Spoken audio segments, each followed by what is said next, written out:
Alrighty, it is time to continue where we left off last time, before the Phasmagola started. So, and also, hello Luna, hello Durant, how are you doing? And yes, feed. My feet were indeed in the picture, and something really seems to be off with OBS again. 1 second.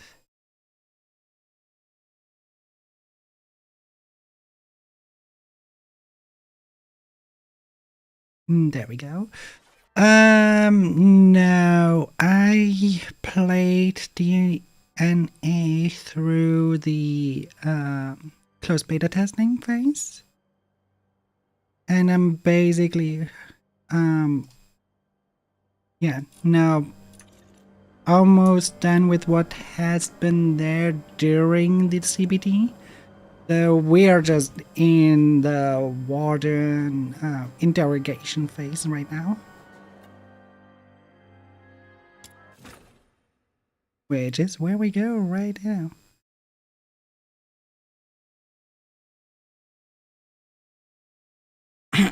I like it. It's what I love the most is that it is a more mature take. My head hurts.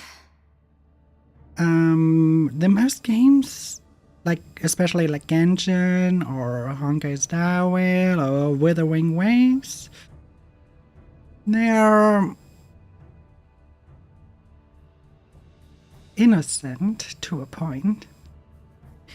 Here, everything is way more dramatic, like it is in Honkai Impact 3 at one point, even though I would say DNA does it a notch better.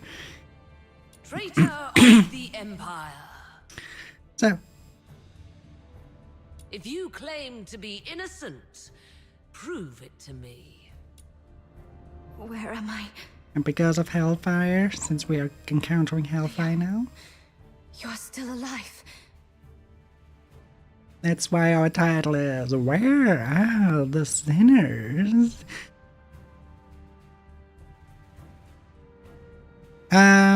Well, it has gacha though. It has no character gacha and no weapon gacha, but there's a skin gacha.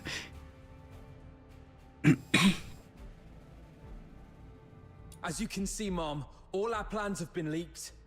Commander Avar participated in the formulation of the Vanguard Squad's combat plan. He's a Charon. He was the one most likely to reveal our plans to the Forsakens. What did you just say?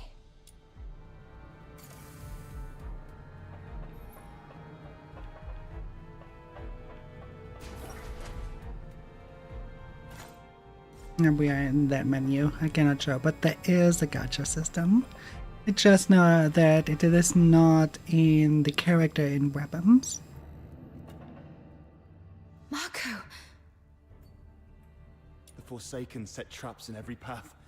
As you can see, Mom, someone betrayed us. No, this is not Mako.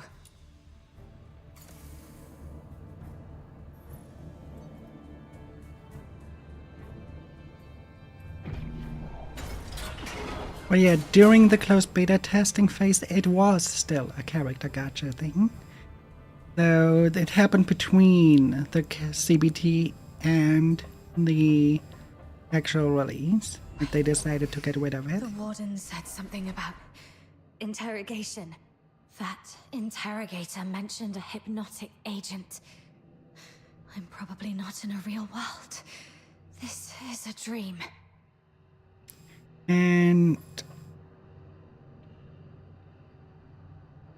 shortly after, I don't know if it's a coincidence or a reaction of that, but shortly after the team of DNA announced that they do so, it was that Ananta announced to do so as well. Thanks for the waterboarding. I waterboard right away, and thanks for that, but too.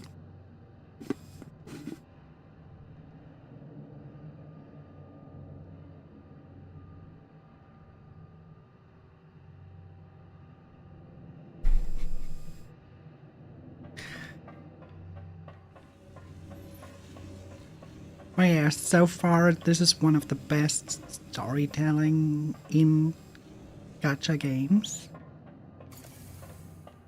that I've experienced.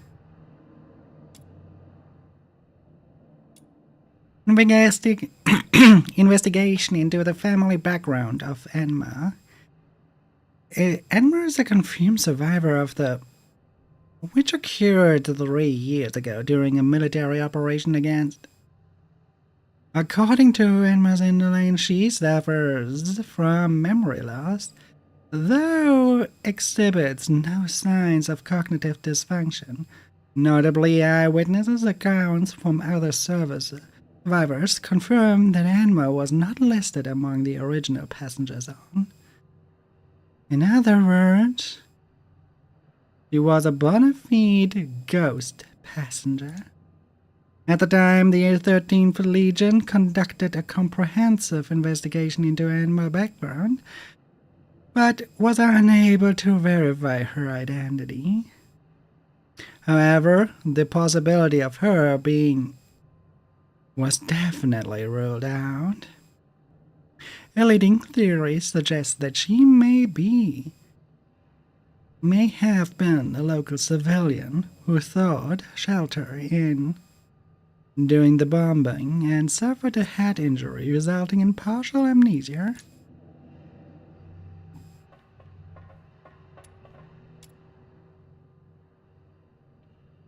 Testimony from Callum Novels Unit. I saw Captain Enma of the Griffins exit the alone.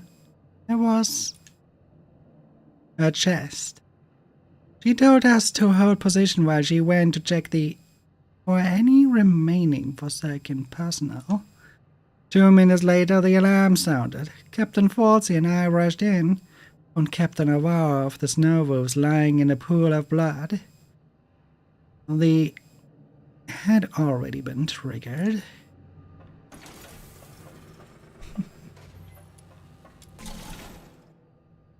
As you can see, Mom, I am Daphne Theodore, daughter of Avar Rodland. My father and the captain, they planned to split the payment for selling intel to the Forsakens. But at the heart of the fortress, they disagreed on the division of the spoils. My father he was killed in a ruse woven by the captain. She then deceived me about how my father died. I've brought the murderer to you, Mom. I humbly request you to deliver a fair and just verdict. You're not Daphne.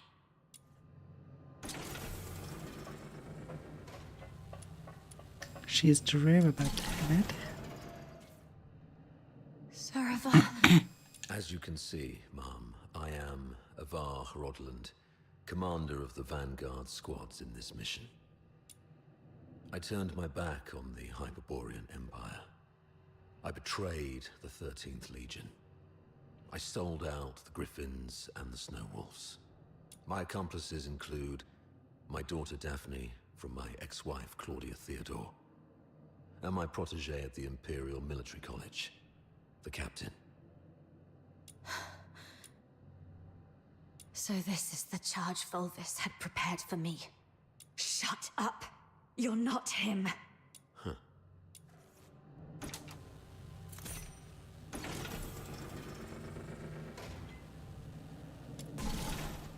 As you can see, Mom, I am the control panel in the central control room of Lonza Fortress.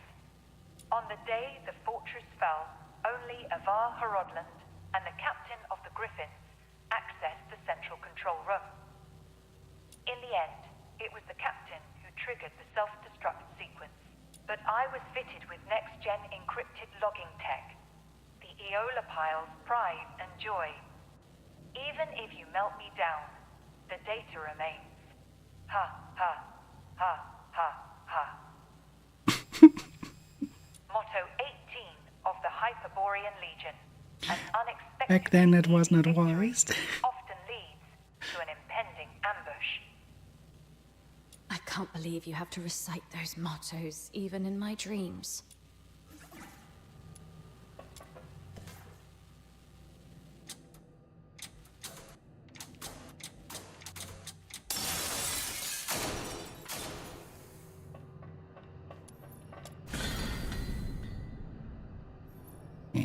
Okay. Bruce, Snow, and Griffins, the Outsider, Legion 13th, the Betrayed Eye, Empire Hyperborean, the On Back My Turned Eye. What? What kind of grammar is that? Verdict just and fair, a deliverer. To you request humbly, I, ma'am, you to murder the Broadive. Okay, that was Old English. Forsaken's the two plans our reveal to likely most one was the Charon as he's. Is that true also? They are trying to do the Old English way. Has betrayed someone, ma'am. See, can you as path every entraps that forsaken thee? Some are somewhat aligning to the old grammar, and the others are just completely random. Forsakens. Nice work, friend. Oh.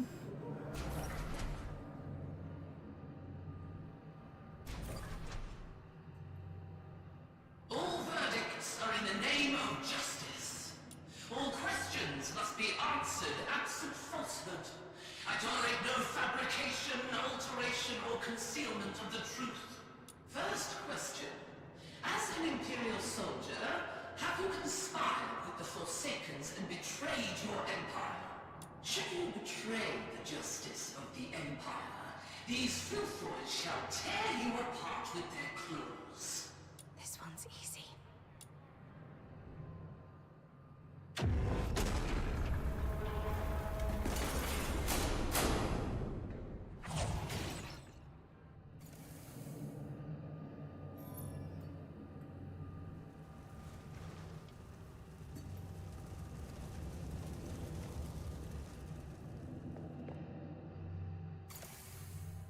I already know what happens if you take the wrong path, I won't so. confess to a lie.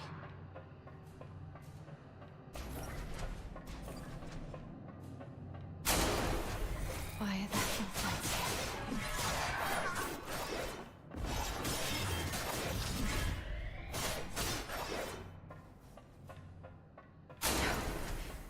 Stay calm. Those are the Vanguard troops.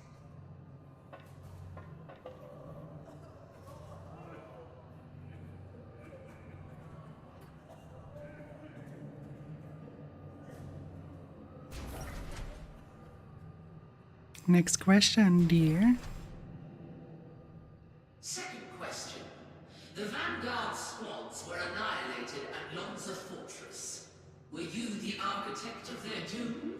Should you betray the justice of your comrades, your own blade shall spill your blood. No hesitation. Make the choice and stick to it.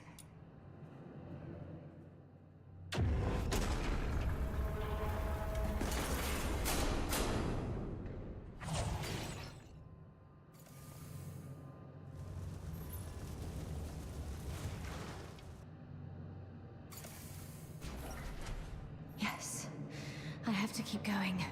The truth must come to light.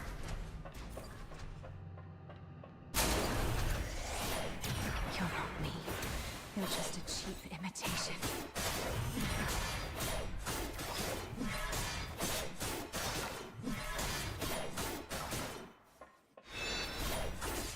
No, this isn't me.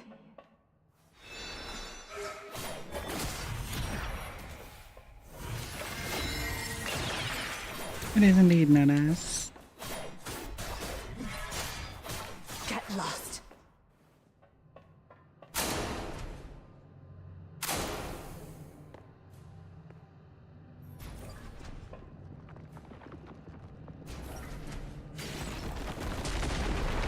Path ahead's blocked. Should I turn back? You who claim innocence, will you resolve falter in anger? How's the clear? Flawless, as you can see. It's them. Fulvis and Fulci. You who claim innocence, will your resolve waver in sorrow?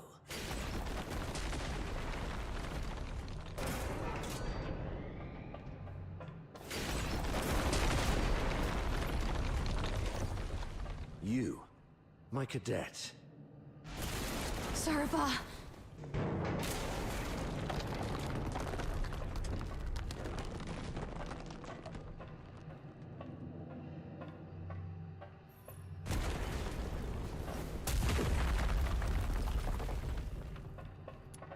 I can interact with him this time. This isn't Silver. Complete stranger. Alright. You who claim innocence, will your resolve crumble under the weight of doubt? Allow me to show you the way, sir. Yes, the way to hell.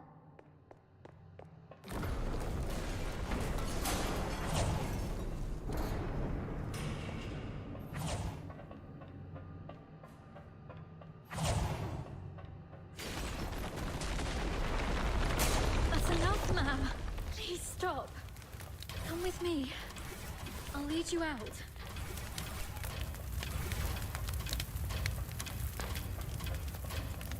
Whatever lies ahead, please remember.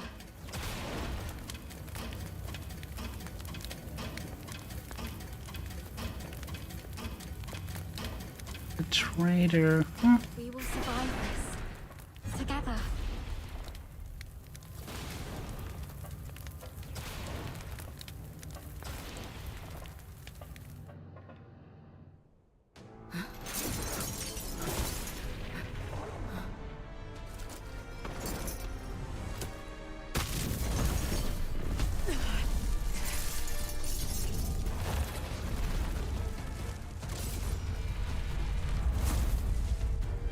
One last question. Are you the cause of Avar Horodlin's demise? Despite his faults, he trusted you. Where were you when he was consumed by flames? Should you betray the loyalty of faction, these infernal flames shall burn you to ash. Speaking of harm. I have to survive this. I have to speak the truth to her face. Claim innocence. If you resolve symbols, then torture will into a flame.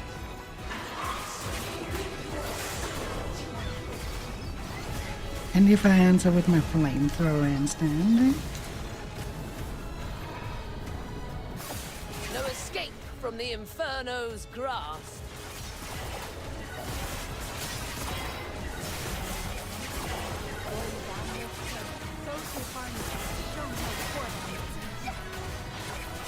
Well, yeah, the fights were much harder during the CBT. I'm a little bit sad about that they made them so easy.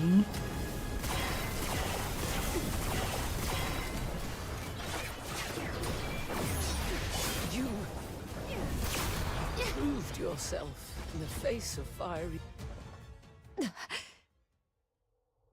Why did you wake up? My questioning had just reached a pivotal point. It's all right, Mum. I remember what I told you in my dreams.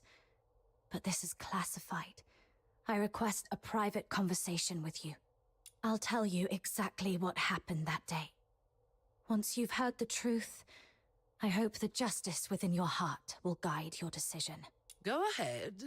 On that day, We need to have a serious discussion about this. I'll keep it short. We're out of time. If we still can't reach the outside, I shoot you with this gun, and you play dead. To make it convincing enough, the shot will have to hit. It will miss your vitals, but will really hurt. what are you going to do? We're trapped in here, completely cut off. Fulvis is already on the move. By now, he's probably seized the whole fortress. Only the dead stay silent forever.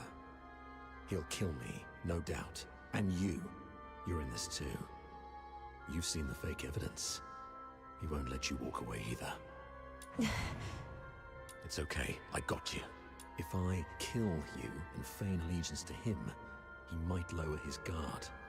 You'll slip under the radar. It's your only shot. No. Sir Avar, once that door opens, we're going out together. Think.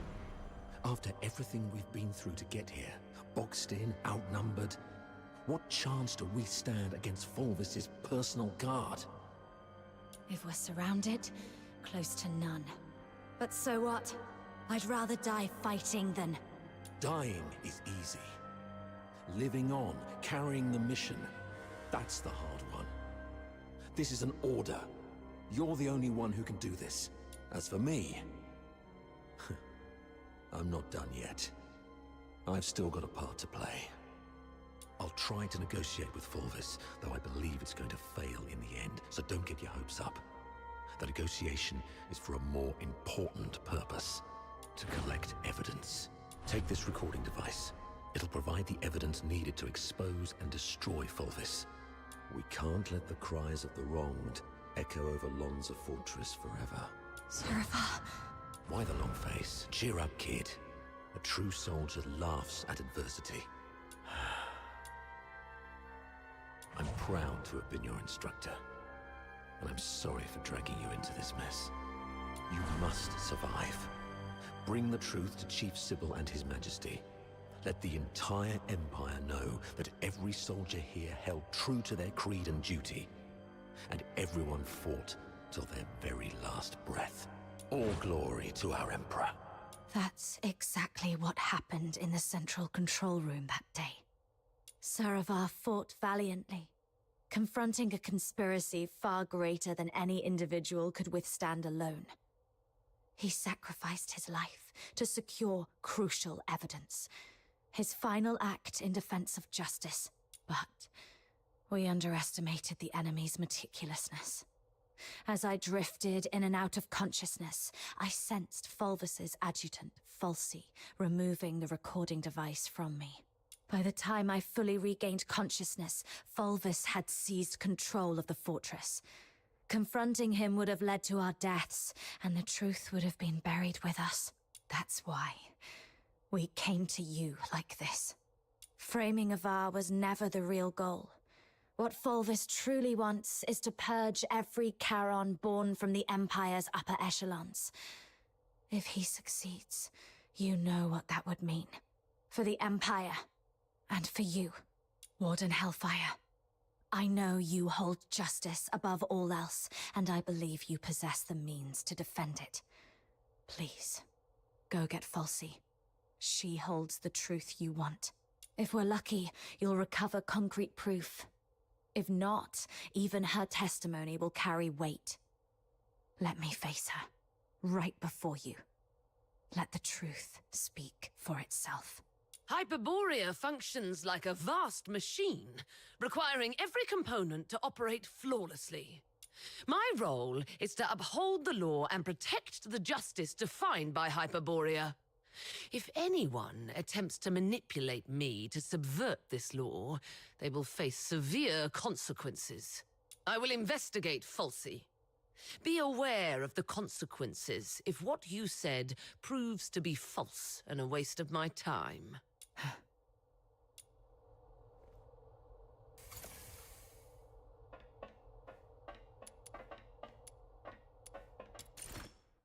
Investigation into the family background of Daphne Theodore. The Theodore family currently resides in the royal capital, Dysmania. Several members serve at the Royal Alchemic Academy, notably both Marcus Theodore, Daphne's maternal grandfather, and Claudia Theodore, her mother, have been awarded the first-class Emerald Order by the Eolipol.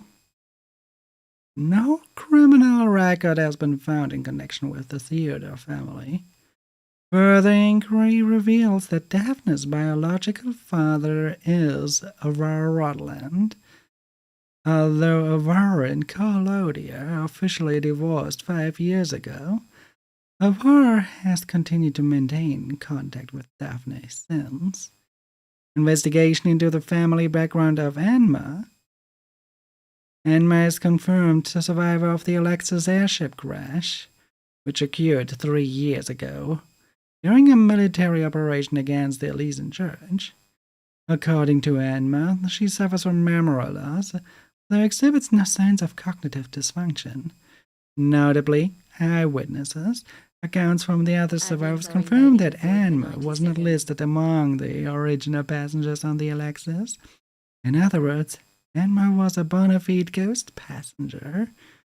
At the time, the 13th Legion conducted a comprehensive investigation into Enma's background, but was unable to verify her identity. However, the possibility of her being an Elysian Church spy was definitely ruled out. A leading theory suggests that she may have been a local civilian who sought shelter in the wreckage during the bombing and suffered a head injury, resulting in partial amnesia, placed under close observation by the 13th Legion, and with Prince Vergilus acting as a guarantor, Enma was granted admission to the Imperial Military College. She graduated with distinction. During this time, Aurora Rutland served as one of her instructors. Correspondence from Aurora Rutland.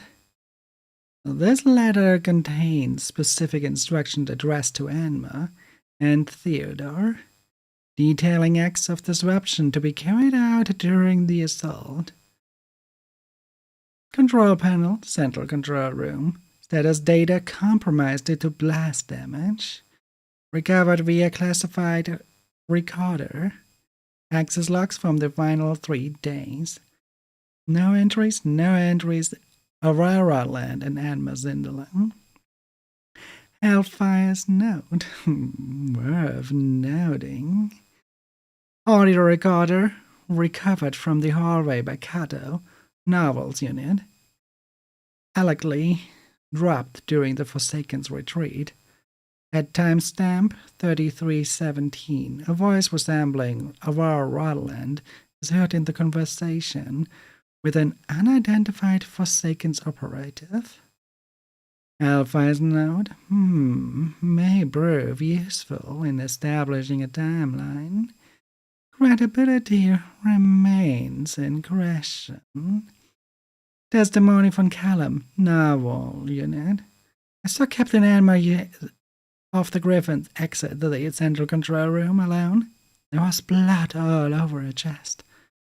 She told us to hold position while she went to check the sewers for any remaining Forsaken personnel. 2 minutes later, the alarm sounded. Captain Falls and I rushed in, found Captain Avar of the Snow Wolves lying in a pool of blood. The self-destruct sequence had already been triggered. Internal conflict? Outstanding question. Why was the control room destroyed? A cover-up? To eliminate further evidence? Conflicting accounts, testimonies from Emma and Theodore, directly contradict the findings above. Warden Hellfire has instructed me to bring Miss Theodore here. During her interrogation, she repeatedly requested to see you.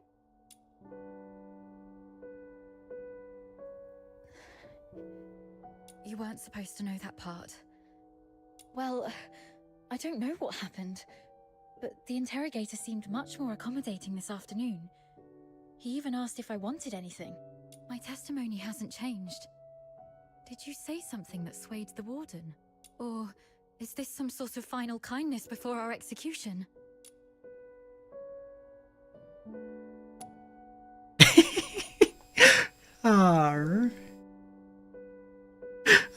I just want to answer that.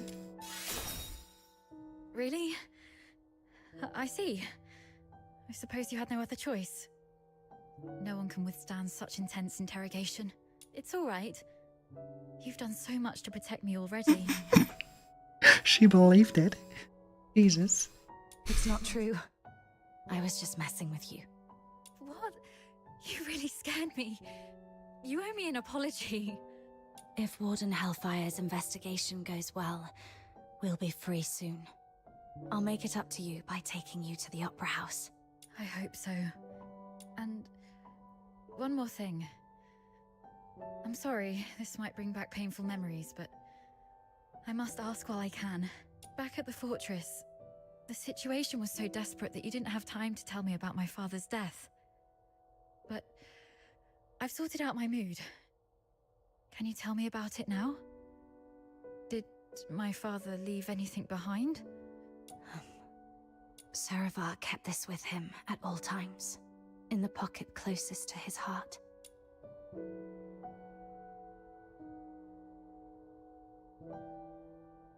He wanted you to have this message. Find Daphne, if possible. If she's alive, get her out of here.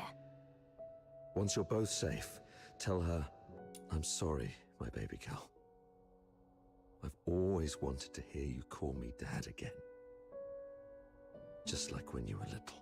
He kept this photo all along.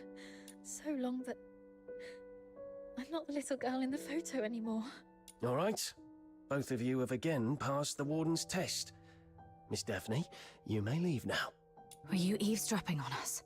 Per the Warden's orders, I was to confine you both here and monitor your interactions. Right. If we were guilty, we'd make use of every opportunity to collude in our testimonies. I understand. Thank you for giving us a chance to prove our innocence. Perhaps we'll leave this place soon. Neither of you are leaving. A directive to expedite all procedural reviews has been issued from above. The only document I received is a writ demanding your immediate execution. Mom, this is not right. It goes against the standard procedures of interrogation. Take a look at the writ and the signatures at the bottom. Even the Supreme Minister of Justice has signed it. Not even Chief Sybil can stop it. Your case has grown beyond anyone's control. What about Falsey? As long as we find Falsey and the recording device, we can prove that... She's missing. An explosion occurred during the battle. Falsey was last seen outside the fortress. Her blood-stained pistol was found along the riverbank.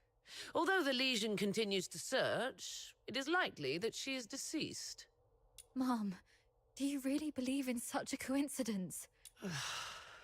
Your Royal Highness, Prince Virgilius, this place isn't fitting for someone of your stature. Please don't proceed any further. Gathering so many signatures must have been quite the feat. Yet these signatures might weigh less than the one in my hand, I suppose. Your Highness, does the royal family intend to intervene in this military case? Intervene, I must ask. Do you view His Majesty's decree of pardon as an intervention? Is the royal military prison no longer under the Crown's jurisdiction? I need to speak with her alone. Everyone else may leave.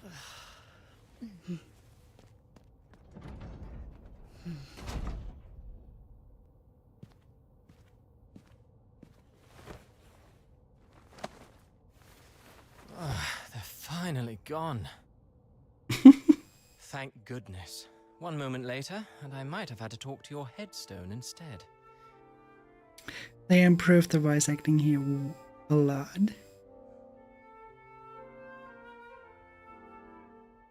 But he's one of those male characters that are really likable.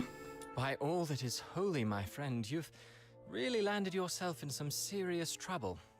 You know how hard it is to meet my brother, and how rarely I get involved with politicians. But fortune favors you today. I was summoned for a different matter and seized the opportunity to secure your pardon.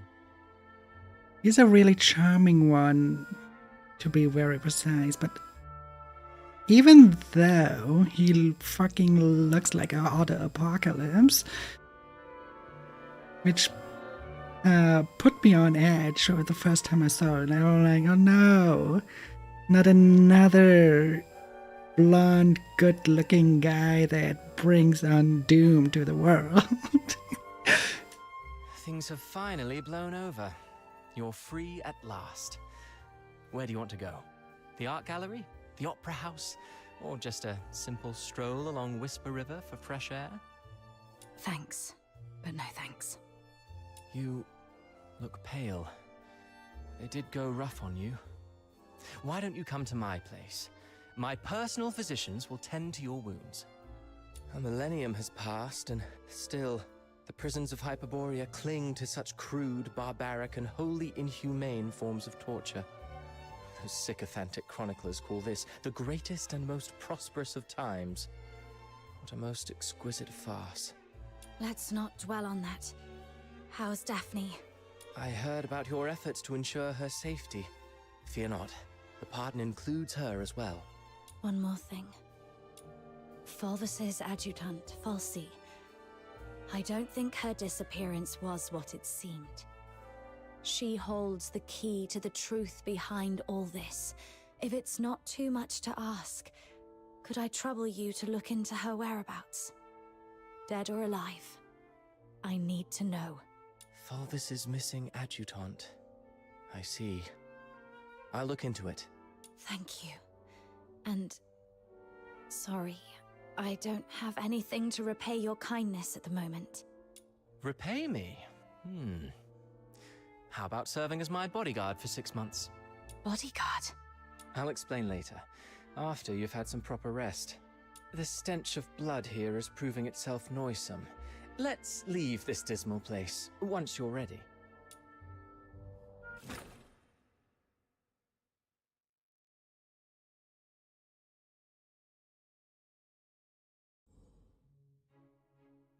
Five days later, Royal Grand Theatre, Dysmania. That last piece, Children from the Snowfield, was composed by Cavaradossi.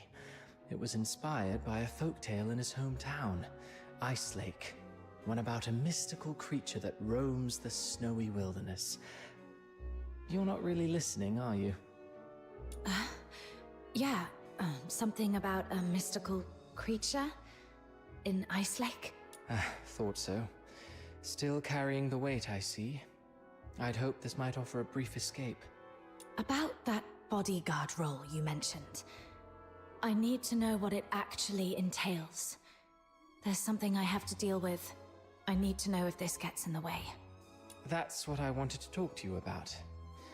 So, I've been assigned to Scarlet River on royal orders. A 6-month posting, give or take. It would ease my mind to have you accompany me. And staying away from the Legion might be wise for now. The stigma of a criminal charge lingers. Going back to the Legion at this point could be awkward. I submitted your name as my aide when I met with my brother 5 days ago. He approved. So, you're asking me to leave Dysmania and head for Scarlet River, Flagson? Yes. Just think of those signatures. How many people are watching you in Dysmania? Your prowess may deter approaching Filthoids, but not hidden assassins. I know what you're worried about. Sybil Mason is an old friend of Daphne. She's obviously inclined to your innocence, so she will at least ensure Daphne's safety. Understood. Then I'll go. What I'm looking for lies in the same direction anyway. Shall I swear an oath of service, Your Highness? Come on. You know there's nothing I hate more than these pointless customs and etiquette. But you're in the mood for jokes now, which is a good sign. Pack your things. We'll leave in 3 days. Sure. Flagson. There is something there that I didn't even tell the Warden. The other piece of the second Scion program. The catalyst of Number Zero.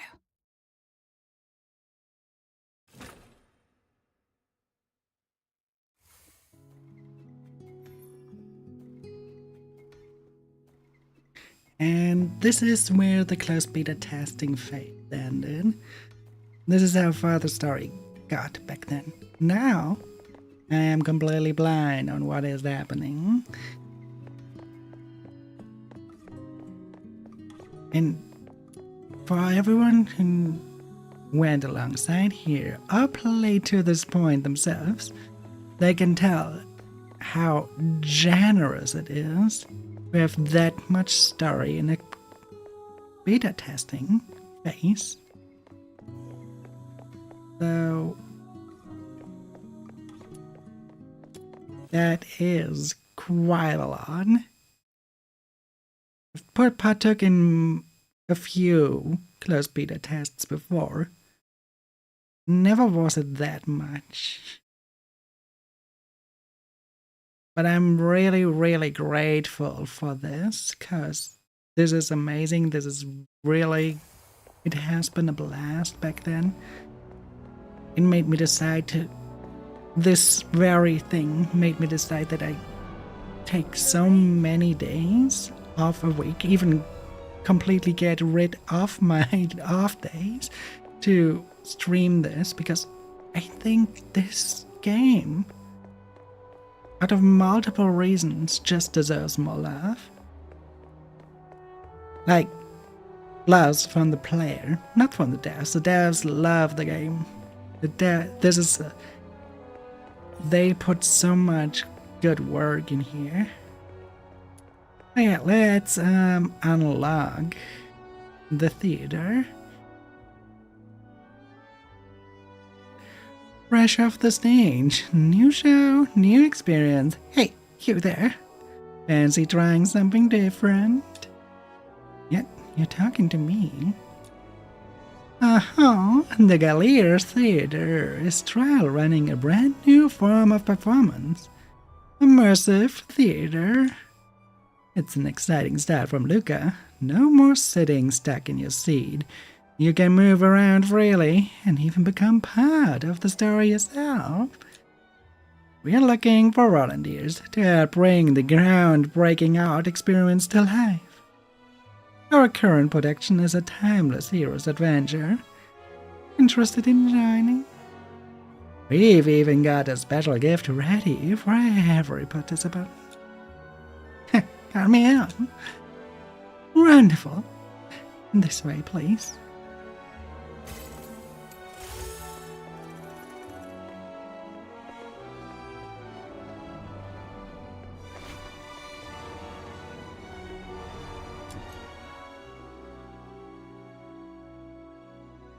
Various unexpected events happen in this world. When you're stretched thin, you can dispatch your companions on expedition quests to handle these sudden situations for you. Oh yeah, I forgot that is a thing too. But I take the mouse rather than controller for that kind of stuff. So there's a lot of stuff that you have to unlock. Right? You have to, by doing the fitting dynamic quests towards it.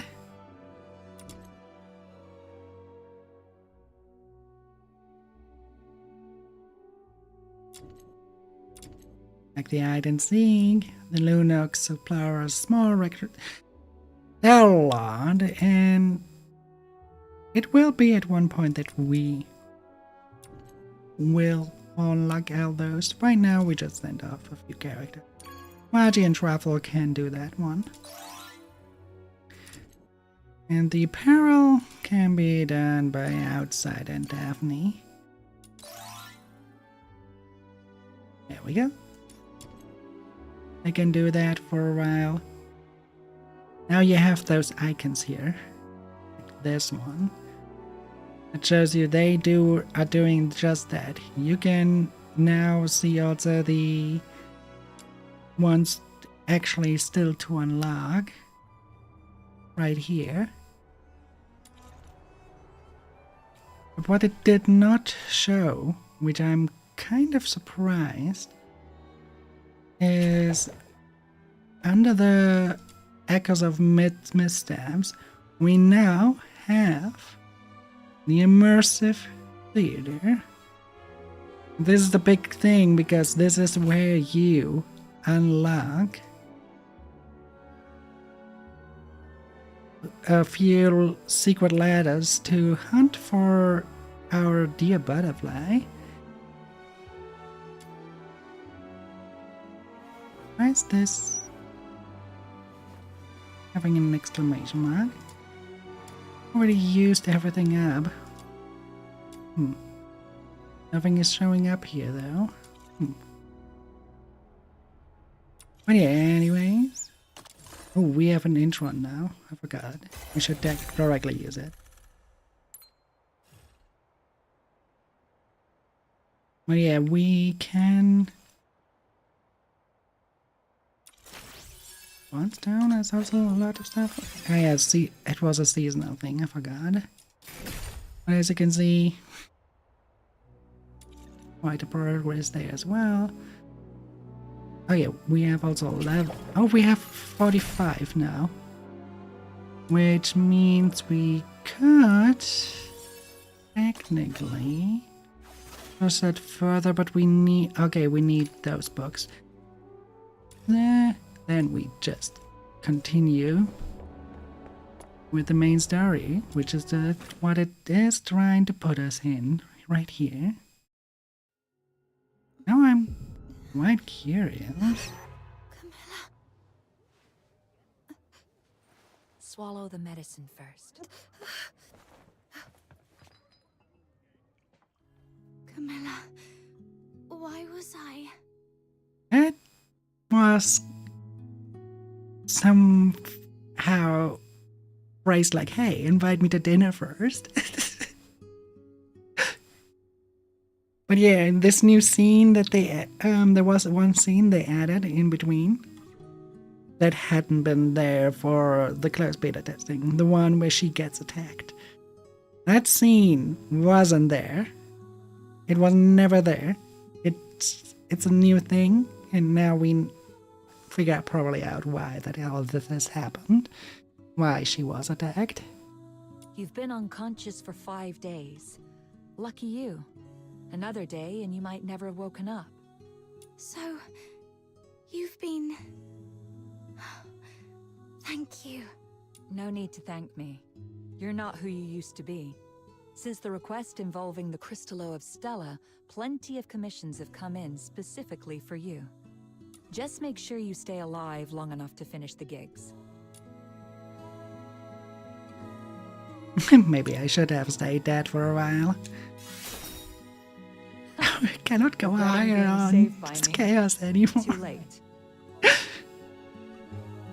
And this for a while, I should probably not give chaotic any answers anymore. I am already at the max of it. Anyway, someone came by a few times to check up on you.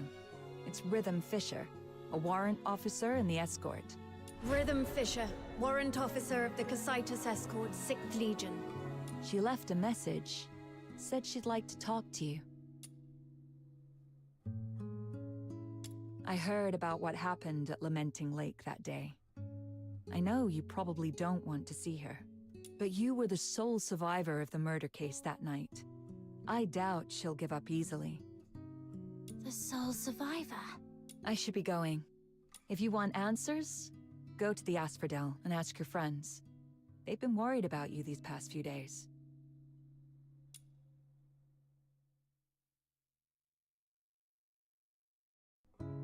Wait a moment.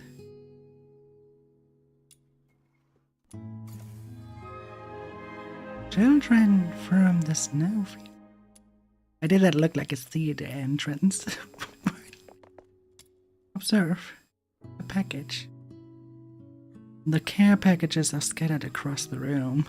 They seem to have been brought in by various individuals over the past few days. On closer inspection, the packages reveal an assortment of thoughtful items. A bouquet of wildflowers, a bowl of no cold, but still aromatic meat soup, a scratched yet beautiful crafted music box, and a tin of cotton candy with a drawing of a little bird on its surface. Among these items lies a plain gift box tied with a clumsily made ribbon bow, missing a name tag. Inside is a bottle of the Empire's finest painkiller. While the gesture is undoubtedly kind, gifting a painkiller to someone in a coma feels perhaps misplaced.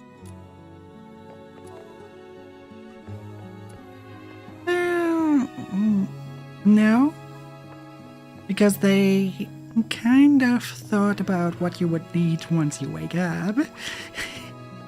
So it's not entirely misplaced. I would say it's actually very thoughtful. Very, very thoughtful. I mean, you are unconscious after being attacked. That person probably thought like, oh, you will be in a pain once you wake up. So having painkillers around is quite good. And in a city like this, I can imagine that painkillers are extremely expensive. Festival. But even with all these festive decorations, the lingering chill in the air is still pretty obvious. I should go check in with Snow and Outsider to find out what's happened while I was unconscious. Yes. It's always so loud when it flies above you. Like every other plane, they did a good job on that.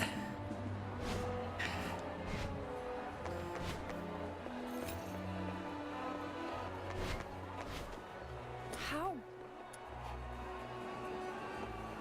Come to the Fisherman's Mutual.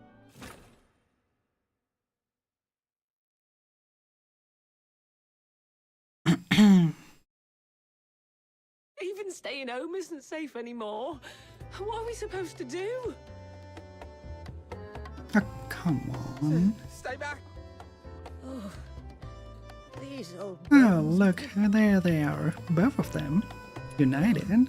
Interesting.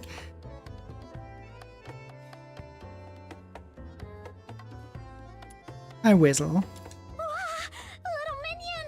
It really is you! Ha! Surviving the Charon hunt. I've got to say, you're tougher than an iron shell nut. Honestly, I thought the ship of our Noctoyangers would sink before it even left the dock. Huh. Says the guy who's been running all over town looking for doctors and groveling to Camilla to take care of her these past few days. Now that she is all better, you're talking hot air again. I did not? I'm warning you, Button Mushroom. Quit twisting my words, or else. Looks like these two are doing just fine. Little minion, how are you feeling? Arms and legs are all in place, and the color of your horn looks great, though your face is a bit pale. Good. I knew the immortal White Knight, the reborn star of the Noctoyagers, the blessed Demon Earl, wouldn't leave their Demon King behind. Stay right here. I'll go grab some nutritious fruit for you.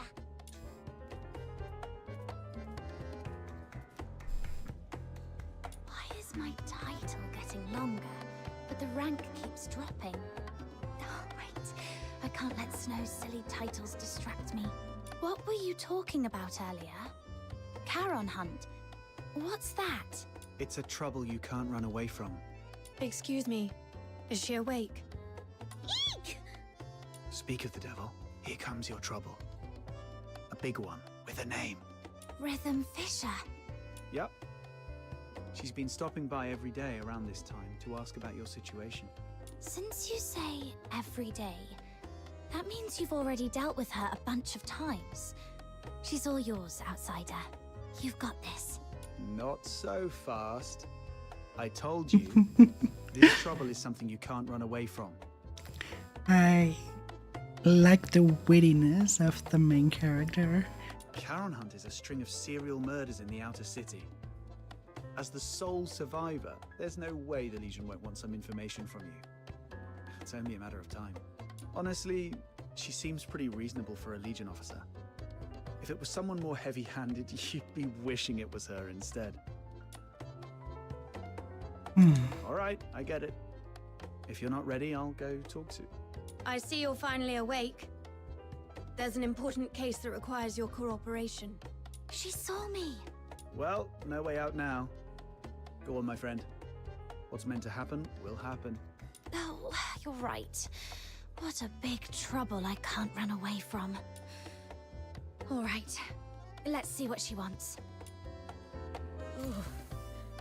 These old... It's something very tavern-like. Everyone is having a headache. Drink too much. But not in our Great to case. see that you're recovering well. Would you like something to drink, officer? Tales of Ice Lake is on special today. Half price. Adlings are invading the void for 90 seconds. No, thanks. Imperial Military Code Article 142 prohibits soldiers from drinking while on duty. Besides, I don't drink anyway. Let's get straight to the point. I'm here to investigate the recent violent incidents in the outer city of Ice Lake known as the Charon Hunt. This is your first inquiry. I need to verify your identity according to standard procedure. Could you show me your travel permit? I was in such a rush when I left home that I forgot to bring it. Let me go grab it now. Your head must still be foggy from your injuries.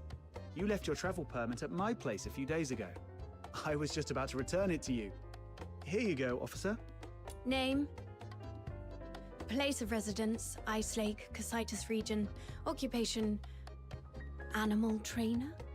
Wait, aren't you a fox hunter? That's the latest development. She used to take care of dogs for rich folks, but her last employer went broke and couldn't afford to hire her anymore. Hence the career change. If you don't believe me, you can ask Miss Camilla. She just signed up at her tavern to become a fox hunter a couple of days ago. Come on, Captain. Show Officer Fisher your awesome dog training skills. Come on, come here, boy. What? I'm not a dog. Oh, I love that she actually did what I had in mind. All right. I've verified the travel permit. Thank you for your cooperation. Now let's talk about the attack. I want to catch the culprit who attacked you and bring safety back to everyone as soon as possible.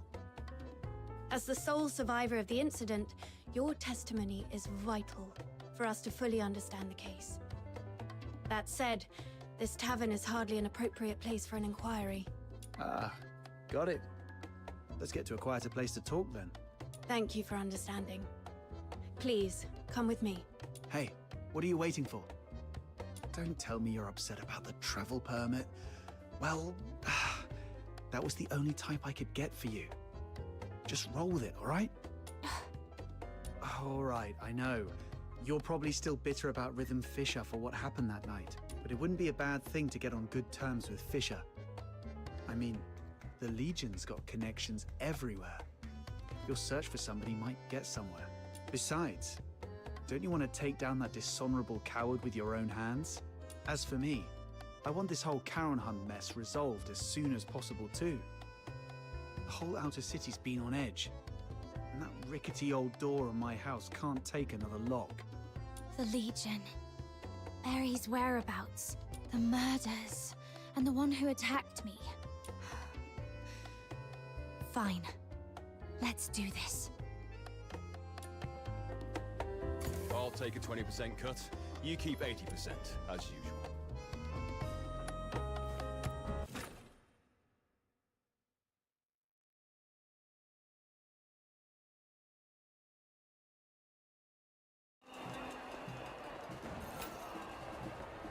Alright, what is the quieter place? Huh? A rooftop? Really? Yeah, I guess the walls here are quieter. I thought it would be somewhere like an office. I come here to clear my head when I'm feeling overwhelmed. It's quiet and there's rarely anyone around. Perfect for discussing serious matters. So, the Charon Hunt is a series of murders that took place here in Ice Lake. I assume you've already heard about it. November 22nd, early morning. 5 dead, 1 injured. November 25th, early morning. 13 dead. The attacks primarily occurred in the Eastern District, home to many Charon residents, which is why the case has been dubbed the Charon Hunt. Yeah, we've heard about that. What do you need from her? I need her to provide as many details about the case as possible. In a while, I'll take you all to the scene where she was attacked 5 days ago. That street is currently sealed off by the Legion, but I understand revisiting the scene might bring up unpleasant memories. If it's too much for you, we can conduct the inquiry at the Security Bureau instead. It might not be as efficient, but it's an option. I'm not that fragile. Apologies, I shouldn't have just assumed. Don't be fooled by how gentle my little minion looks. She's very tough on the inside. I can assist with your investigation, but we fox hunters don't take on jobs for free. What's your price? On top of the payment, I need you to promise me one thing. Help me when I need it in the future. All right, I promise you. I'll help however I can. Wait. Breaking military regulations is off the table. No murder, no theft. Oh, and absolutely no aiding the Forsakens. Whoa, nothing like that. Don't worry, officer. We're law-abiding folks. It's just that our captain got separated from her family and might need your help to look for them. Got separated from your family? I completely understand how you feel. I barely get to see my family all year round. Once the Charon Hunt case is resolved, I promise I'll do everything in my power to help you find your family. Why is she so fired up all of a sudden? I can't breathe. Let's just head to the crime scene first, officer. Captain, you're really something. Daring to bargain with a Legion officer. Didn't you say she was easy to deal with? Yeah, but we didn't expect you to go full-on negotiating. It's not like you know what she is thinking. What if she... I'm thinking about how to quickly reconstruct the perpetrator's profile. Shh, she heard us. Her hearing is way too sharp. You flatter me. Staying sharp at all times is essential for carrying out duties more effectively. I was not flattering. But I can see how it is flattering.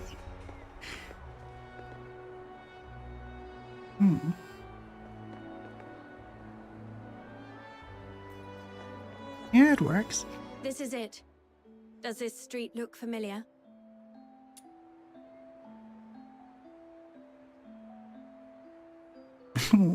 Yes, I remember it. I cannot Do you give recall another the approximate chaos time answer of when the I'm attack? already full of it. Not really. At the time, I was not feeling great.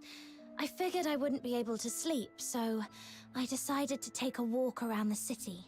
As for the exact time, I was preoccupied, so it's a bit of a blur. We should have stuck together that night. It's fine. It was me who insisted on having some time alone. Wait. I remember when I reached this street. The wind had just stopped and the moon came out. Judging by the moon's position, it must have been between 4 and 5 a.m. I should tell Rhythm about this. Based on the moon's position at the time of the incident, the attack is estimated to have taken place between 4 and 5 in the morning.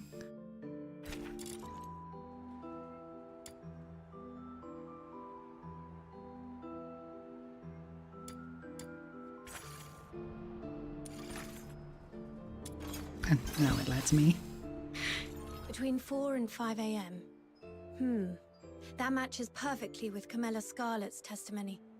It seems your memory is sharp and hasn't been affected by your time spent unconscious. Now, about the perpetrator. What can you recall about their features? Even the smallest detail could be helpful. It all happened so fast. I didn't get a clear look at the perpetrator. But one thing I'm certain of. It wasn't human. The last thing I saw before passing out was a monstrous face. Though I'm not sure if it was a filthoid or something else entirely. A monster. That fits with what we know so far. Is there anything else you can remember? Wait, there's one more thing. Please, go ahead. The singing voice. I remember something following me on this street. Along with its footsteps, I heard It's singing. Yes, that's it. Its voice was raspy, broken, almost like wind blowing through shattered pipes. But that monster was unmistakably singing. A singing voice?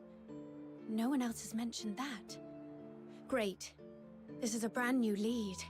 I knew your suffering wouldn't be in vain. Officer, that might come across as a bit insensitive, don't you think? My apologies. I was just thinking that with this new clue, we might finally end this case and restore peace to everyone. I didn't mean to trivialize your pain and suffering. I'm truly sorry.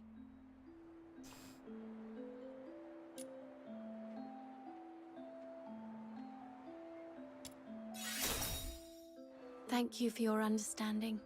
All right. Let's put everything else on hold until the Charon Hunt case is wrapped up.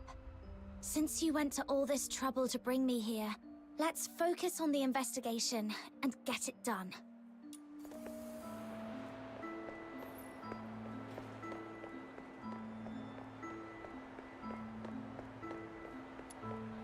Why do I look at this?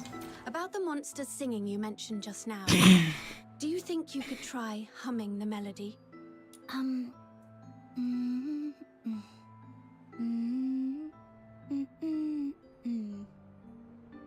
Oh, sorry, I couldn't do it. I can't get the tune right. I understand. Music isn't my strong suit either. I'm not bad at music. Don't lump me with you. No, yeah, singing is hard. Besides, I only heard it once. It's hard to remember the tune. But if I hear it again, I might be able to recognize it. All right. I'll count on you to keep an ear out for it then. At night, the assailant hummed an operatic tune in a raspy voice. Could they be a singer or simply a music lab?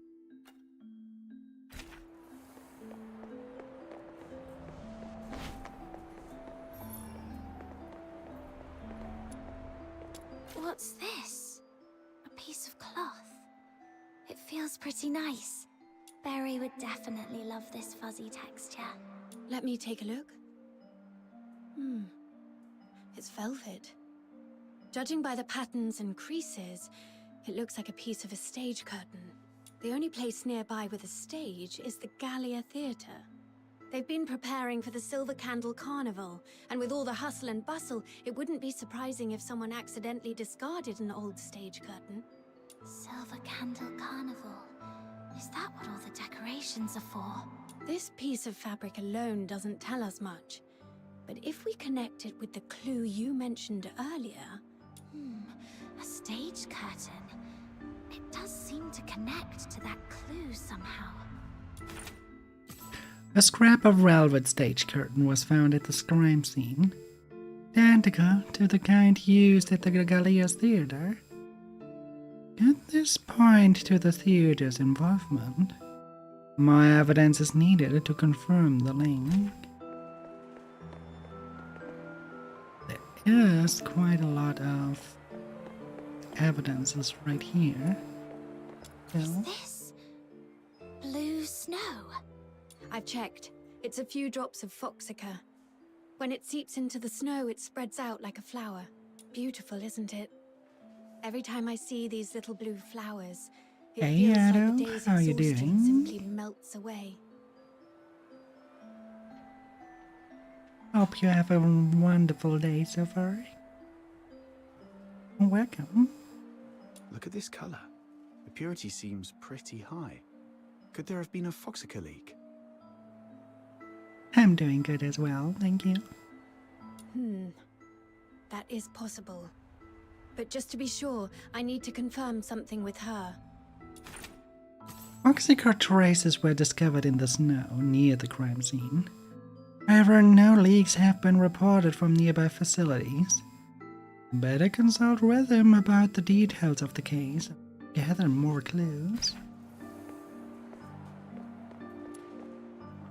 Gather Hey, more clues look! for... There's a broken weather vane in this rubbish bin. Wow, it looks practically brand new. Someone just tossed it out like that? What a waste! Let's take it with us. Do you collect weather vanes? That's quite an unusual hobby. I could have one of my subordinates get you a new one, but this is a piece of evidence. You can't have it now. I was just saying it offhand. It's not like I actually have a thing for weather vanes or anything. Aw, someone actually took my words seriously for once. I'm so touched. Oh. Officer Fisher, when was this street sealed off? The morning after the first Charon Hunt incident. That's fairly prompt. Since this weather vane is practically new, it shouldn't have been discarded on purpose. Quite okay. I'm still grinding on Tapathy, but right now we're just continuing on the story. Could it have been the strong winds that night? No. After the storm 5 days ago, the Security Bureau did receive numerous reports of property damage, but this weather vane wasn't blown off. It's much more likely knocked down by the perpetrator. According to Miss Camilla's account, the perpetrator jumped onto the rooftop after engaging with her. This weather vane must have fallen from up there. The rooftop?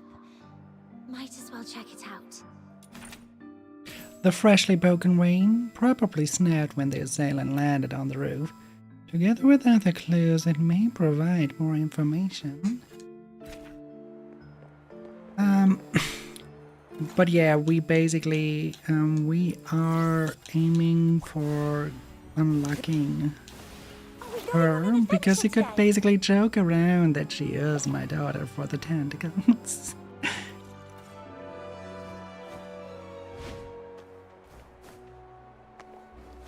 Because I do have some tentacles as well.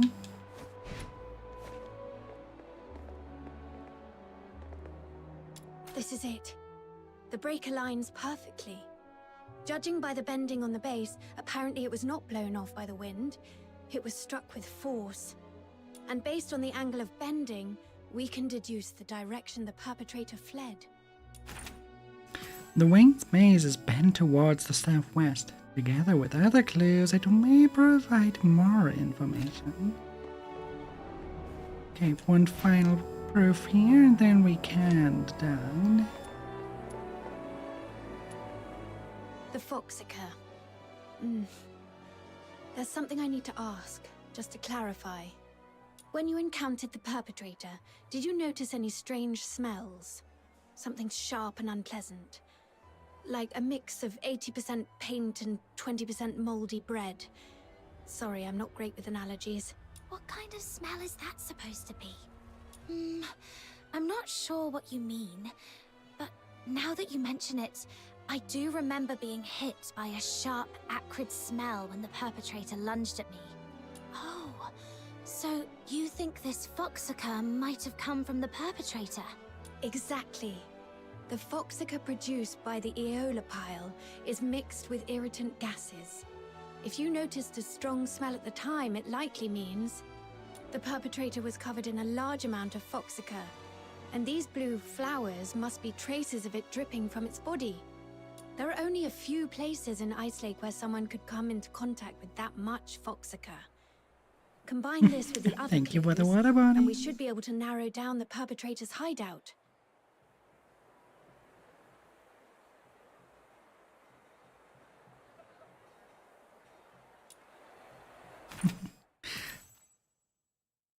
You recall a pungent scent clinging to the assailant.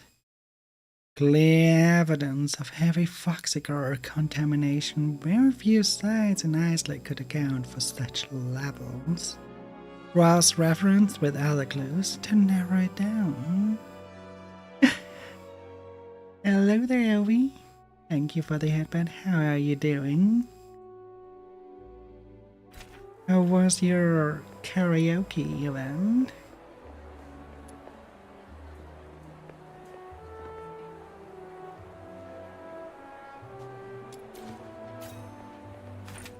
I'm doing good. In praise of Serenus Gallia, northward to land of far from the false gods gaze, northward to fields unbound by mortal chains, northward to realms abundant with liberty. In the third early winter since the Exodus, Osgiliath pressed on, never to repose. They swore to flee, the Elysian church assault, with silver blades against the world's end cold, at the forefront of the Argentine. His from he would see striding with pride. His arm shone bright, a guiding star afar. His steps held firm, like flowers unmarred.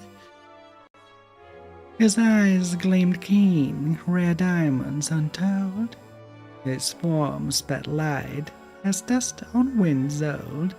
Tyrannus Gallia, treasure of this the first, the household's young wolf. Whenever he drew his sword, comedy unfolded, victory assured, the battle's ending foretold.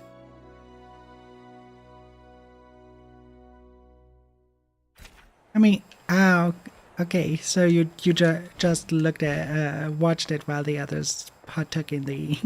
I see. It's a good movie. It's really well done, really well made.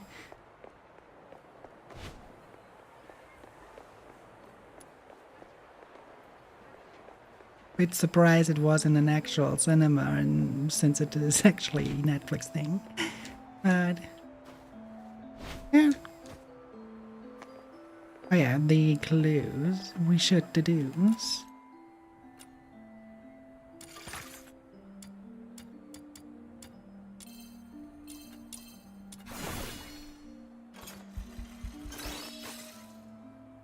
Assembled Wayne indicates southwest escape road.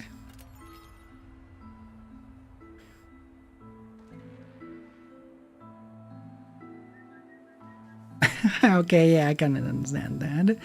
That does sound awful.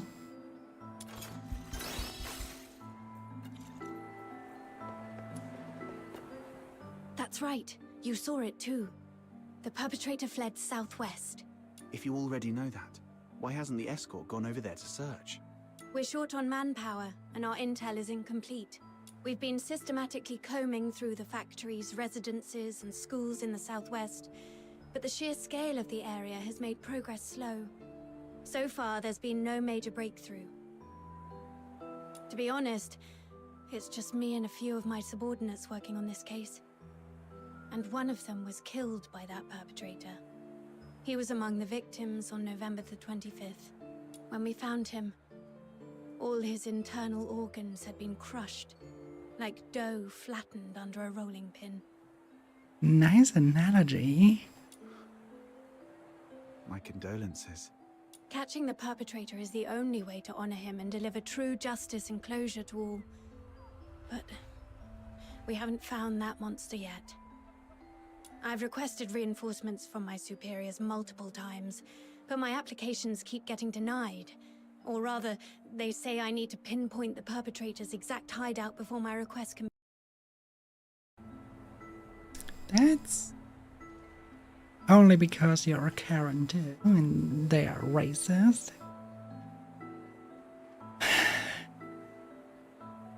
That's pretty much what it is. Let me guess. It happened in a Charon neighborhood, and the monster isn't headed for the inner city. So your superiors just don't care, right? I wouldn't dare make such assumptions. Then let's pick up the pace and help Officer Fisher solve this case as quickly as possible. Thank you so much. The Salem fled southwest in the area dense with homes, schools, and a factory. Wisdom's investigations have stalled as the area is too broad with other further leads. More clues are needed to narrow the search. Looks like that's about it. I don't think we'll find any more clues around here. Oh, there are more stuff that we can detect, though. I apologize on behalf of the escort. the fact that such a heinous crime occurred in the outer city is a failure on our part. Officer Fisher, you weren't in charge of this area before, right? Did you just get reassigned here recently? That's correct. I used to work on different tasks in the Western District. I was promoted to Warrant Officer last month and reassigned here to oversee the safety of the Eastern District. No wonder we haven't seen you before. You come off as very different from the other soldiers, Officer Fisher. Different? Uh-huh. The escort soldiers usually don't care about what happens to Charons. But you seem to care. And you try really hard to protect everyone. Trying hard to protect everyone. The Filthoid is highly dangerous. Although it's ceased attacking, it may only be in temporary dormancy. Return to the city immediately. The escort will take it from here. Snap out of it. I should focus on the clues at hand for now. And more.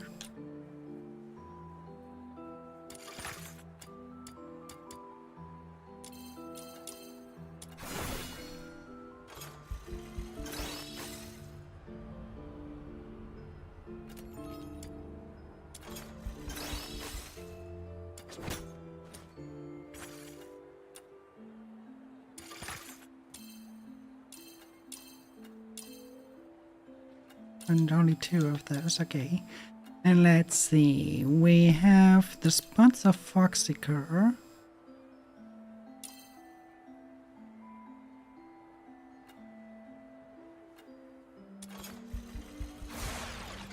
Okay, not those 2, okay.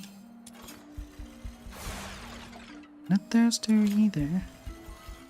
And those 2 are the only option.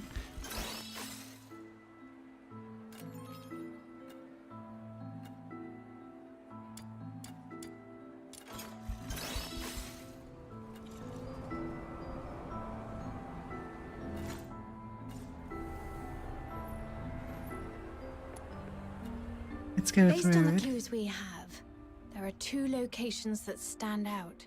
The factory area in the southwest and Gallia Theatre. Looks like we've come to the same conclusion. Thank you for what you've done for the city. The information you've provided has been invaluable. Without it, we wouldn't have been able to narrow things down so quickly. But there are 2 places. And we've got 1, 2, 3, 4 people. I'll take the factory area. It might be easier for a Legion officer to investigate that place than civilians, and I have some old acquaintances there. Don't tell me you used to work there. Yes. When I was little. I did odd jobs there for quite a long time. Ha! To think you climbed all the way here. It couldn't have been easy. Although... never mind. Let's get going too, Captain.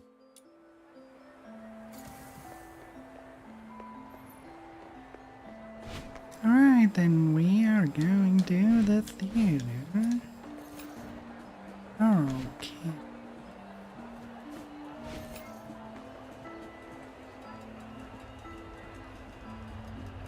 That looks so goofy.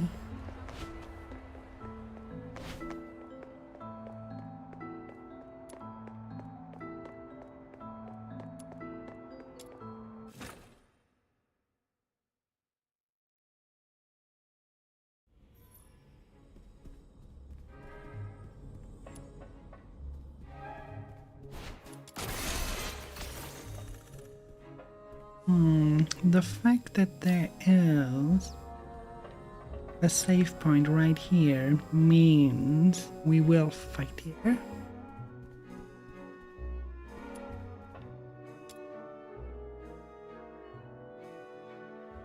The Silver Candle Carnival will proceed as scheduled at Gallia Theatre. Participants are encouraged to prepare their finest attire and select the role they wish to embody. Let us set aside professions, races, and conflicts and gather under the Amber's grace. Together we shall bask in His Majesty's benevolence and proclaim all glory to the our Emperor. What is this, Warhammer? folks over there. The show hasn't started yet.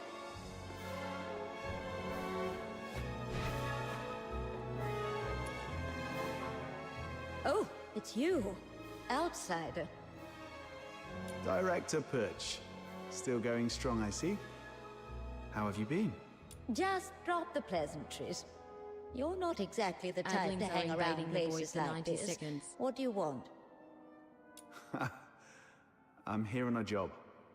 It's about the Charon hunt. Oh, that case everyone's talking about. Do whatever you want. Just don't disturb the Magic Flute Troop's rehearsals. Seriously? You're still rehearsing? I mean, it's a huge case with many fatalities. If the murderer is among you, you're all in grave danger. For a performer, completing a performance is the ultimate expression of life. More brilliant and radiant than life itself. Denying them the stage is a greater tragedy than death. To some, yeah, that is really the case. Imagine an artist that cannot draw anymore. They would most likely get into that deep of a depression that they want to off themselves. So, yes. Artistic fields have the highest chance of leading into... I don't want to call it mental disorders because they not really are disorders in... They're natural.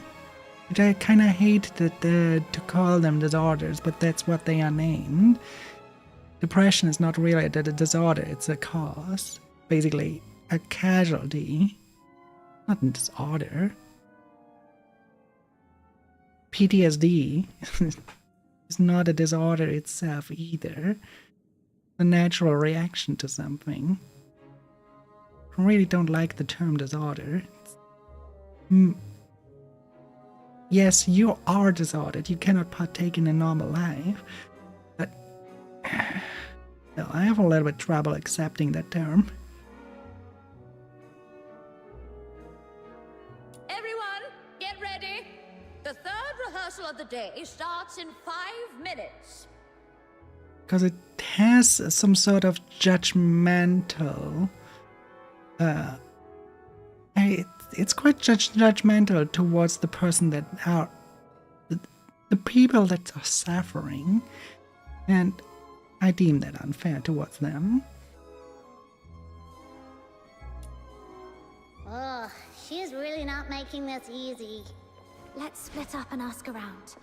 At least she didn't stand in the way of our investigation. There. So, among those lines of scenes, I would... It's probably an item to collect. Maybe a lore item or something. I want to check those lines first.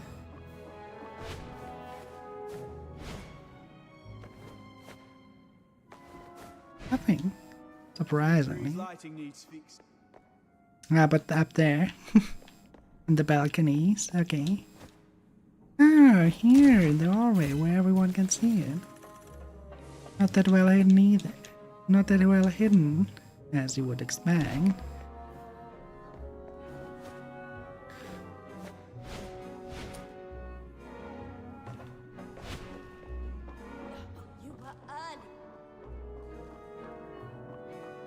Yeah, but very bang. Act 2, Blood Red Meteor Shower. In the third year of Grand Duke Yoshino's reign, nightly revels were no longer confined to his own place. Everyone of his noble brothers had fallen under the spell of Yoshino's sweet-voiced, graceful swans. Their songs drifted beyond the high walls of noble mansions. Even the ragged, strayed children could hum a line or two. To mark the third anniversary of his ascension, Yoshino proposed that these long scattered swans be gathered at the celebration beneath the palace dome for a single chorus. The courtiers urged caution. The dancers had not sung together in years. They warned. The harmony faltered before so many guests. Ridicule was certain. But Yoshino, half swallowed by his gilded throne, would not be swayed. In his mind, the voices of the swans and the pulse of his own heart were still one. The celebration began as scheduled. Nobles filled the hall. The swan dancers reunited in the center of the marble floor. Their faces betrayed no joy, no sorrow, for they were swans trained to sway with the music, to shape their smiles to the tune.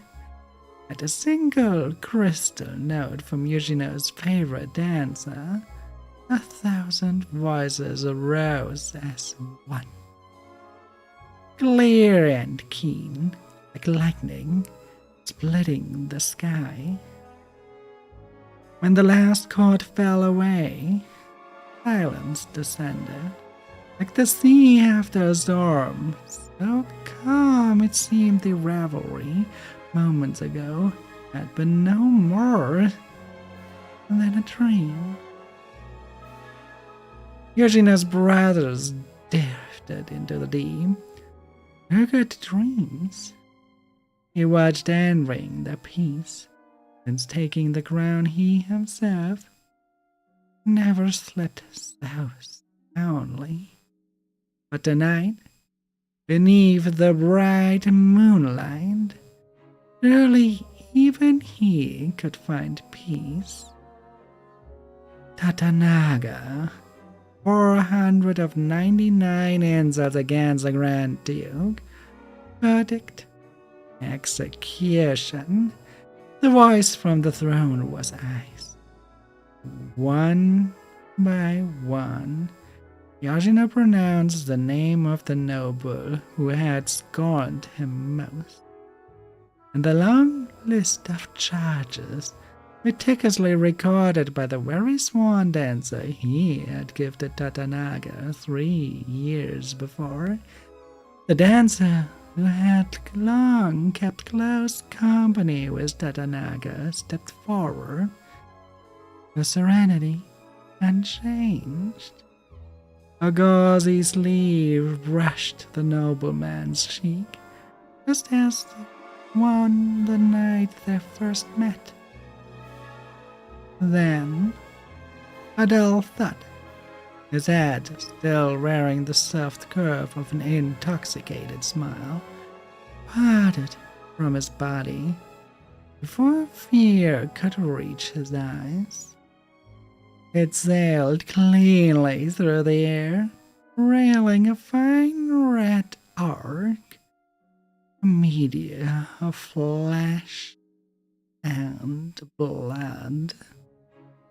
Scarlet rain spattered down, staining the swan's pristine robes. The night was young. The stars were already falling. Yoshino's barely glanced at the carnage. He seized the heir of the courtier, who had doubted the swans' unity, and snarled. Their loyalty has never broken pin. Fool, drink and be as obedient as they are. Blood-dark wine flooded the man's mouth and nose. He choked. Suddenly he would drown. Then, to his astonishment, Yoshino's grip slackened. The Grand Duke sagged back, and a thunderous snore rolled through the marble hall. Never had such a sound echoed in the palace. Yet from that night onward it returned at the same hour every evening. was a false note. The scene calls for a solo. Additionally, Momiji is sung by a soprano, but I've seen tenors pull it off brilliantly. Would very much like to try it.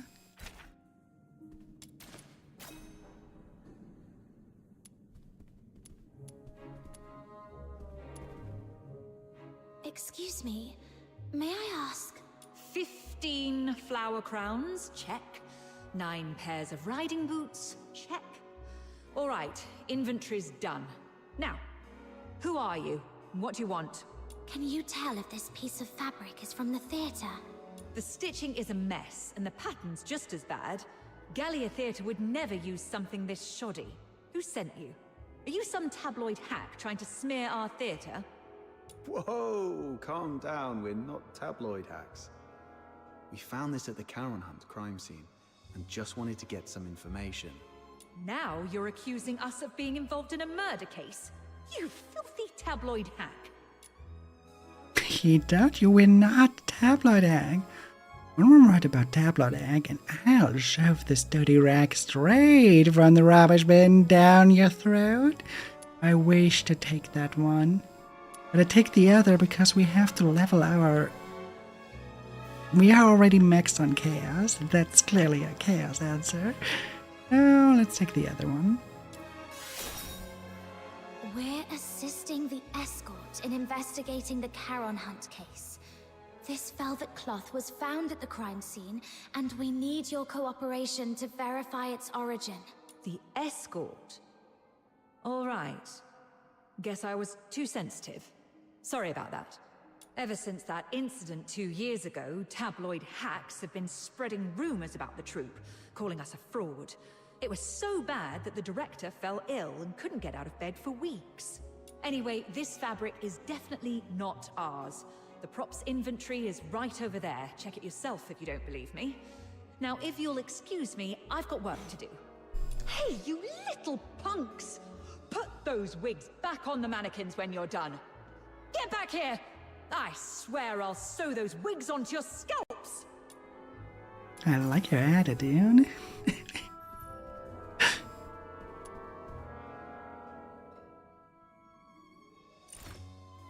Organized costumes and sleeping bags. Locked by Mondre. Food supplies are running low.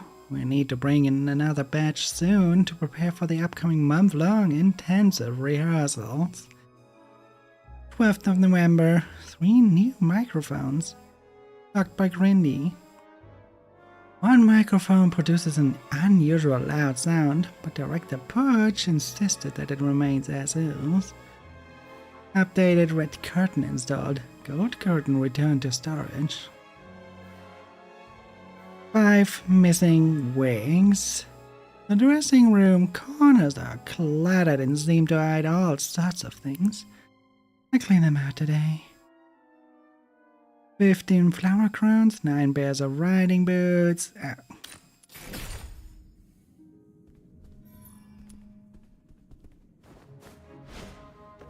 I knew it.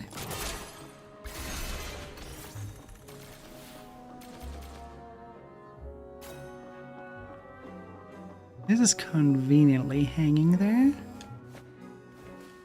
Let me get to the bottom of it.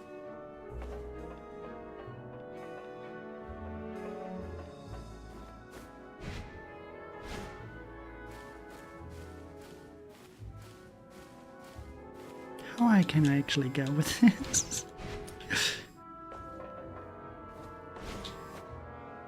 Nothing here.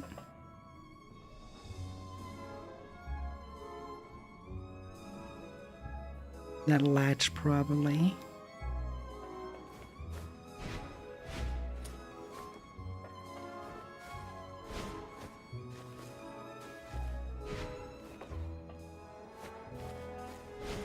Ah, invisible ceiling. Okay.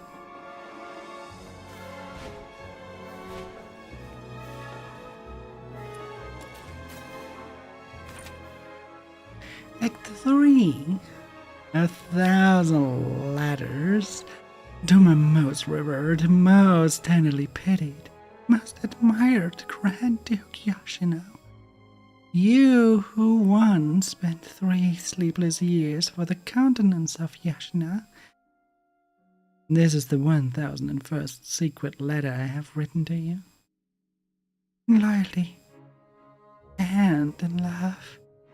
And as in every letter before, I write what I shall gladly write again and again and again. I am forever your docile swan. I am forever yours, forever and ever. I imagine that by the time you read this, a smile must have softened your weary face. One of the courtiers kneeling below your throne would stare at the sound of your laughter and ask, "What has pleased you so?" You ignore him, drink half a glass of Hyperborean wine. If you drained it all, it would spill through your bird and in your robe. You sip while you read, deciding whether to finish the drink in peace or smash it in rage. Yes, I know you. Your face is etched into my heart and soul from the day you sent me the lady's estate. I began to write you 1,000 letters filled with wax and entrusted to birds that knew the way to your hand. And each time I pressed the seal, you knew exactly what expression you would wear as you read. Before the blood-stained banquet where red meteors rained through the hall, you liked my letters. Not just because I was of your favorite swan, but because the lady was unlike your other kin. Though the other swans never spoke of it, I knew their noble patrons mocked you in whispers.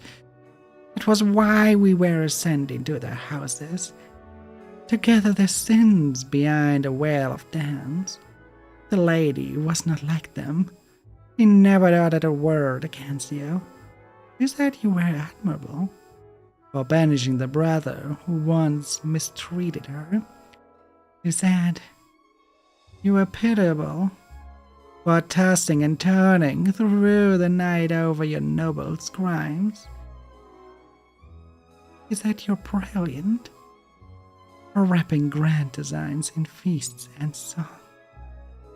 She spoke of other things too, of Yashna's moon, which she saw each night, of Hyperborea's snow, which she had never seen, of Elysium's flowers, which visited only in her dreams. But not once did she ask me to dance. Perhaps she had seen too many swan dances in your palace, or perhaps she had never known a real friend.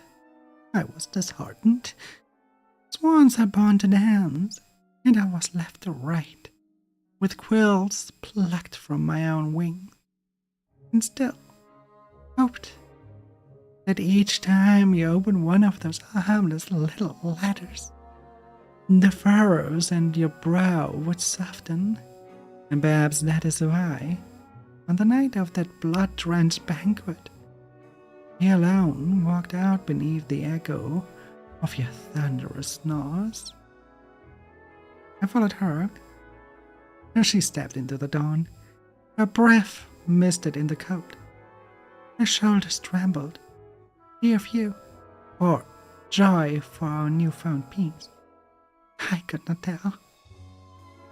I only felt relief that she had never once spoken ill of you.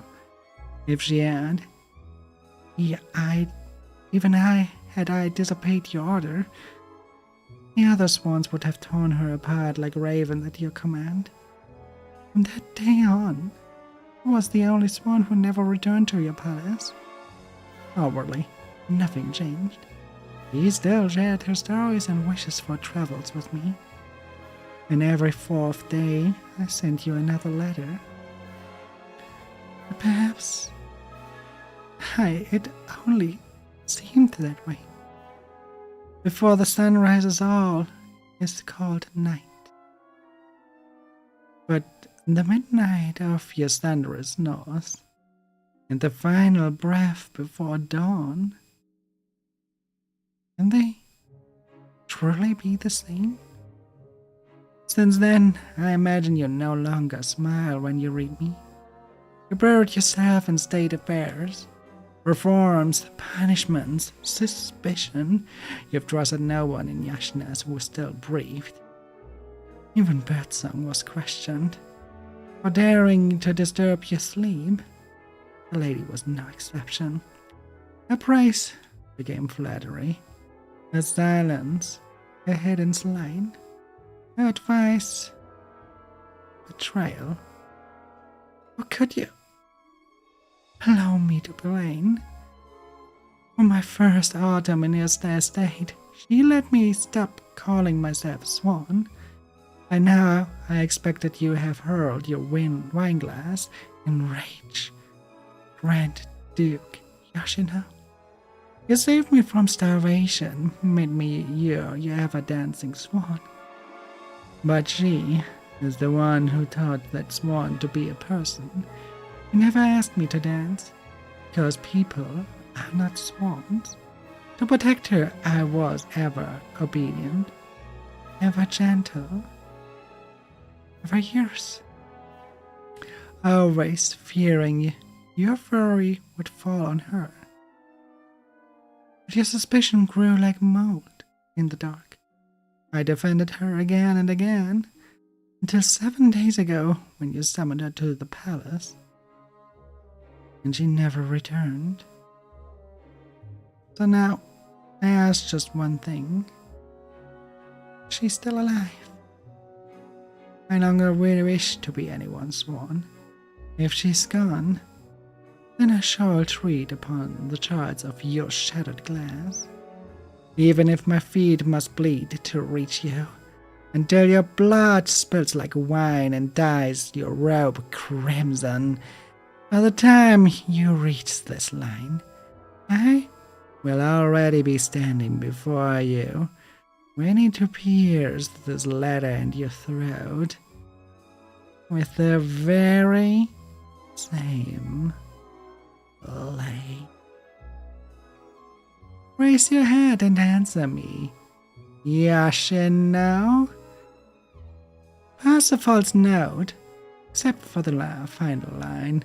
The entire scene is sung by Yoshino as he reads Momiji's letters aloud. The performance must reflect the full emotional arc within the letter, from deferential restraint to repressed grief to seething fury. The true challenge lies in moving seamlessly and convincingly between Yoshino's visible reactions and the inner voice of Momiji, readily rising to its breaking point. It demands exceptional control. That kind of sounds like a play I want to see. It's a little bit of a mix of a few plays I know. Another one, Act 1. The tale opens during the reign of Yoshino, 3rd Grand Duke of Yashina, long before he inherited the title. Yoshino was famed as a patron of the arts. Immersed in painting courtiers and ladders, he maintained a grand troupe of dancers, each handpicked by the Duke himself. Word of the true brilliance spread so widely that nobles from both the Empire's capital and the Church's seat contrived to serve as envoys, if only to witness one performance in that seaside duchy. Yet when our curtain rises, Yoshino does not praise art or boast of his refined taste. Instead, he broods over the bane of his sleepless nights to many siblings. His father, the 2nd Grand Duke, sired more than 100 sons. and every one of those brothers now covets the throne of a small estate. Whenever Yoshino closes his eyes, their faces float before him. He once tried counting them to lull himself to sleep, only to grow more agitated. On the 10th sleepless night, he made a decision. He spent ever more time at banquets, drinking heavily in hope of a few hours' oblivion. Meager, but better than none. When courtiers consult restraint, he waved them off, declaring, "If anything in this world can grant me rest, be it at the molten mountain's core, in a whirlpool at sea, or flickering on the rim of the sky, shall possess it." Thus, in the first year of his rule, from sunrise to moonset, he held feast after feast, inviting his brothers to dine beside him. Pomegranate-colored wine never ceased to flow, nor did the dark veins in his bloodshot eyes faint. Beneath the crystal dome, youths in scarlet gauze danced the swan dance and sang without pause. Their floating shell sleeves swept across the noble cheeks, leaving them flushed, like clouds splashed by the sun before it sinks beneath the waves. And each time, the Grand Duke would raise his goblet, wine running into his beard, his smiles twisting into something grotesque. Then, catching his brothers in that hazy, entranced moment, he would murmur, "Would you care to bring one of these sweet-voiced swans home, dear brother?" And under the spell of wine and swirling dancers, who could refuse such logic? Thus the 1,000 swans flew out, one by one, into noble households. Parsifal's note: in this sequence, a sample dance in the centerpiece. Momiji appears here as one among many nameless swans. She must catch the audience's eye, but never so brightly as to break the unity of the dance. That balance is the true challenge.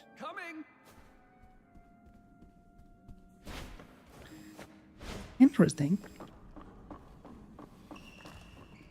Place like this can Like that in a few days. be quite interesting. Even in modern times like ours, where we are having movies, plays on a theater can be even better sometimes. Your throat is too tense. Relax. Let your mouth open fully and let your breath carry your voice. Place the sound further back. Imagine projecting it to a single point at the back of your head. Sorry, Miss Violeta. I'll try again. A good play can be like a good book. This child still hasn't made much progress. I suppose not everyone can be like Parsifal, blessed with such a beautiful voice.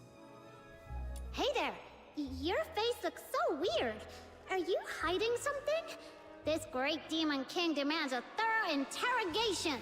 Oh, come on, you can do this. This is the most important performance of the year. We've rehearsed so many times. Everything's gonna be fine. Yeah, it has to be fine. Hey, stop! This demon king is talking to you. Are you alright? Do you need to take a break? No time to rest. I have to keep up with rehearsals. You sure? You look like someone who just crawled out of a coffin. I'm just fine. Everyone's been living like this for over a month now. I just need to keep going. Keep going. Then, could you tell me if anyone has been skipping rehearsals or sneaking out at night? No, no one would do that. Everyone's been locking themselves in here for the rehearsals, never stepping outside. If you don't believe me, check the schedule over there yourself. We'll be rehearsing non-stop until the Silver Candle Carnival ends. Outsider, what exactly is the Silver Candle Carnival? It's a festival where people put on masks, dress in bizarre costumes, and set aside their identities and races. Everyone gathers at the theatre to watch performances and dance. Adlings are invading the void for 90 For seconds. one night, no one cares if you're a Solar or a Charon. All that matters is singing, dancing, and letting loose together. It's hard to imagine a festival like that in a place like Ice Lake. People here seem pretty uptight. Well, the more tightly people are wound in their daily lives, the more they wish to scream and let it all out once in a while. There's truth in that. We were early, planning to hit the stage like I can. But what is in there?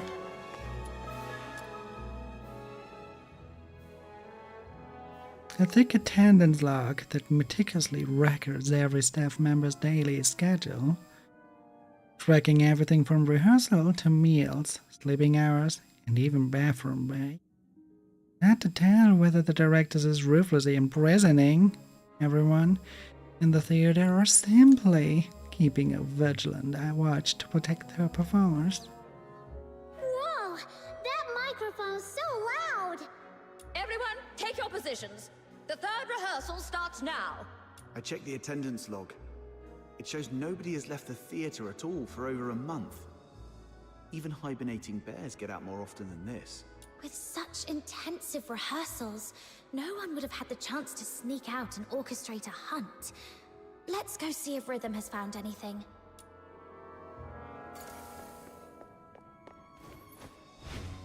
Yeah, but before we do that, there's a orb to catch.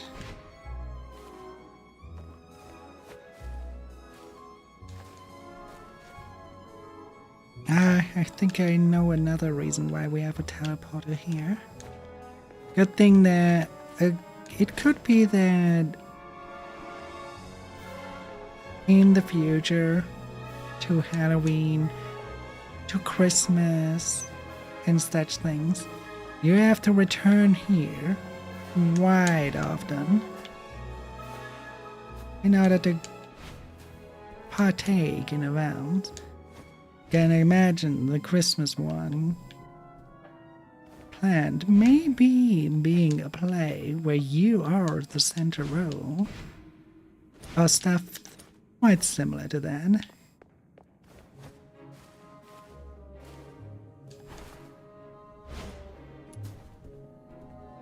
It almost looks like the Oscar.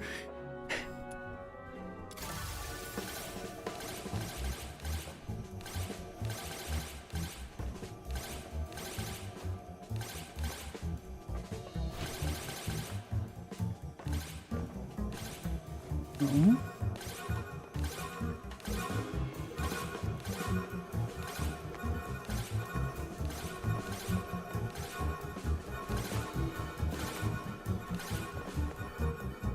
Oh, you motherfucking bin.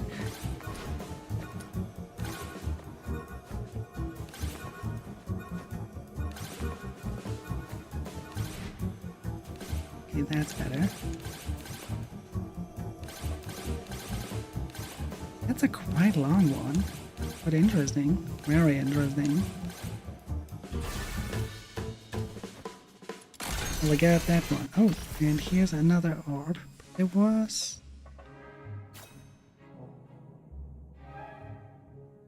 Or was it that one? Was it the one? Seems... on the top there. This is the one we saw. So the one we collected before, we would never have guessed. So, all thanks to that little game. Right.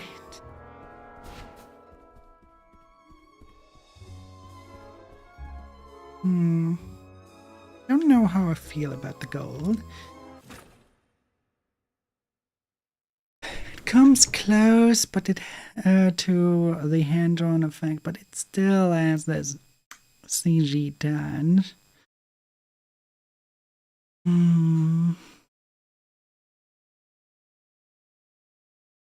But it's incredibly hard. That was quick. Soldiers I've worked with.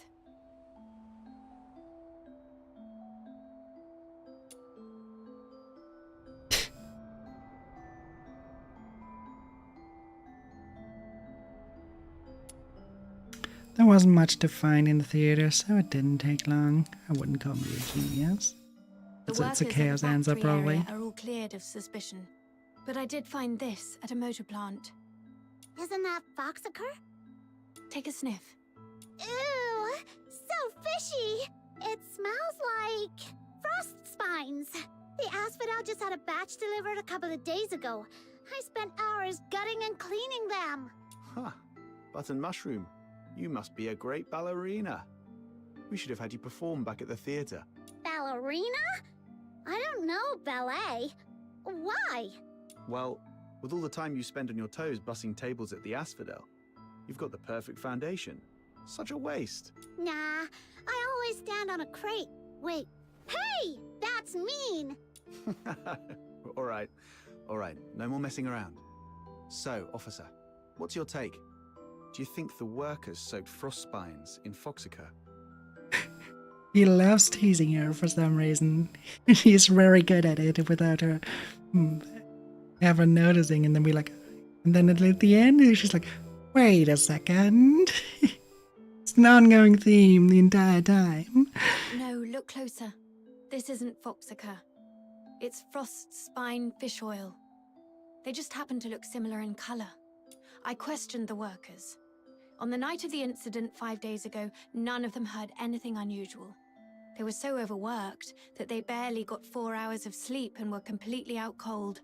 However, something odd did happen. The next morning, a few workers found a harpoon in the plant. No one knew how it got there, but it was inscribed with the words, "Property of the Fisheries." I also found 2 canisters of fish oil stored in Foxacre containers in their warehouse. The workers didn't notice anything off because both liquids are pale blue. Are you saying that on the night of the incident, someone swapped 2 canisters of Foxacre with fish oil? Exactly. And based on the clues we've gathered so far, the suspect is most likely to be...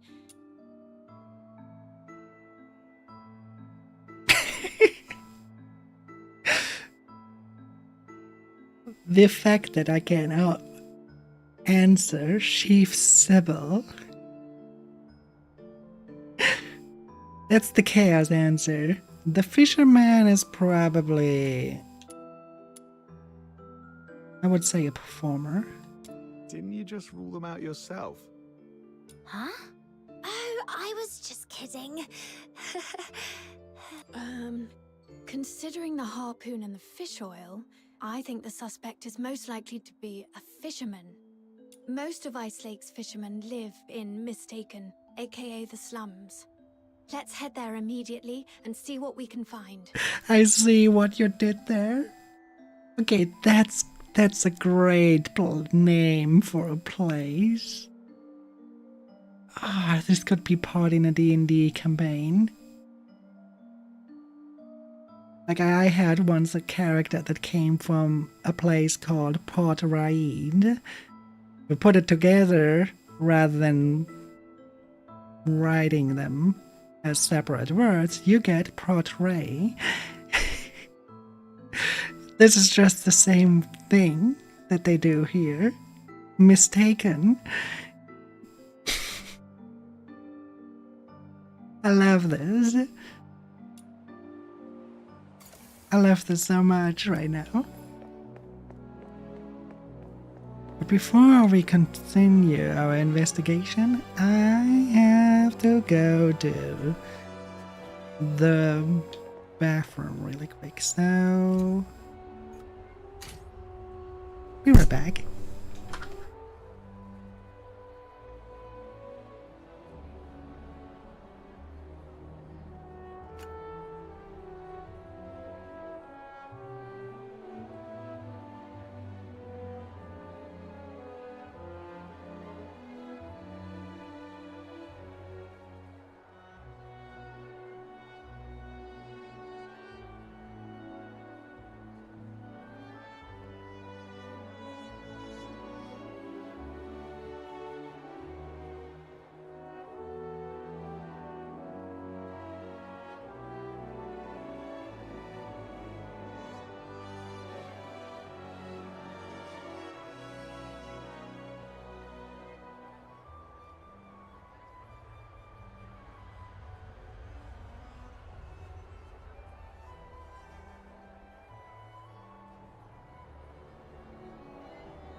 Alright, I'm back. And thank you for the waterboarding. I waterboard right away.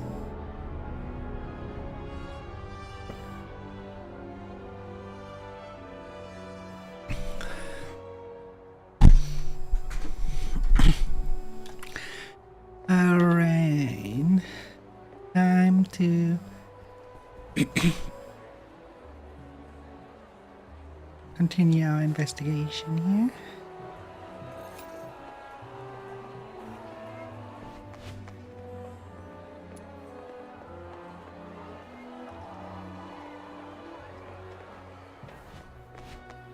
Come to the fisherman's.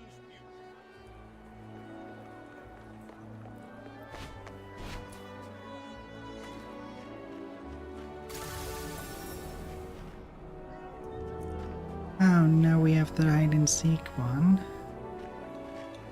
We do them This area's later. full of fishermen. Where do we start, Officer Fisher? Okay, we have to go inside there. Okay, then we do it really quick. We don't need to read it again. And let's just try to find them. The thing is about those purple quests is that they... okay. That they are repeatable. They do happen quite frequently. We got one of them. Turn here, maybe we find a different pair of footprints. There we go. And there we find the next one. Look for more footprints.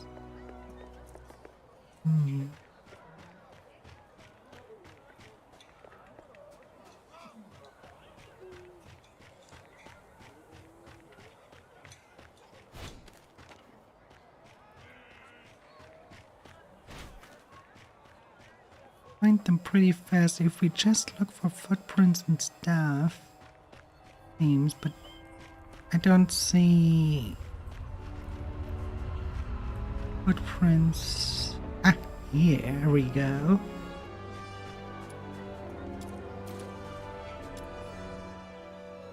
Can't believe I lost. So we got them. All you have to do is looking for footprints.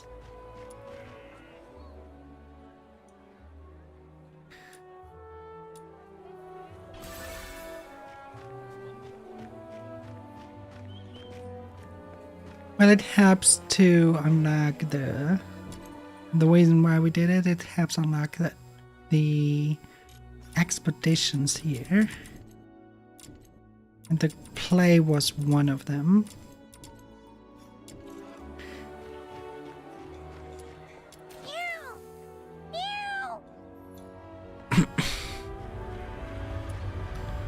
Hey kitty, are you a horse? It didn't sound like a real kitty.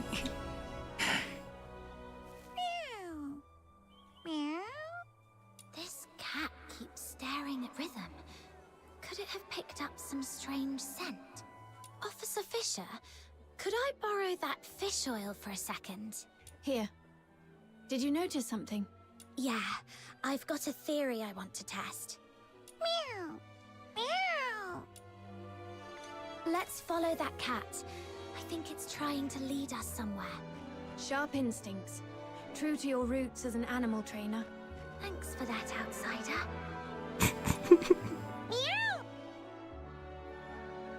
The cat disappeared into the distance. Aha! You scoundrel! How dare you hurt my little minion and then think you can hide?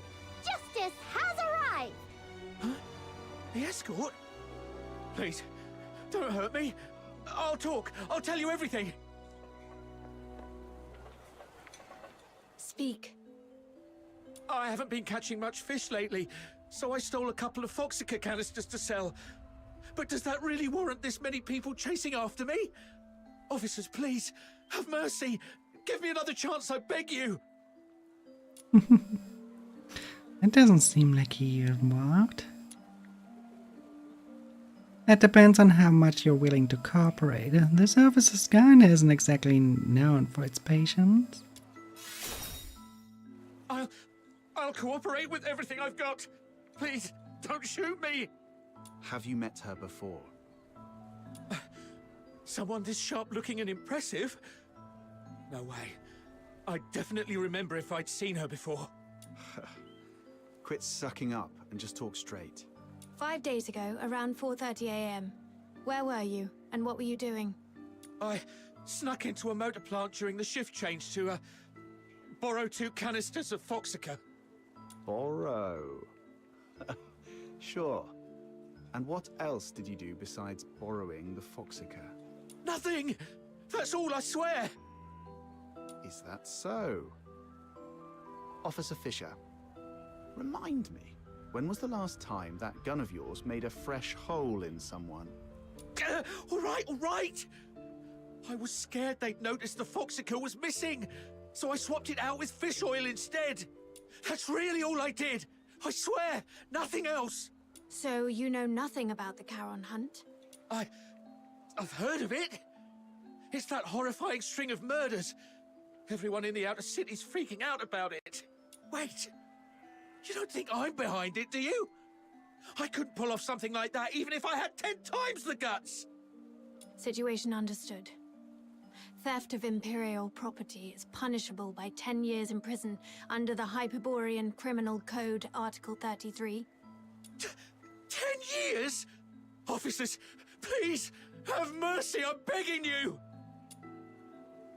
If you can provide important clues about the murder case, your sentence might be reduced.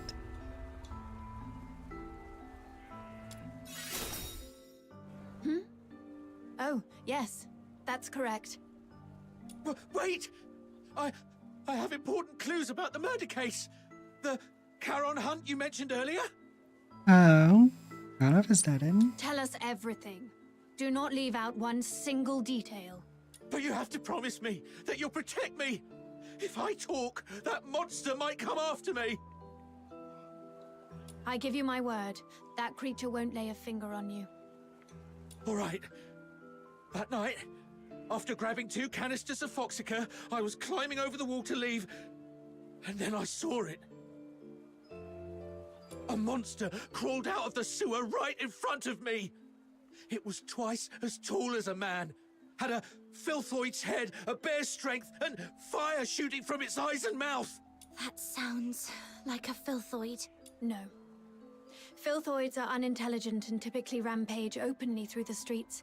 The fact that this creature hides during the day shows a level of strategic awareness. It's avoiding detection. I was so terrified that I threw everything I had at it. My harpoon, the Foxica, everything. All the stuff I risked my neck for, gone just like that. That would explain why the creature was heavily stained with Foxica. What happened after that? How should I know? I was so scared I even wet myself. I just ran for my life and didn't dare look back. I've told you everything. Please, officers, you promised to protect me. That monster, I saw it up close. If I hadn't been hiding all this time, it probably would have found me already. Look, I've told you all I know. What do you say? Please, about the Foxica case. If I get charged... I'll report your information as it is. Your theft of Imperial property is undeniable, but since you provided critical intel, your sentence will be reduced in accordance with the Hyperborean Criminal Code. Fine. Let's move. We'll take you to the Security Bureau. It's the safest place for you right now. All right. I mean, it is the safest place, maybe, unless he is suffering from deterioration, then he just ends up like that other thief of a fool.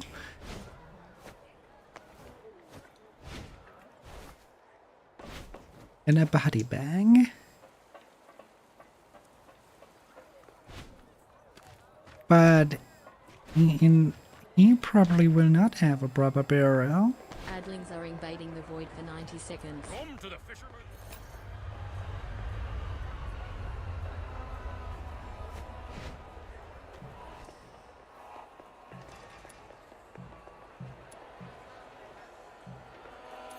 What is that? The iron hooves in their charge.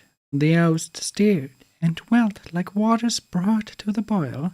Far-sighted was this Gallia, prudent was this Gallia, and so they mourned with this Gallia for Solanus. For Solanus revered and feared had fallen. Dirges rose and tears fell, as though 1,000 stars descended all at once. The night lay veiled in mist. No guiding star remained. The stay way endured the bitterness of deceit.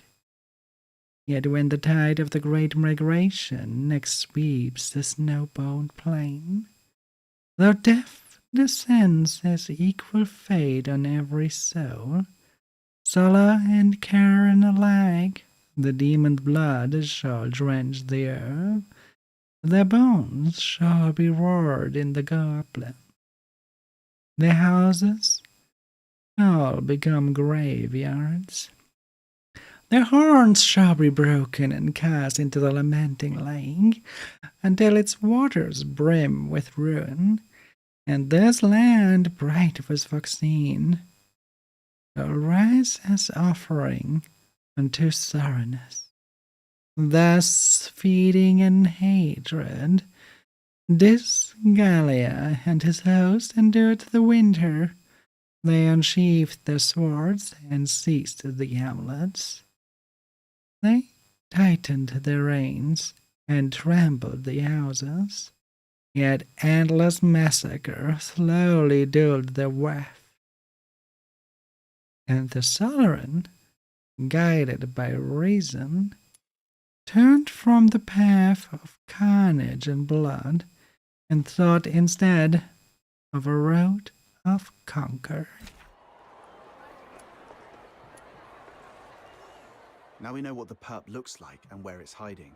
What's the plan, Officer Fisher? I'll go into the sewers to find the suspect myself. My superiors have made it clear. They need the suspect's exact hideout. But the Ice Lake sewer system is a labyrinth. If I just tell them the suspect is hiding somewhere in the sewers, they still won't grant me backup. But if I locate the monster myself, or better yet, confront it, the escort won't have any excuses left.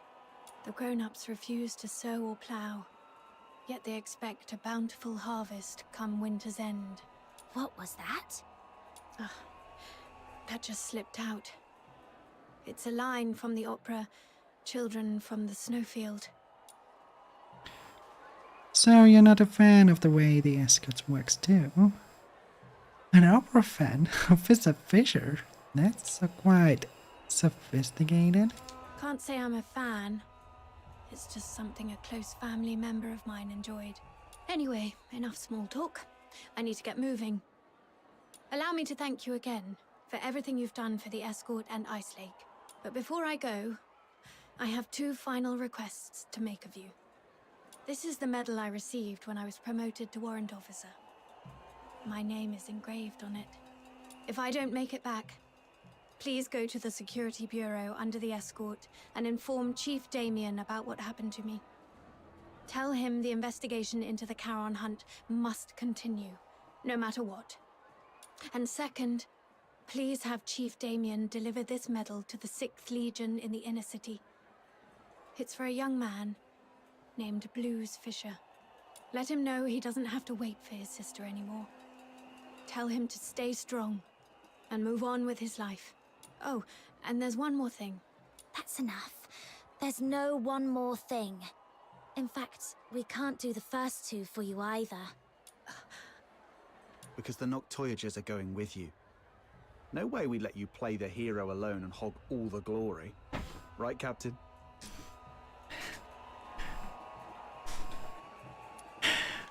That monster punches out like hell. I need to settle a score with it myself. It's getting dark, Officer Fisher.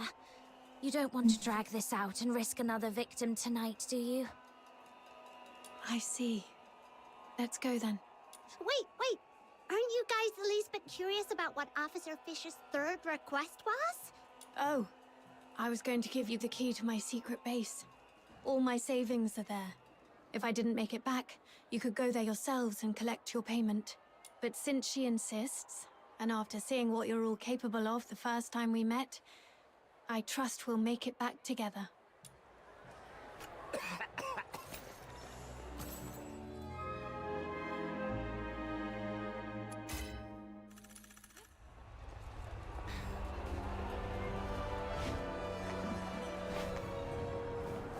Alright, into the sewers we go.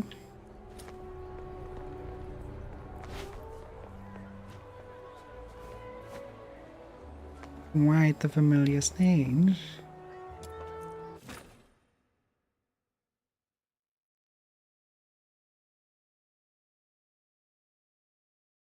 And no, there are not 3 turtles living there.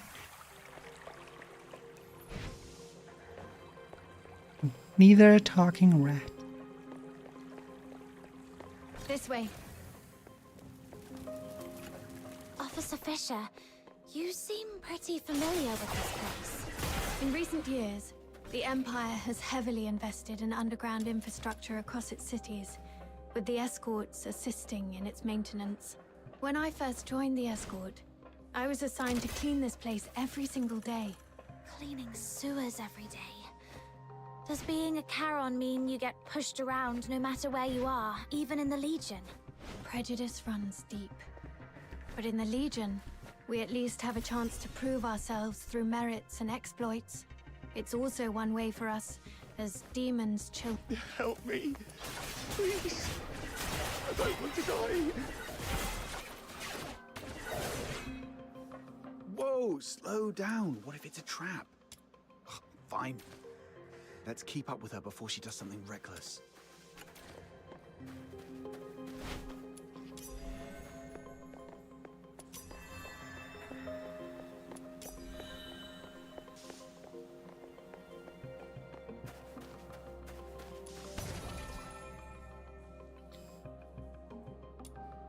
I'm learning to play this Paybar again.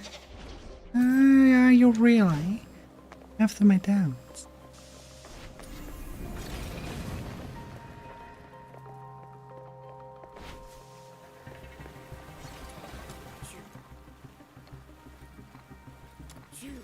I don't think we get this one, but let's see. Yep.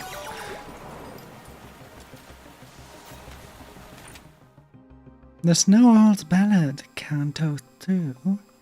The snow owl faltered, the snow owl cried. 6 times it wheeled through the nighty sky.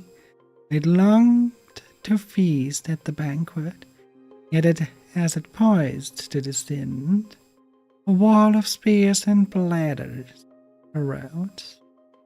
Perhaps the wine had been too sweet, for the hapless Solarian forgot the truth bound in the name Charon, the children of the demon. Children of the demon, bereft of all virtue, delighting in the defilement of oaths. Children of demons, lie and venomous, weaving their webs of lies. The salted fish was but prelude to slaughter, the goblet brimming but crimson-veiled malice. The Charon chieftain, raising a scabbed, loosed a baleful love. The kindly feast lay bared as nothing but a snare. The northern snow fell like death's scythe. Could it ever suffer 2 people in peace? Golden hair disheveled, silver goblets overturned, iron armor rent, swords clamored loud, driving ever closer upon the Solarian guests. Arrows sped in volleys, pounding the Solarian like a hunted pack of wolves.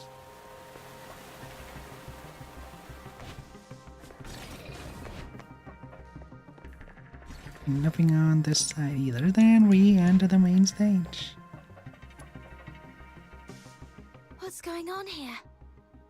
He and his friend were driven into the sewers by a monster. They thought they were done for, but the monster suddenly left them alone. Though they escaped death, this area is a labyrinth of dead ends teeming with filthoids, leaving them trapped here. A monster? Could it be the one behind the Charon hunt? Highly likely. I've treated his wounds and called for reinforcements. Until my team arrives, we need to ensure their safety. Thank you, officers. My friend is just beyond that locked door up ahead.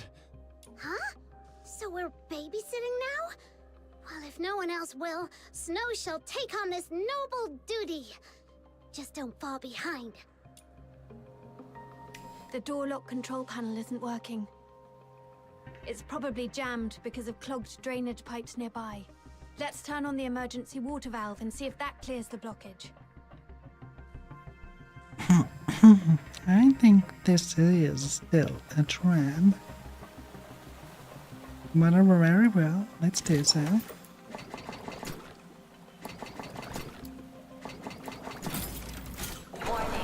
Drainage process malfunction. Outflow at full capacity. Please clear the drainage pipes immediately. Those things are coming at us. My leg. I can't move. Just how much stuff is crammed in this tiny pipe? Let's quickly finish them and restart the control panel. The sewer defense system is also activated. It may help. Yeah, there's a Most devices defense in the system in the sewers place were like this. What the installed fuck? by the Aeropile Academy, but they just warned us not to pry. They rigged the sewers with military equipment. What are they up to?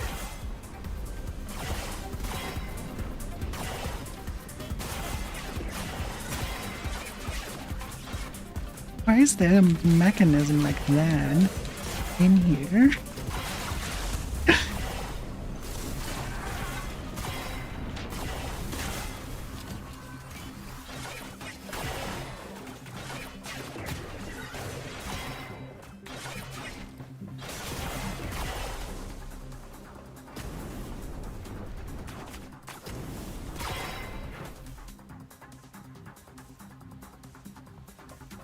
The defense system has stopped. Looks like the control panel is back in function.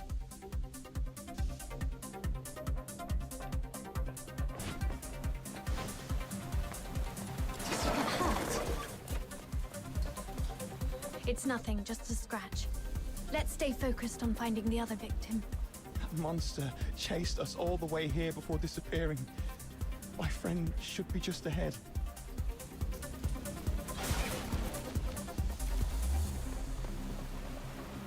Oh, that looks good. That looks really good. Very good lighting there. Proof that you can make a good scene with very minimalistic things.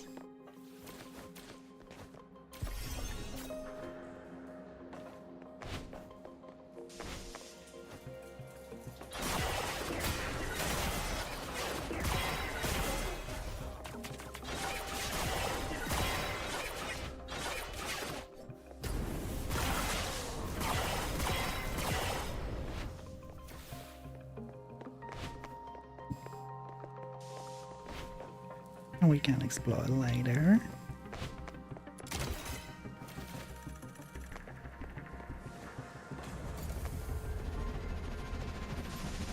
He's over there, behind the device. Hey, someone came to save us. Run. Filthoids. All over. Hang in there. We're coming for you. We need to deal with the filthoids ahead first. It'll be too risky to move him while they're still around. True. But why is he in an apparatus that looks like a mincer? Watch out! Officers! Here they come again. Can't even catch a breath with these pests.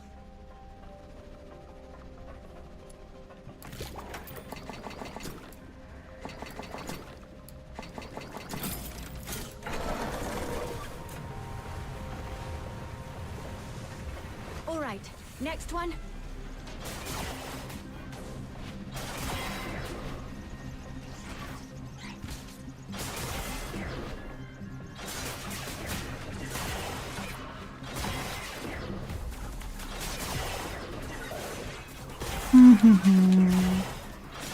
Just a few then.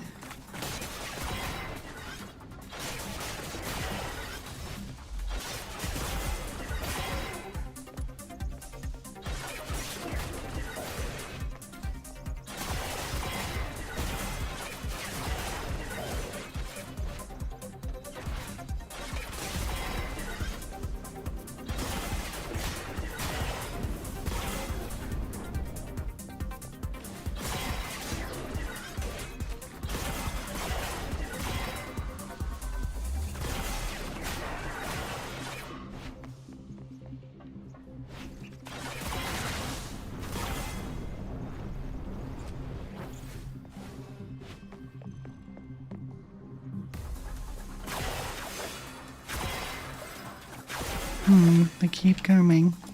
I just should open this now.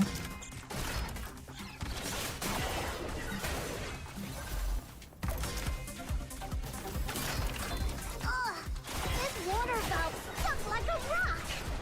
Little minion, I'll leave it to you to prove your strength.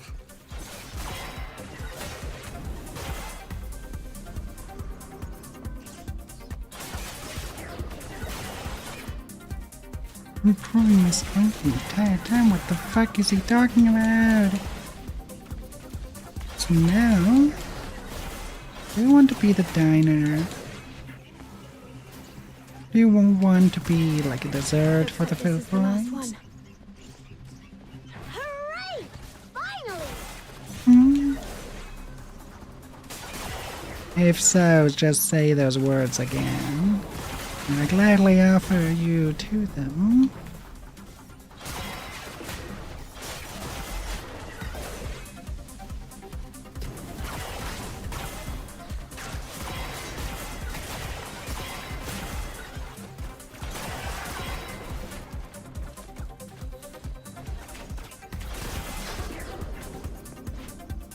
Lord, I might should summon a few of my helpers. There we go. Alright, sleep well, my dear.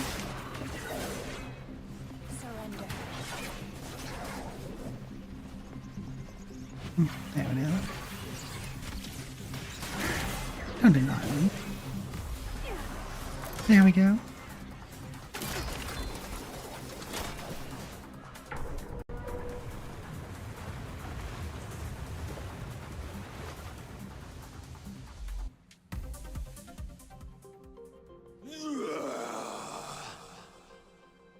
That sound, it's the monster. It's coming. Hey, you two, stick with us. What if you run into more filthoids? Officer Fisher, we've set up traps at several sewer exits as you instructed. What's your location? Perfect timing. Prioritize getting the 2 civilians to safety. We've spotted traces of the suspect in the wastewater treatment area. Copy that.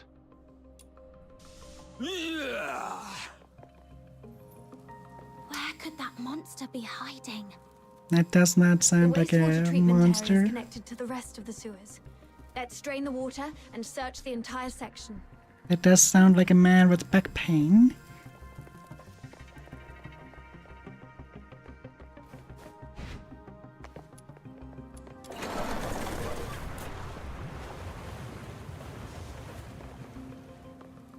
I only summoned Berenica. Mark, we're here to assist. How are the 2 civilians? They've been sent to the hospital. We also contacted HQ. They've finally agreed to send reinforcements. Are these the helpers you mentioned? Yes, they're the Noctoyagers, an excellent fox hunter team. Without their help, I wouldn't have made it this far. Wow, look at all this backup. Time to show that monster what happens when you mess with little minion. Stay alert. There's a big fight coming up ahead. I still think even with the backup that this is not ending well for us. Alright, let's see what's around the corner.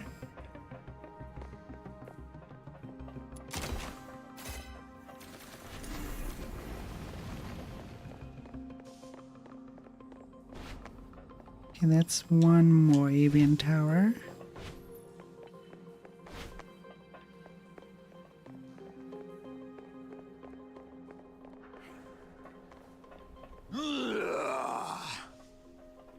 Is the back pain getting worse? Do you need the painkiller I got earlier?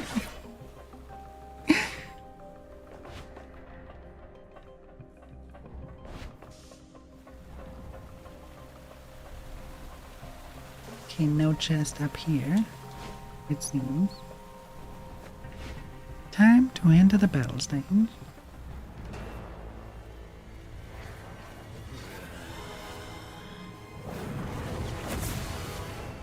The target is not a Filthoid.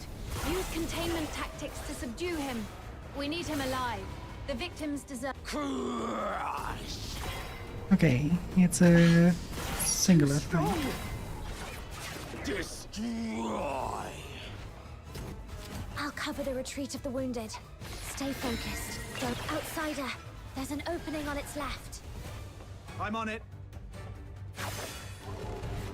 We've got it pinned. Rhythm, now!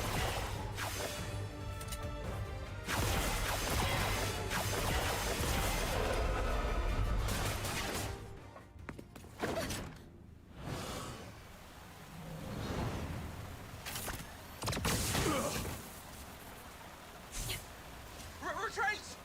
There's more than one monster!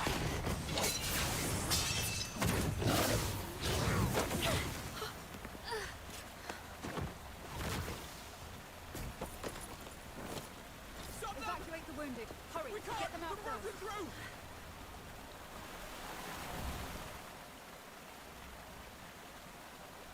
I'm okay, but Officer Fisher is... It's all right. Protecting civilians is my duty. As long as you're all safe. Officer Fisher! Thank you so much for your help. Without you, the escort would have suffered far more casualties. Just doing my part. Still, we truly appreciate it. I'll contact my squad mates and have them escort you out. Ugh, the comms are acting up again. Never mind. You'll run into them on your way out. We'll have to seal off the tunnels you just came through. Just head that way, and you'll see them soon. Man, you've had it rough. Just woke up from a coma and now this. If Rhythm hadn't stepped in, you'd probably be taking another long nap right now.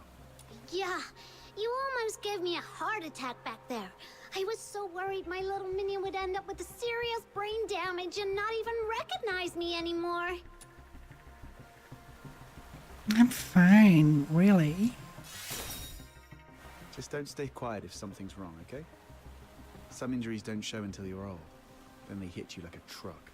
Wow, outsider. You sound like a grandpa. Alright. Since our work here's done, how about we head home and rest up? But Officer Fisher looked really bad back there. Shouldn't we check on her first? She's probably been taken to the Legion Hospital in the inner city. You know how that place is. There's no way they'll let us just waltz in. Oh, come on, let's at least try. We helped out a ton just now. Maybe the soldiers will help us get in. Let's give it a try. After all... She just saved my life. It's all right. Protecting civilians is my duty. As long as you're all safe. Alright, alright. Whatever you say. So, should we go now? Just a second. Sure. Whenever you're ready. Want to check the place.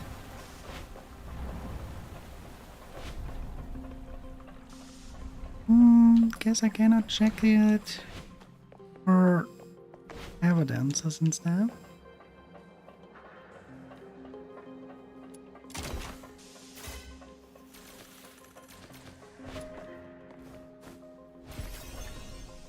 I guess we do not gather any clues here as to where it's left.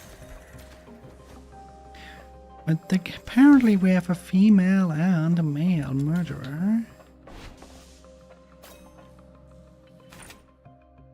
The proclamation of vengeance. Dysgalia returned into the snow-bound wilderness. Words forsook him, darkness veiled his sight without end. In silence he recalled his brother's face. Had he yet trod the sacred halls of Elysium, he would have cried aloud the names of the Great Nine, entreating the power that guides the fallen home. But blind faith was long renounced, the idols cast down, and death itself bore witness. The gods were gone. Though the host kept silence, and with Dysgalia they mourned wordlessly. The soldiers, wrath-bound of silence, awaited his command. The frozen earth trembled beneath his wrath. 3 days and 3 nights his silence endured. The host waited and waited still, for their lord to call for vengeance, to cast the demons into dust. At last he spoke slow and measured. Leave the slows. Let us bide our time. The Charon are indeed our foes, yet more loathsome still is our own frailty. The demons bear no Solarian virtue. They wield their strength in wanton excess. Then must we forge a strength redoubled to cast them down and bind them fast in chains. Better to gather strength to lie low and wait for a just vengeance, than to squander rage to our common ruin. Alright, okay.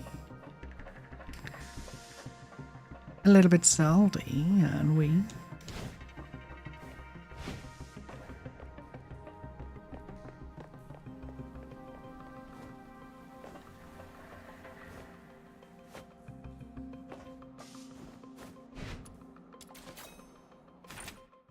I'm a doctor, formerly trained under the Imperial education system.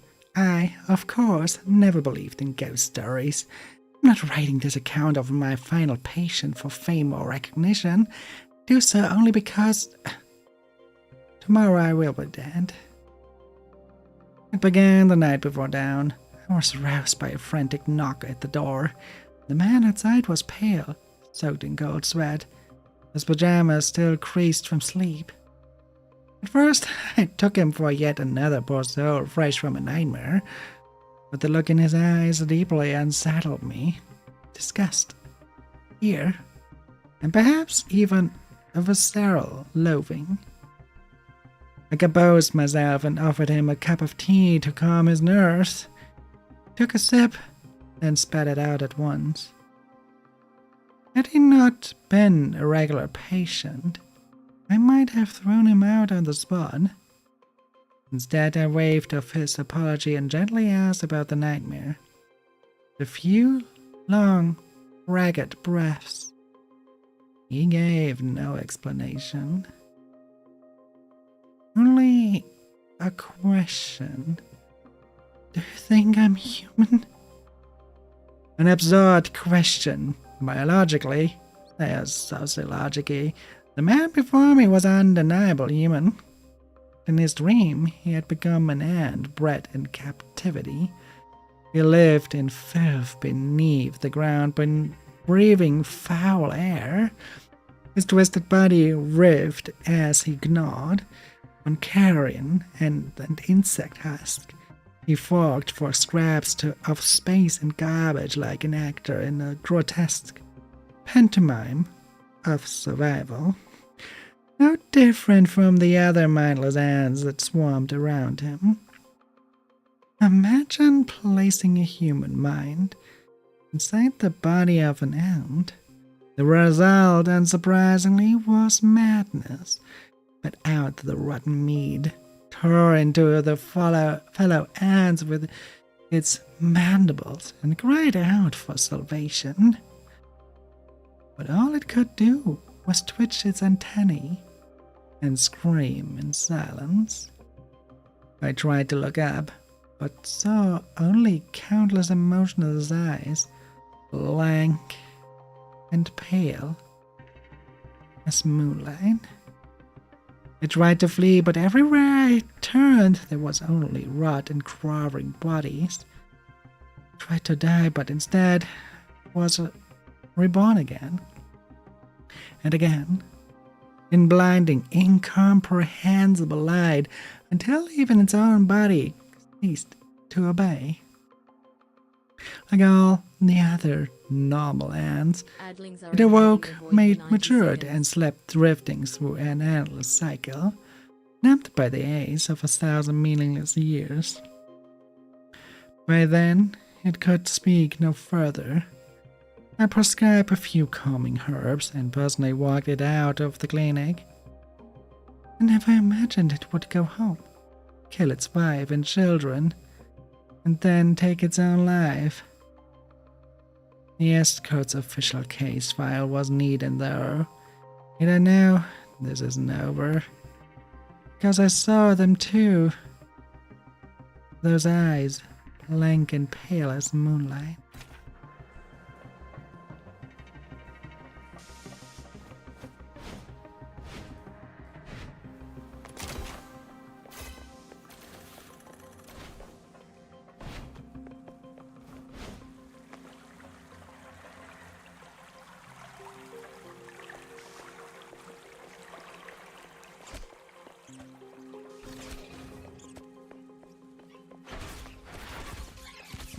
Still locked. What can we do about it?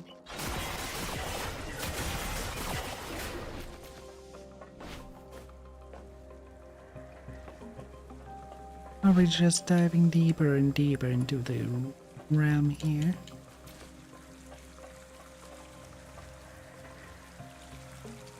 This is not Could you leave me look around? Jesus Christ, rats these days.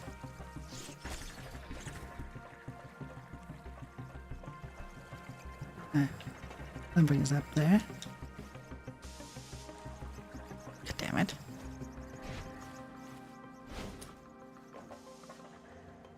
It was just a line.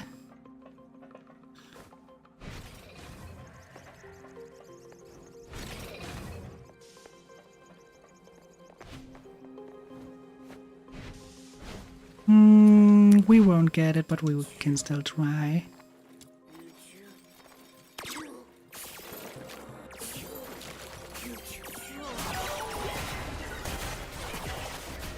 I really should look into what we need in order to get that. Let's see, forge.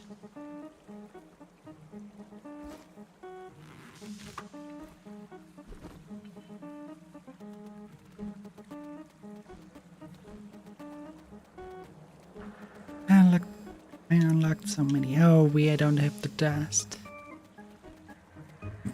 Oh well. We can gather them at the later point.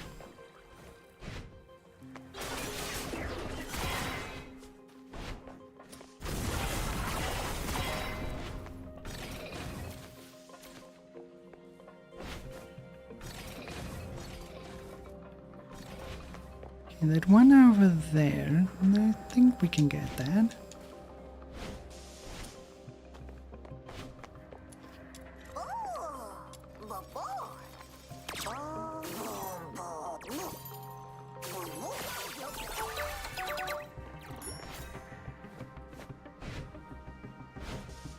Good. The gentleman be gone. For the rest, nah, not looking that good.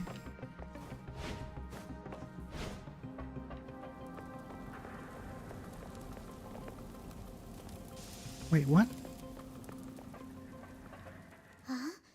Are they the ones to pick us up? What happened to them? They're not breathing. Wait, don't touch them. The wounds are small, and the blood's turned purple. It's poison. Cover your mouths and noses.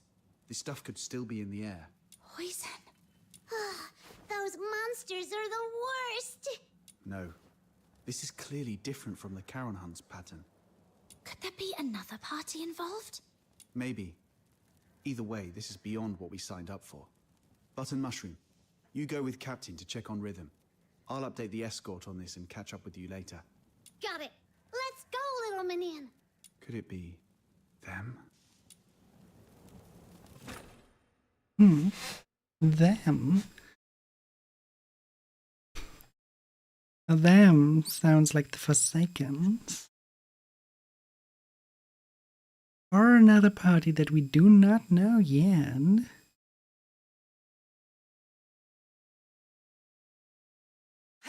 Adapted as something like the Elysian Church, so...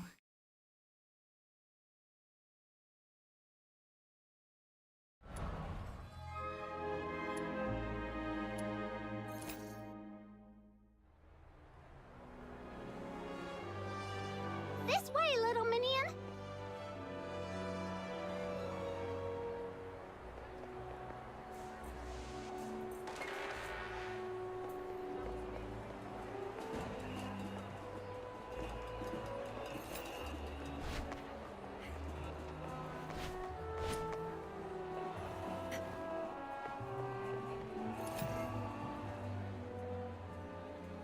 Halt! This is the inner city. No Charons allowed without special clearance. Oh, it's you guys. Ease up. They just did the escort a huge favor. What brings you to the inner city? We want to check on Officer Fisher and see if she's okay. I heard she made it through, though she's still unconscious in the hospital. I can take you there. Just lay low and follow me. Good.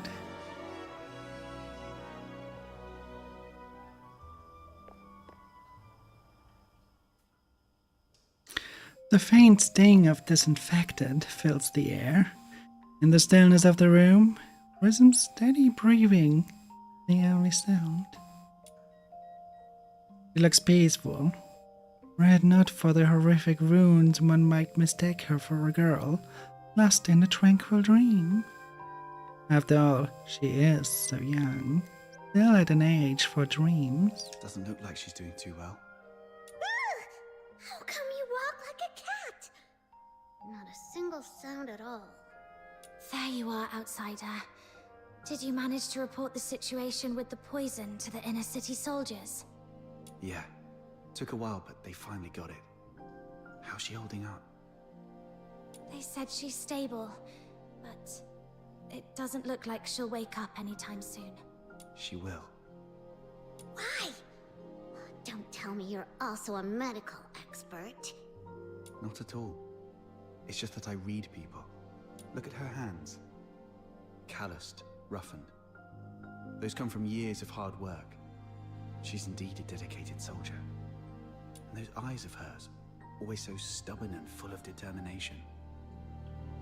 People like that never know when to stop or take an easier way out.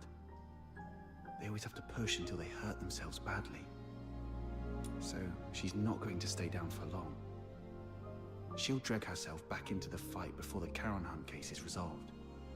For now, all we have to do is have a good rest and wait for her to wake up. Very well, but she better not making any actions alone. Rhythm! Rhythm! Please keep it down. I'm so sleepy. Seriously? You're napping in the middle of the day again? The test's tomorrow. Do you even remember where I left off? Something about Charon's sins? Yes. Oh, what was that again? Oh, figures you've been slacking off in class again. Working at night always leaves me too sleepy for school the next day. But hey, that's what I've got you for. My personal tutor. I had to work too, but you don't see me nodding off in class. We only get a few years of schooling. How can you just waste them like that? Anyway, the Charon's sins. It all started from the night of Lamenting Lake. 1,000 years ago, right here in Ice Lake, the horned demons, the Charons, pretended to join the Solarians for a lakeside festival. But that very night, they did something terrible. Nearly every Solarian there was slaughtered. After that, the Charons started a war across Hyperborea, killing anyone they saw, until His Majesty Disgalia, the merciful founder of the Empire, ended the bloodshed and restored peace. That's why, for the crime of the Night of Lamenting Lake, every Charon born since must carry the burden of that sin for the rest of their lives. But it's been so long. Do we really have to spend our whole lives paying for something we didn't do? Yes, repayment is all we can do.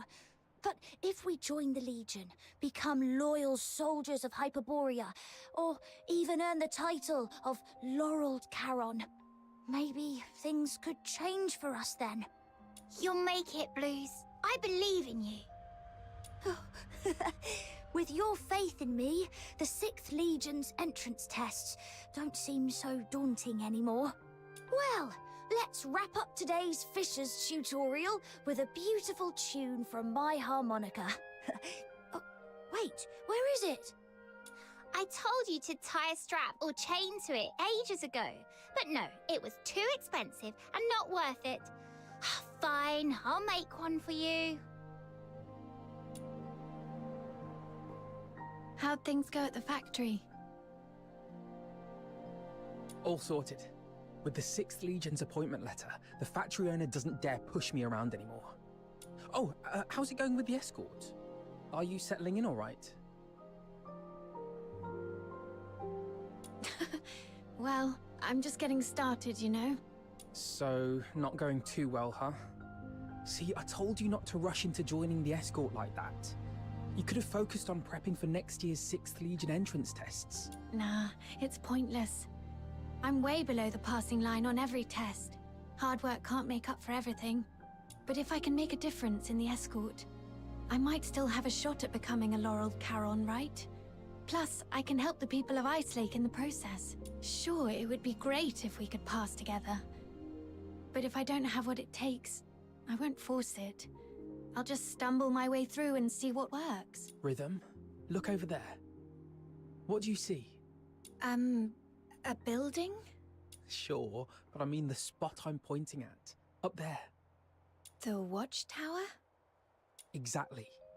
More specifically, the light on top of the watchtower. That's the highest point of Ice Lake.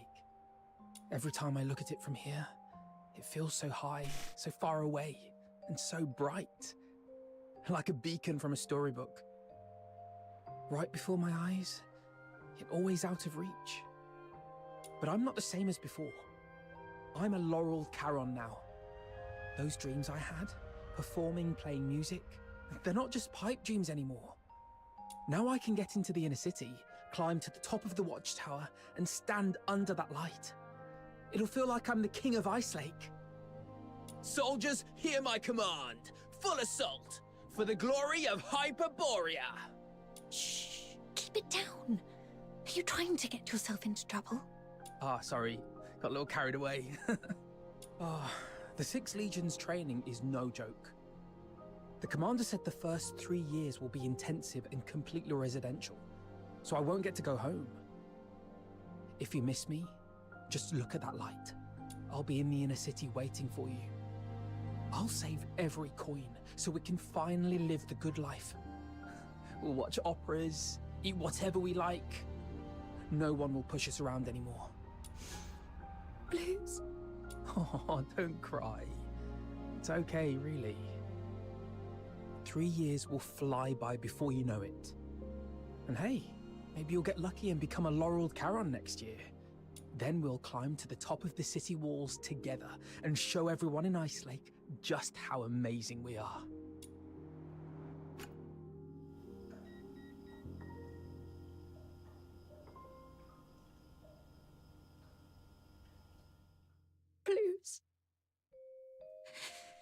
I'll do my best. I promise. We'll get on the city walls together.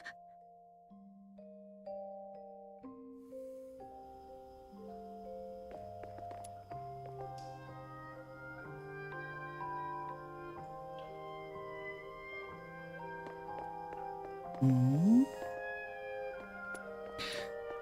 I'm more intrigued by the entire scenario here. Now that we can walk around here.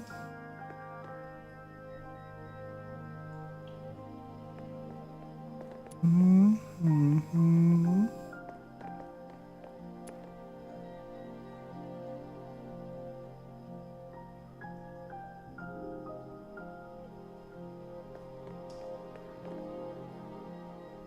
What kind of diagram is that? I mean, it somewhat resembles a spline and the brain, but in the same thing, it looks so foreign. Officer Fisher, you're awake! Wait, are you crying? Did you have a bad dream? I think I dreamed of so many things from the past. Little Minion, Mud Ears! Quick, come here! Officer Fisher's awake! Mud Ear? Mud Ears totally called it. Officer Fisher's just as tough as our captain. Practically unkillable. It's you. I remember I was with Blue. No, wait, we were in the sewers, chasing the monster. The perpetrator of the Charon hunt. Did we catch it? Whoa, slow down. You've been unconscious for 2 days. Take a breath. Have some water and eat something first. I'll explain. That day, after they got you out of the sewer. So, it got away after all. Whoa, easy. Don't tell me that you're thinking about diving back into that sewer.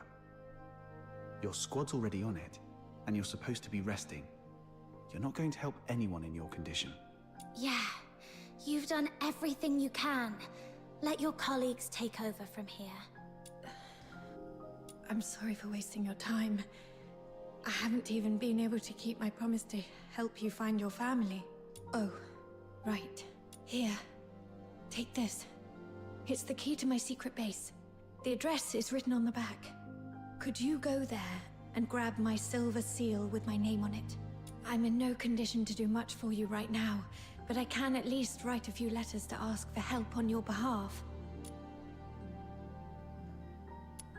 Even in a hospital bed, you're still thinking about helping me. I made a promise. Besides, I truly hope you'll reunite with your family. All right. We shall gladly accept your help then. Soldier's secret base? I bet it's packed with cool stuff. This is so exciting. The address points to somewhere near the roadside freight station. She actually built her secret base in a place like that. People tend to pick the oddest spots for their hideaways. Some use cars, some find old pipes. A roadside freight station? Seems pretty normal to me. Please tell me I'm not the only one who used to crawl into random places as a kid.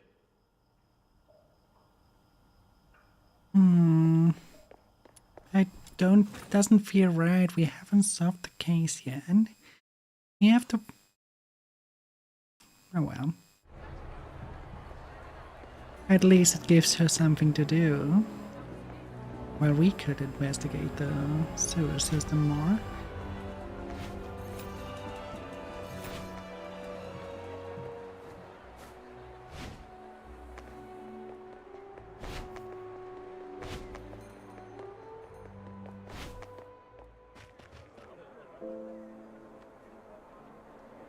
Why is it suddenly... The servers are really creeping.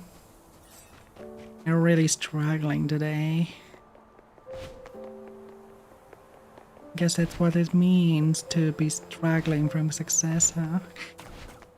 actually makes me quite happy. It means the game has a good perception, right?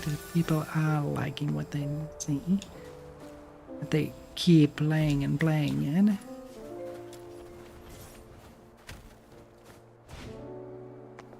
It's what it deserves. This is a real...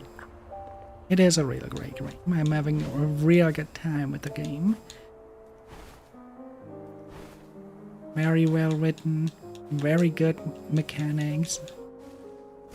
The only problem is the lag spikes sometimes, but that's because so many people are trying to play it, and they could never have seen that coming. Such a big success as. So preparing that takes time. We'll resolve over the next months, probably. Because we're probably stuck up on RAM, CPU, on the servers to basically bustle all this.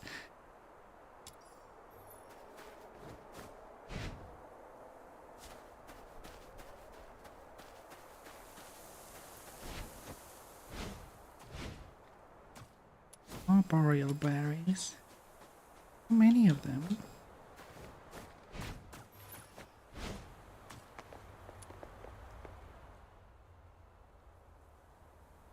I've been running this little stall in Iceland for years. This is my business.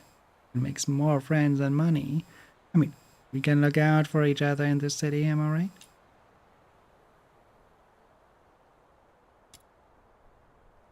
Prioritizing long-term connections, you make the deal with the local trader despite the lower profit.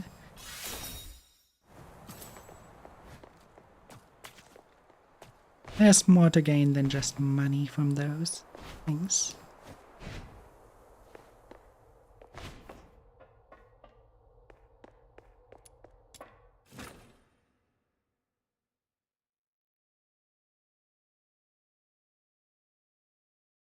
Is this it? The entrance should be near. Let's look around.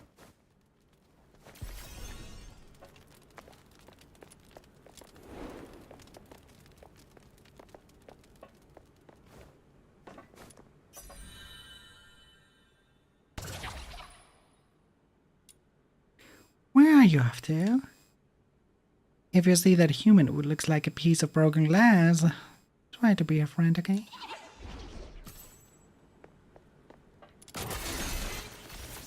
Human that looks like a piece of glass. You're hiding someone.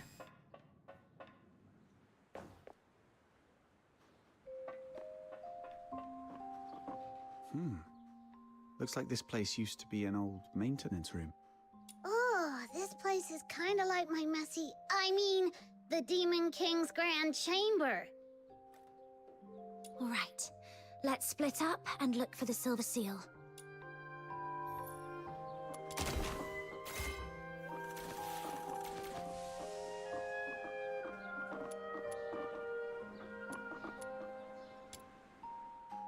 One corner of the lime-washed wall is covered in countless etched words. Some are crooked and childlike, and others are firm and deliberate, clearly written by an adult hand. All of them repeat the same sentence. Never let anyone die to fill voids again. Your brother is dead, isn't he?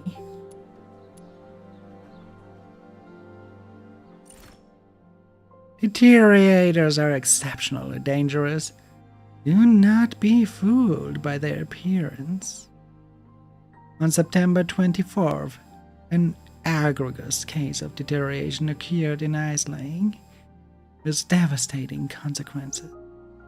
Following a comprehensive investigation by the 6th Legion's escort unit, the details of the tragedy have now been confirmed. On September 13th, local residents, Mr. and Mrs. Fisher, encountered a gravely injured young man. Robbie Brown collapsed by the roadside near Lamenting Lake. Acting out of compassion, they brought him into their home and cared for him. However, Robbie Brown was a deteriorator, and we had evaded the Empire's routine screenings and fled to the outskirts of the city. While receiving aid from the Fishers, Brown deliberately concealed his condition. 10 days later, he succumbed to the transformation, becoming a filthlight. The resulting massacre in Ice Lake's southern district claimed the lives of dozens, including Mr. and Mrs. Fisher. The 6th Legion's escort responded swiftly and succeeded in subduing the threat, but not before the damage was done. The incident resulted in 18 deaths, including 3 Solaran citizens, and 34 injuries. Citizens are reminded, under no circumstances should you provide shelter to unidentified Karen individuals. If you suspect someone of being a deteriorator, report them to the Security Bureau immediately. Deteriorators are and will remain humanity's enemies. No exceptions. Harboring deteriorators or concealing their condition is a capital offense under the Article 54 of the Iberian Criminal Code, punishable by death.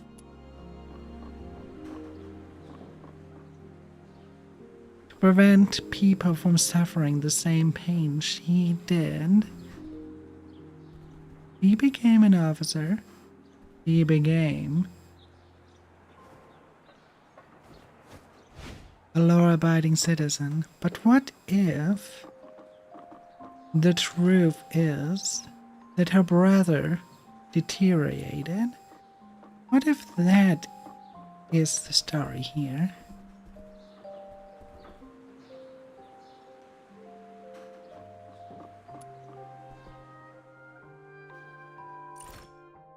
Recipient Rhythm Fisher, as like his god, 6th Legion's Corticus region, for demonstrating decisive leadership, exemplary bravery, and exceptional operation efficiency in multiple field clearing campaigns across the years, for her irreplaceable role in upholding public order and safeguarding the people of Ice Lake. Upon the assessment of the Legion and by the degree of His Majesty Julius Rhythm Fisher is hereby awarded the Imperious Signet Ring and formally promoted to the rank of Warrant Officer. Let her serve as an inspiration to all soldiers, urging them to strive ever higher for the Empire's glory. All glory to our Emperor.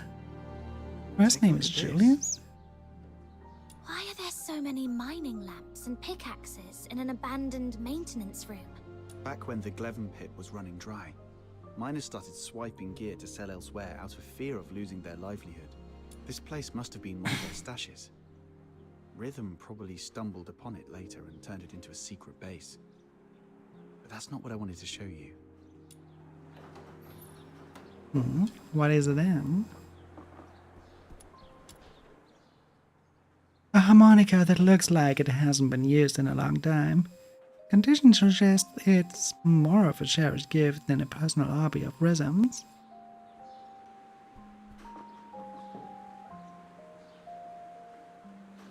We have seen the cutscene that the brother of hers is very fond of this and would never leave it. The suspicion that he is long dead hardens.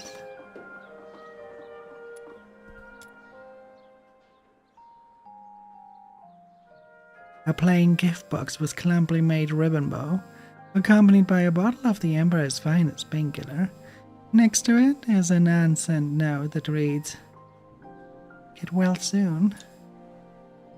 I was wondering who the genius was that sent painkillers to someone in a coma. Now it makes sense. That's so Rhythm. Anyway, this is all I found so far. What about you? Found the seal yet? Not yet, but I've learned something else. When Rhythm was young, Her parents were killed by a filthoid. That same filthoid took the lives of so many others. I have received an alert of a deterioration outbreak in the eastern periphery. The deteriorator is a grave threat. Immediate evacuation is advised. We'll take over from here. Protecting civilians is my duty, as long as you're all safe. Maybe that's why she joined the escort. To make sure no one else has to suffer like her parents did. Then, you've forgiven her for what happened that night?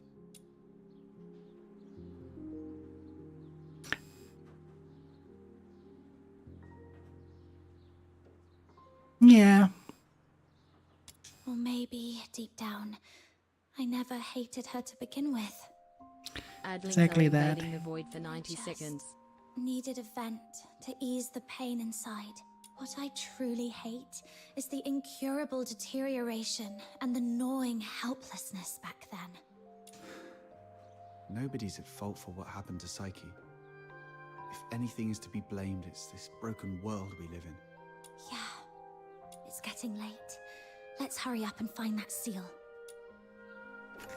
Fine, but there's a book I want to read. Finally, put all the stuff for Rhythm stored away back where it belongs.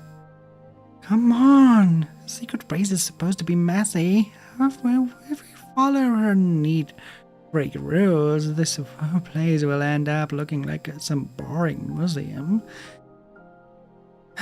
When will my fussy big sis finally get in? Real thrills trembling on long-lost treasure hidden under clutter one day. Past the 6th Legion's entrance test. Yay! And my request to officially use this abandoned maintenance room got approved too. Double yay! Can't believe the high-up said yes. Just like that. No more sneaking in and out. Nice.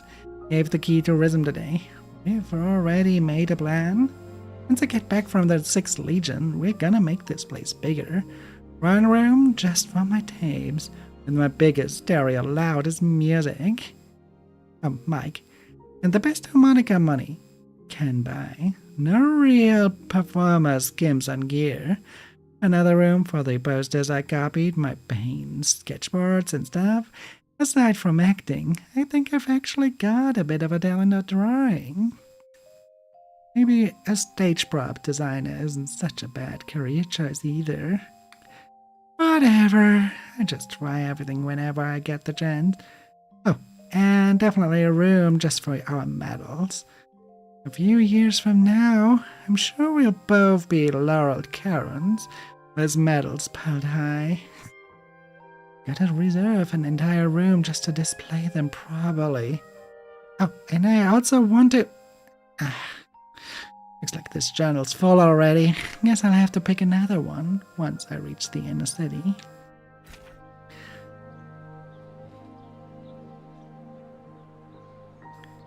I see.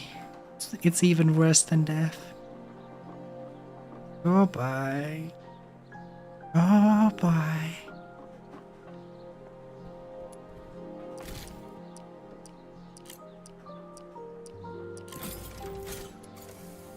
What if he is the monster? A photo of a brother and sister standing under the inner city hall. Scribbled into the top right corner are the names Rhythm Fisher and Blues Fisher, along with the congratulatory notes celebrating Blues passing the 6th Legion's entrance test. Ta-da! I found the seal! See?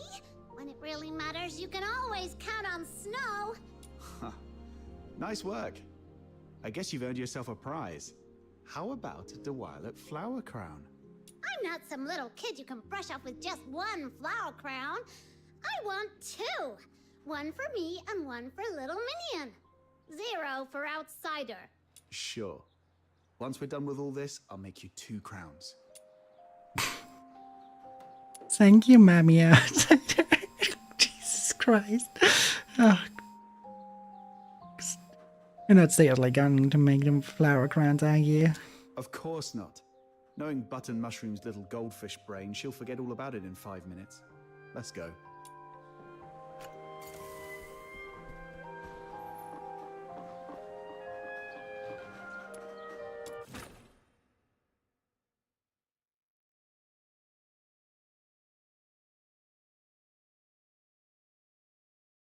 Come on.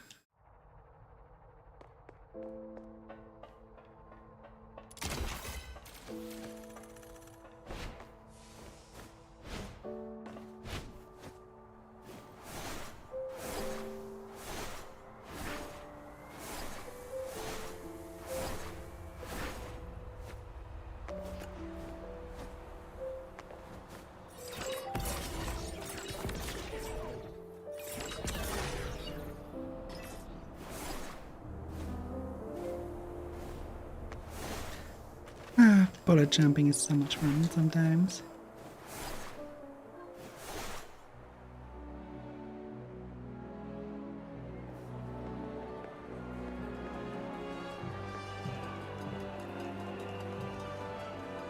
Player hubs are so crawling with players.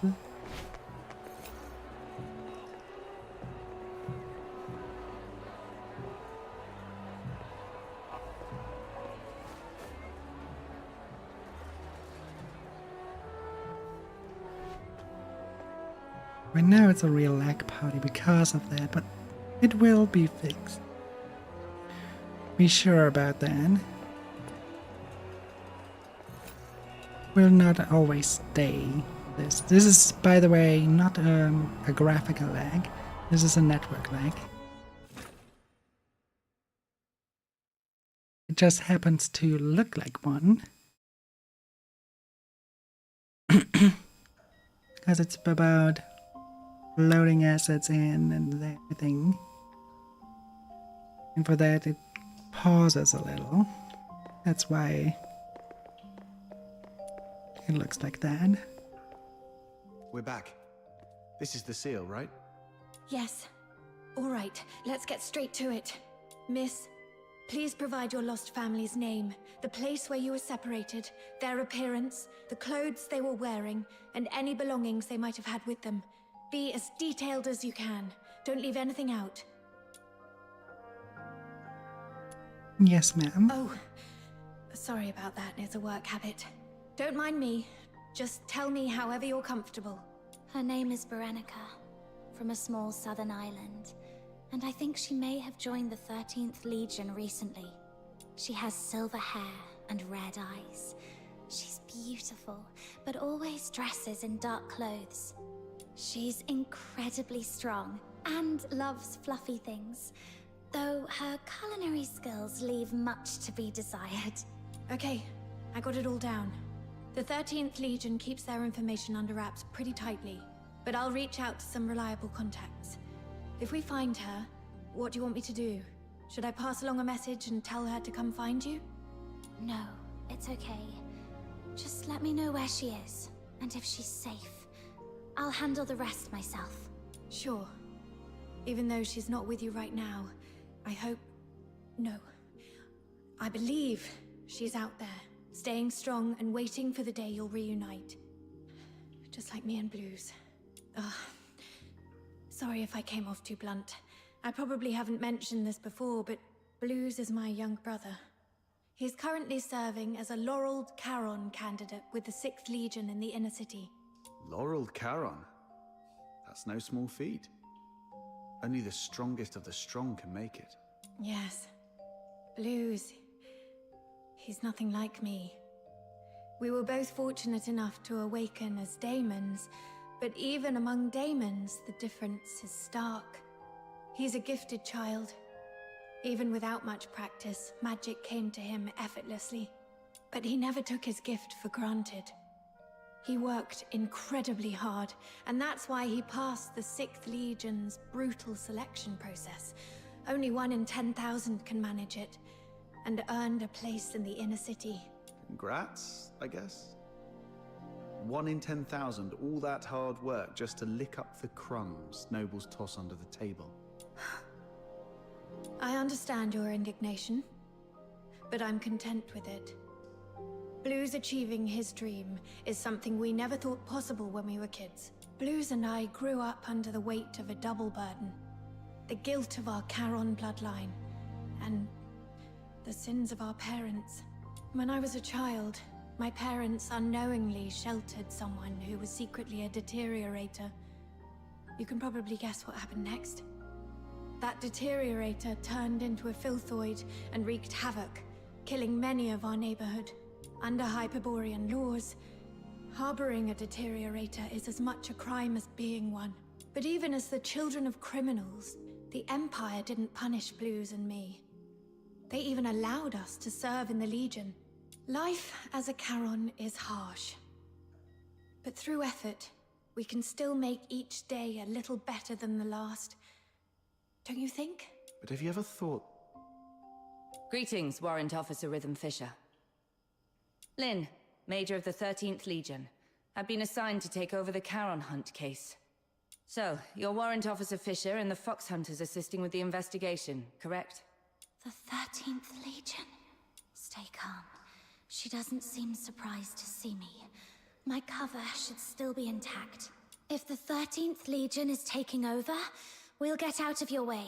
You've done well on this case. You civilians shouldn't have been caught up in this.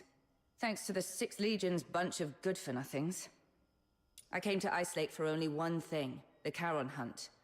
Warrant Officer Fisher, I want the full report on this case in my hands within 2 hours. And Fox Hunters, since you're already in this deep, might as well keep assisting us if you can spare the effort. Certain matters are better left to the locals. They know the lay of the land, after all. Come find me when you're sorted. The pay's proper. It's all for the safety of Ice Lake.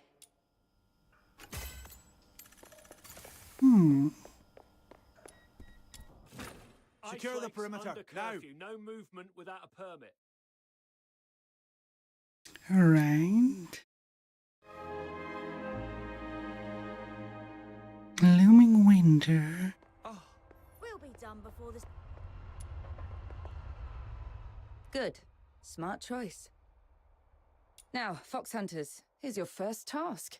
Take this list and head to the parking lot to find Clive for the weapons and ammo we'll need. Got it.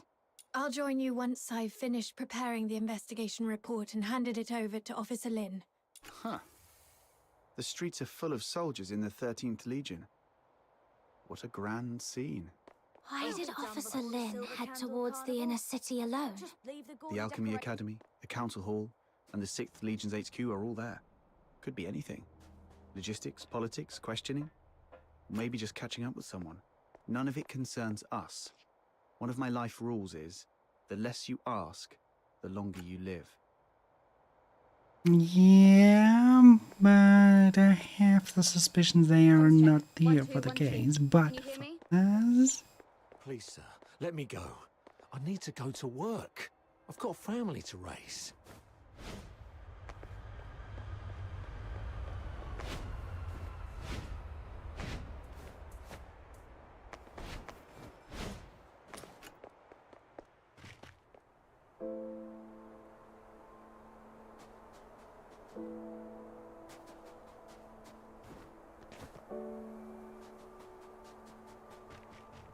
This must be the pickup spot.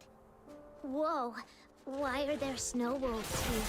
You're the local squad Major Lynn sent, right? The shipment hasn't arrived yet. While we wait, help me clear out this area. Great. Another chore on the pile.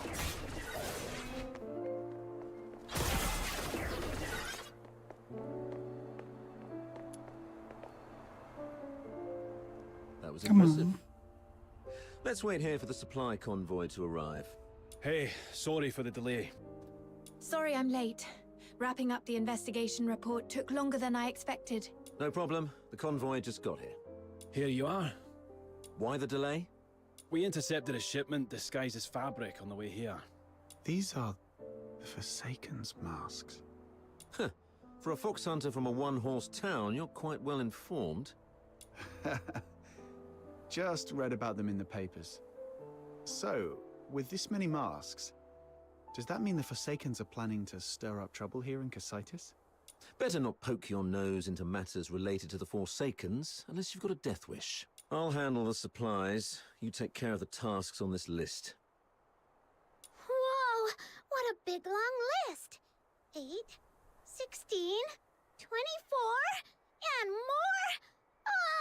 We shouldn't have taken the job.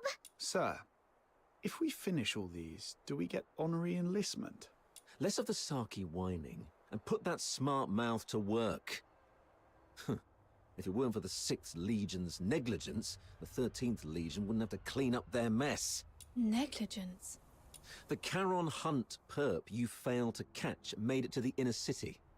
They killed His Majesty's loyal subjects and defaced the place with anti-Solarian graffiti. If that's not negligence, I don't know what is. The lockdown isn't just about catching the perp. It's also to keep the news under wraps. If word got out that Solars were killed by a monster in the inner city, you'd all be facing court-martial. So that's why the 13th Legion came all the way here, giving it that protecting Ice Lake cobblers. Turns out some inner city noble Solars were killed by that monster. This occurred as a result of my negligence, and I'm willing to accept the consequences. But please, allow me to assist in the investigation and make amends. It's not your fault. Don't take the blame for others. Save it. Who faces the penalty is for the military court to decide. If Major Lin hasn't ordered your arrest, then just focus on doing your job. Yes, sir. I'm sorry for dragging you all into this. Enough with the downer talk. Let's move. We've got our hands full for the next few days. 2 days later. Oh, Rhythm actually finished that massive task list on her own? Jeez, what is she, a sled dog? Hey, we helped a lot too. Oh yeah? You mean like setting off that ammo box you were supposed to carry, or breaking the sluice gate while patching up the pipes? Those were accidents. Just a few innocent mistakes. Speaking of Rhythm, where is she? She's usually waiting for us at the parking lot by now. Right. She doesn't even change the spot and posture she waits for us in every day. If such a rigid character is out of place, something must have come up. Let's look around.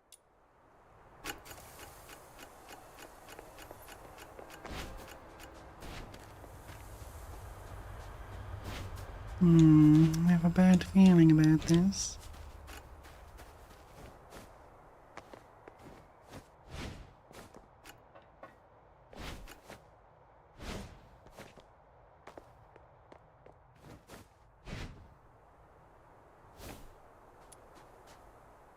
Whoa! You've got another list? Don't tell me the Legion dumped more work on you. No, this is a supply list I put together. Ever since the 13th Legion took over the case, it's been harder for citizens to get around, especially in Mist Aiken, where food supplies were already scarce. I thought I could at least help by delivering some essentials. Wow. You sure don't know how to take it easy, do you? I know. Save the "it's my duty" speech this time.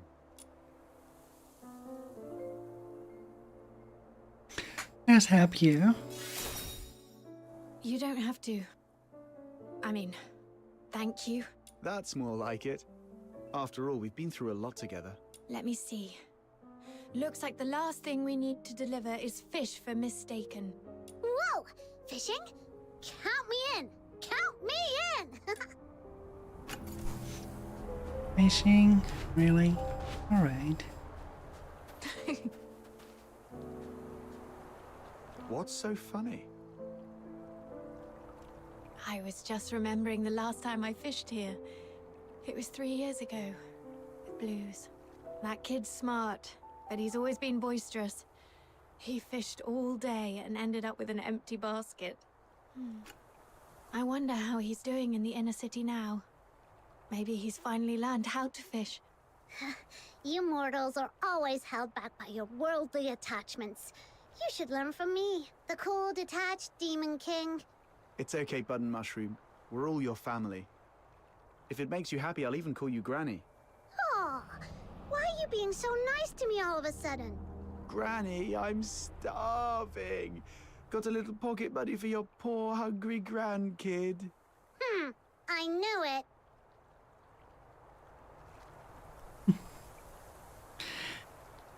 Oh my. Yeah, I get the feeling one of the monsters is blue. I'm actually fairly certain he is. Because everything is leading towards it.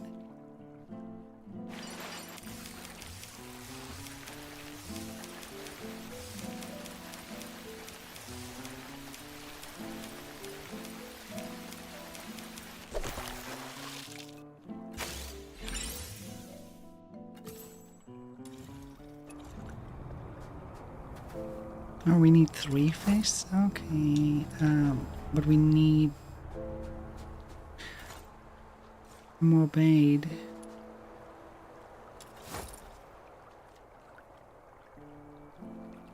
Does it tell where we can get new?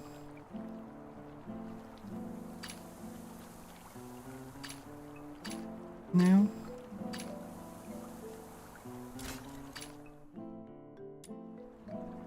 Ah, here. Go for the full 10. And then we continue.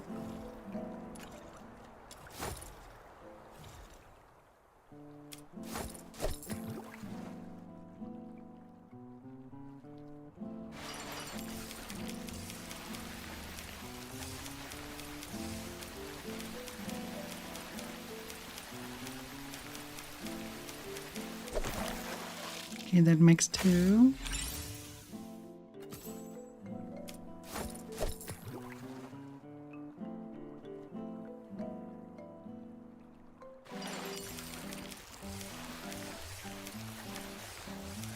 Ooh, that's a fiery one. Calm down, little fishy. Calm down.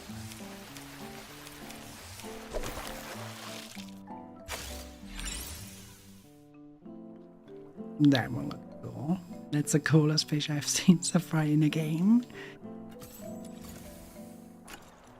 That. Okay, maybe I give fishing a try in this game. After seeing that.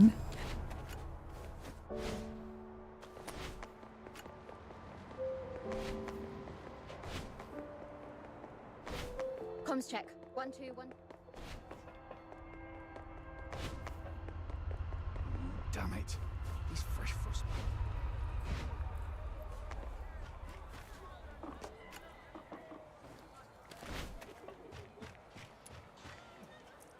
Wow, Officer Fisher. I can't believe you brought all this food. And even sooner than you promised. Let me see. Bread, beans, boreal berries, and fresh fish. Oh, thank you so much. We've been scavenging through empty rubbish bins these last few days. If it weren't for you, I don't know how we'd manage. You're a lifesaver. No need to thank me. It's just part of my duty. You should thank the Noctoyagers, though. They've been a big help. So that's why you're here. I knew it. My sister from another mister. Always has my back. But how did you guys manage to rub elbows with the Legion officers so fast? You've got to show me the ropes. All squads, attention. Assemble at sewer entrance number 8 immediately. Repeat, sewer entrance number 8. Assemble immediately. Is the 13th Legion making another move? Yes. Looks like the operation's moving to the next phase. Let's keep going. Oh, you're leaving so soon. Well, when you're not busy, be sure to stop by again. I'll have tons of fun little trinkets ready for you next time. All good, Tataru, all good.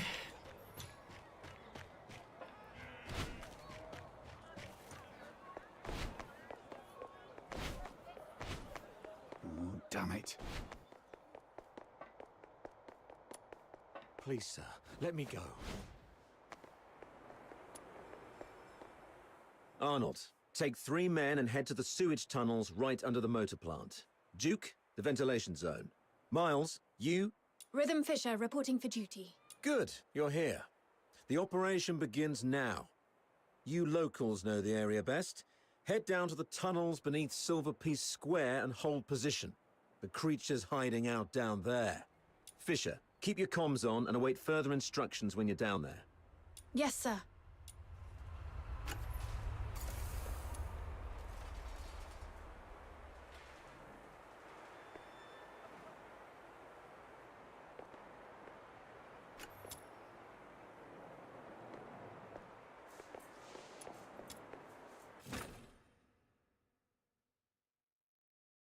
The legs are really a problem today. We'll definitely make at least an hour more. Soldiers everywhere. Actually, I kind of want to wrap this a little bit down. It appears so. We could run into the enemy at any moment. We've seen how dangerous they can be, so stay sharp.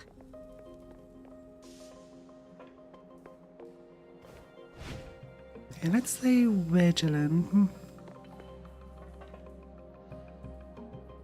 I think I want to at least give a wrap to this case. We do as long as it takes. So don't care about the time then. Miles, get me 2 more mags. Do you copy? Is this comms on the blink again? Oh, it's you. Isn't your AO up front? Move on. This mission allows for 0 slip-ups. Yes, sir.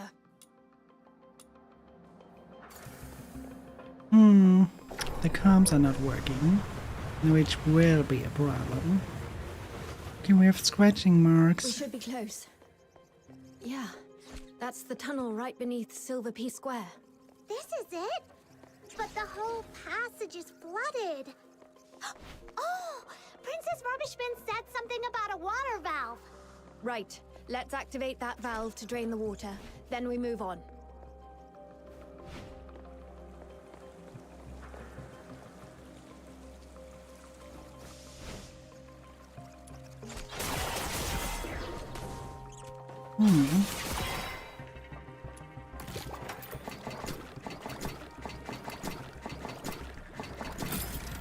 Billboard's coming. Watch out, everyone. All that big talk about tightening up the underground facilities and a quick whack on a sewer pipe is kicking out more filthoids than wastewater. Wonderful.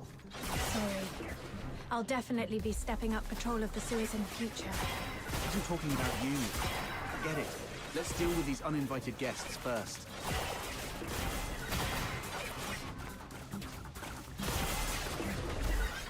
Yeah, that's more stuff the others would should do as well, not just her. They just wrap it onto her so they have Karen to blame if something happens.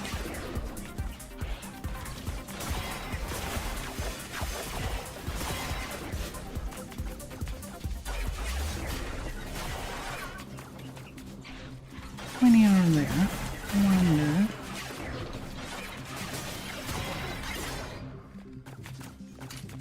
I'll go first. Maybe. Let's make things a little bit faster by summoning those two.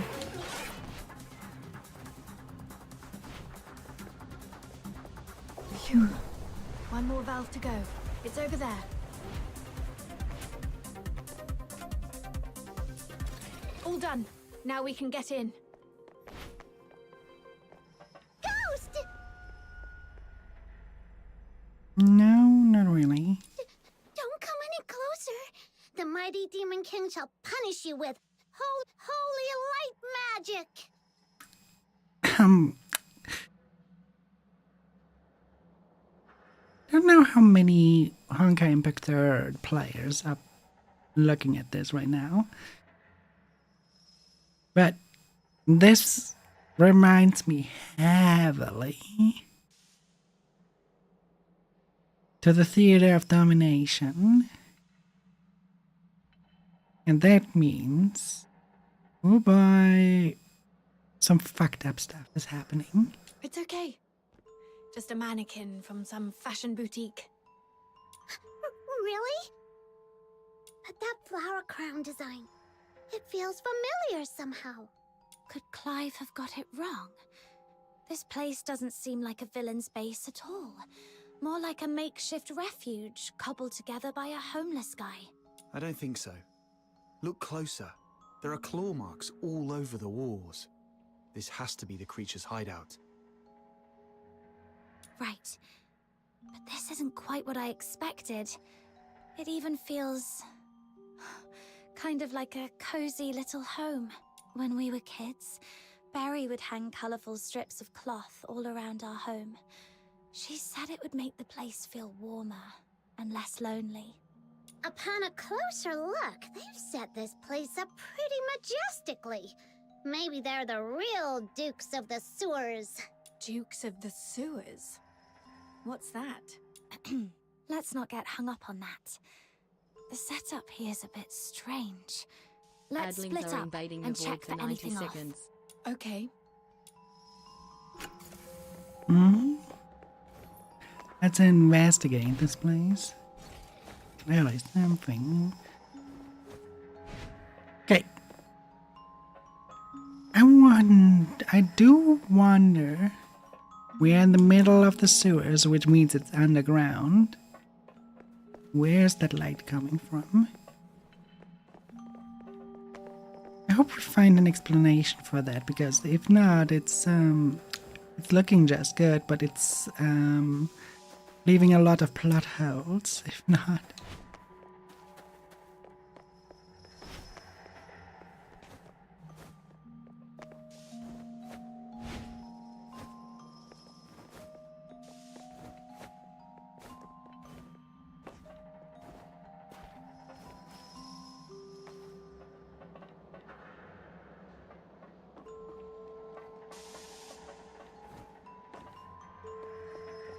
We probably have to reach the top A later. Now let's go with this first. The mannequin, though worn with age, is posed and styled with care, exuding a graceful elegance.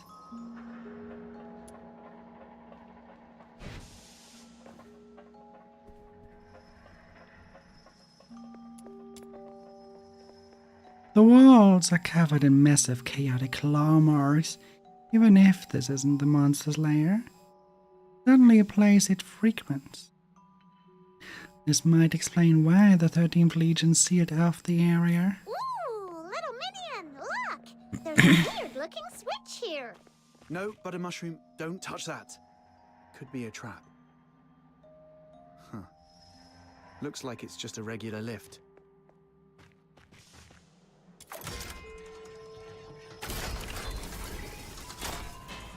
Whoa! A new path just opened up. Like magic.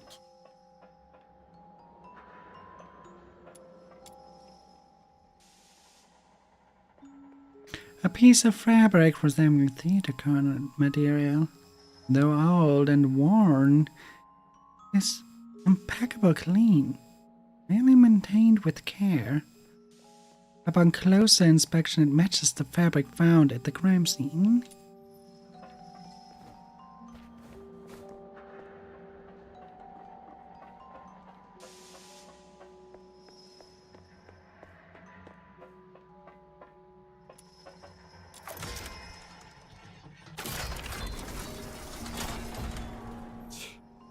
Nothing at all. I was half expecting something to jump out. Hey, watch your mouth! You'll jinx it! Let's just keep moving. That's what I thought Gotta as say, well. this place has got style. Feels like a mini theater stage. As long as the mannequins do not move.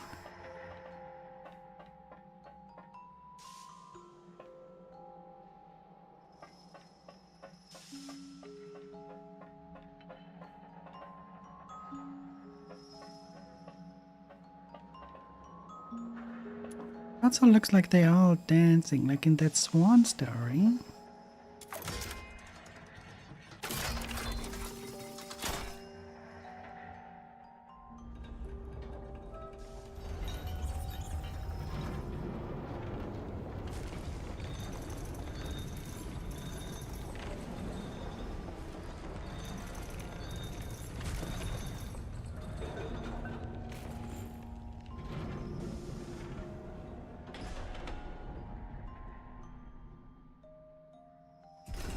I've checked the lower area. No signs of anything unusual. What about your side? I found something. This fabric matches the piece of curtain cloth from the crime scene. But now that we've already found this spot, it doesn't seem to matter much anymore. The curtain. Wait, I remember something. That mannequin's pose and look. I've seen it before on an opera poster Blues once sketched. Now that you mention it, the whole room's staged like a theater. Could the perpetrator be an opera enthusiast? Then again, since the Legion has already tracked down the perp, this clue probably doesn't matter much either. Right. Not like we can belt out a duet and hope they turn themselves in out of mutual admiration. Let's report back to Clive and see if he has any new instructions. Rhythm Fisher reporting in. We've reached the area beneath Silverpiece Square. Search complete. No irregularities found. Awaiting further instructions. What? How? Huh? What's wrong? The signal is breaking up. I'm not sure if it's the comp device or... I can fix it! Just give it a good smack! Whoa! Whoa! If you break it, even selling yourself wouldn't cover the damages. Let's check the device together.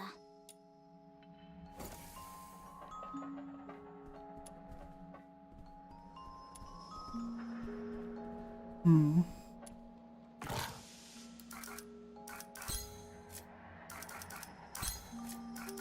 Tuning. Ring is everything.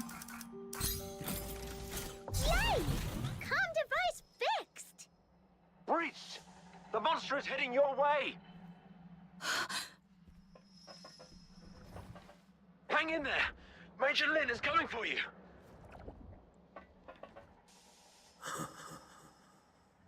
The lies remain hidden in the shadows. Huh, we've really got it cornered. Didn't expect Randy to be so spot on. I don't know why your accomplice isn't here, but 10 more of you wouldn't make a difference.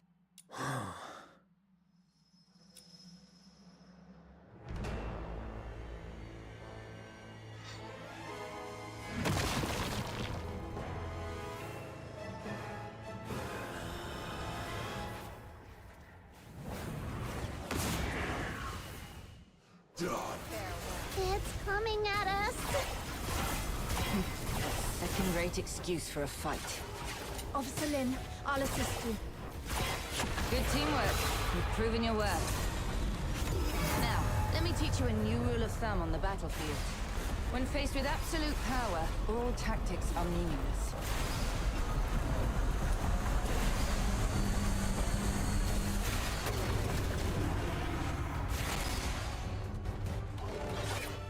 Sure, but I don't know what he wants to do. Achieve with that Genki Dama technique now.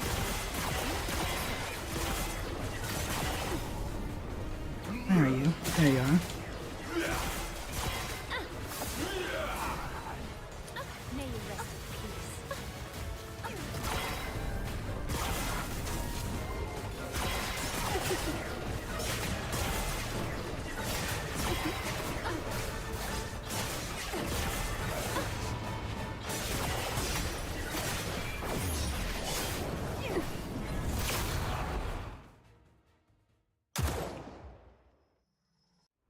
It's getting away!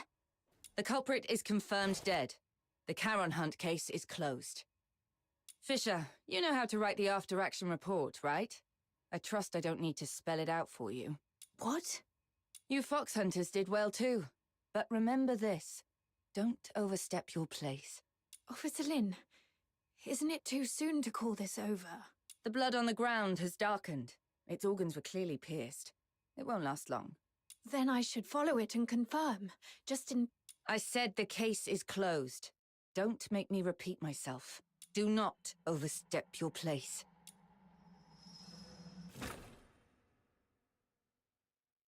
That thing is not dead. Not dead at all. They're just trying to cover something up.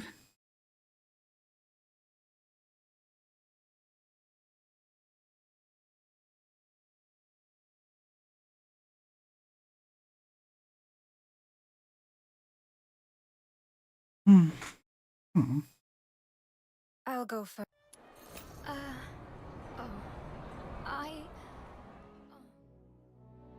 The next day.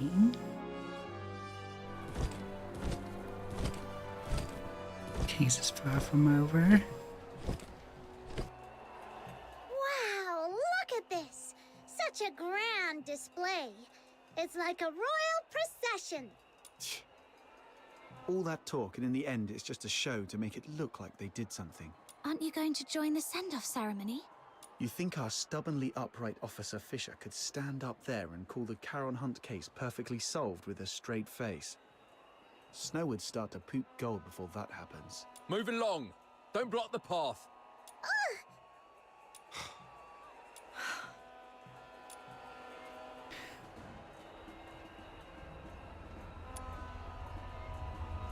Just follow your heart. Be who you are. Someone who never gives up, who fights with everything she's got for what's right. I've made my decision. Hmm? I've been thinking, why did I join the escort in the first place? Why did I want to become a laureled Charon? Was it out of a sense of duty to protect the people? No, not really. I'm not that selfless. I just did all that to secure a decent life and a peace of mind. Alright, secure your meeting. And have a nice sleep. So, I've made up my mind. Well, fair enough, we get it. You've done your best. If the Legion won't act, we'll take care of it ourselves. Fox hunters don't answer to their nonsense rules anyway. Let's go, Captain. Wait, I think rhythm means... My decision is... I will continue with the investigation, even if it means defying Officer Lin's orders. Huh? Yes, I joined the Legion only for peace of mind. But that's exactly why I can't sit back, warming my hands by a fire, while others freeze to death out there in the cold.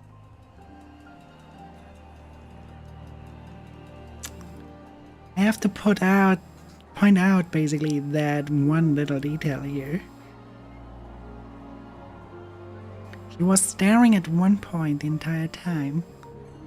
It wasn't the animator being lazy. This is what you do when you find your result. And you just think hard enough, you are hyper-focused on one exact point, staring at it. This is an attention to detail that they did here, not an oversight. That's why after she made her mind up, after she declared it to herself,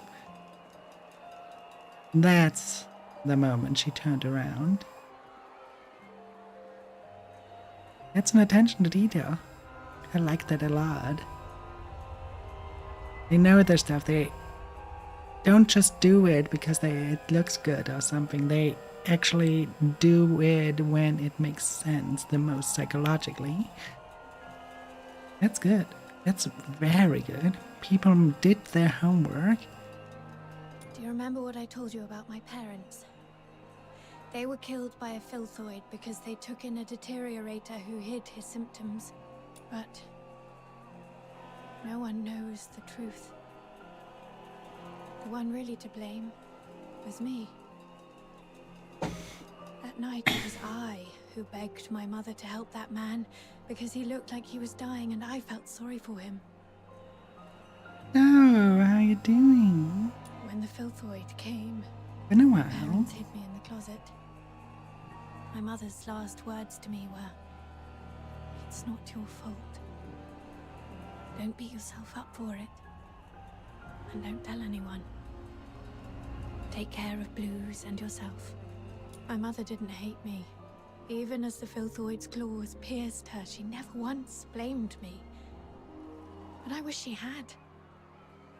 I wish she'd hit me, yelled at me, anything but forgive me. Oh, we're doing good. We're just experiencing a dramatic story. But I can't forgive myself. Her last words haunt me like a nightmare.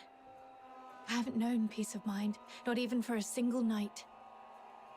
If it weren't for Blues comforting me, I might have gone mad.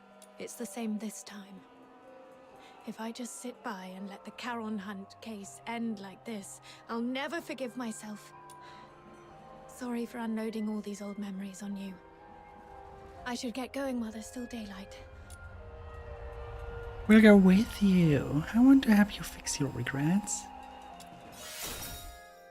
This is my own choice, and I have no other subordinates to call upon.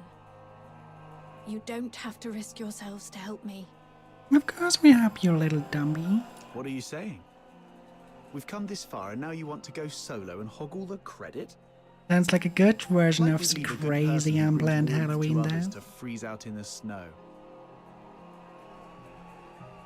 And besides, if you freeze to death, that terrifying little sister of mine will make sure I pay for it. I heard that. I'm definitely telling Fina on you. Me too.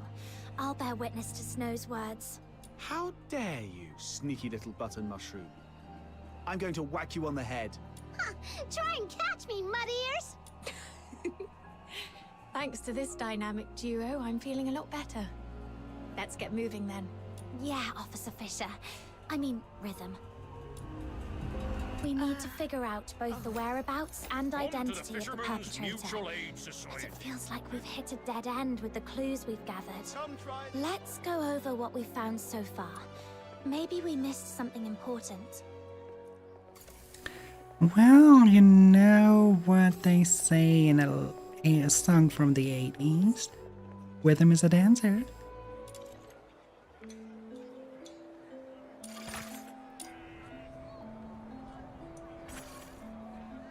Oh, it's just one clue. It's a specific clue, no combination of clues.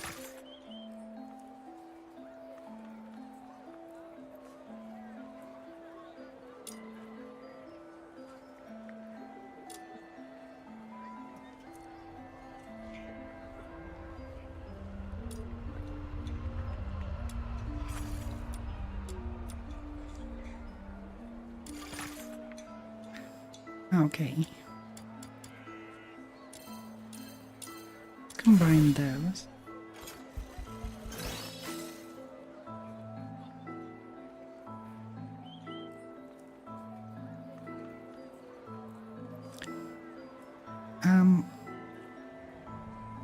Sounds like a good time.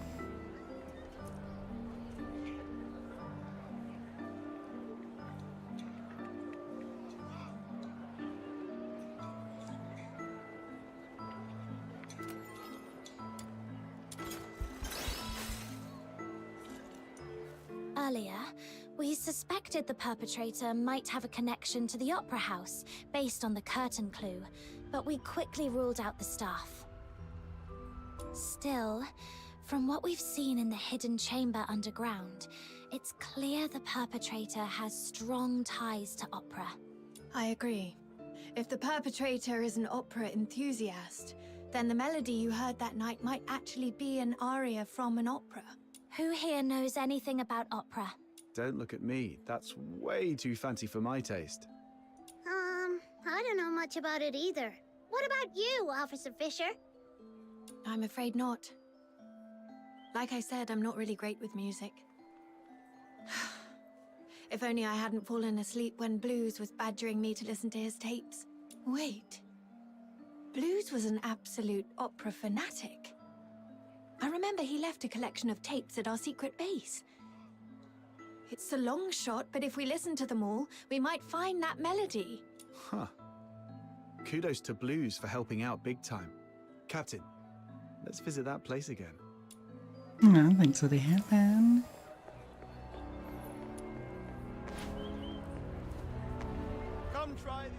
Well, as long as it's just the shirt and not your favorite shirt, it shouldn't be as bad, right?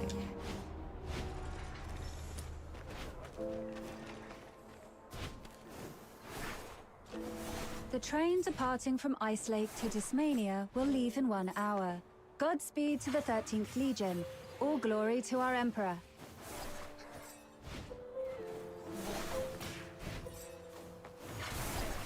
Oh, okay. That sucks then.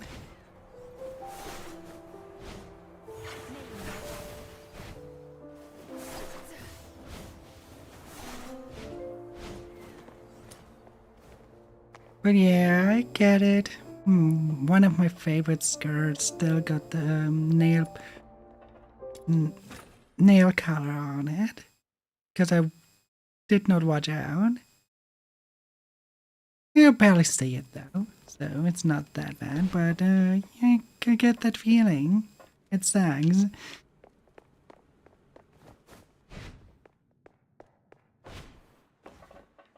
Why would your brother have a huge collection of tapes? Was he secretly loaded or something? Not at all. Most of them were copies he made from friends.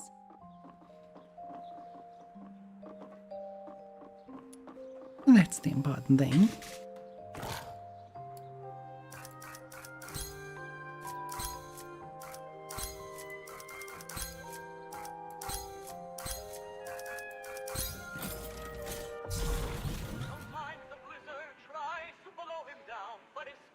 The melody sounds similar, but not quite right. The perpetrator's version felt much sadder.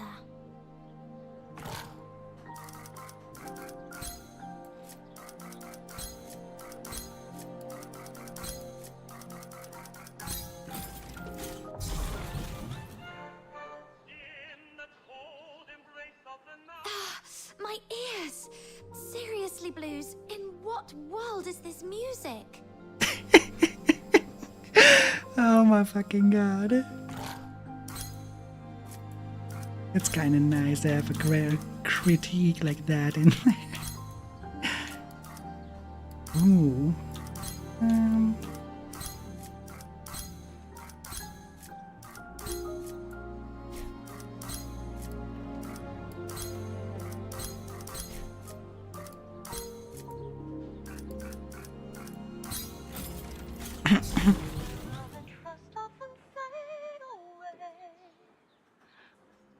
These can't be all of them, right?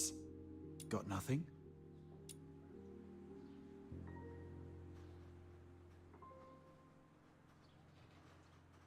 Where's Rhythm? She went out for some air.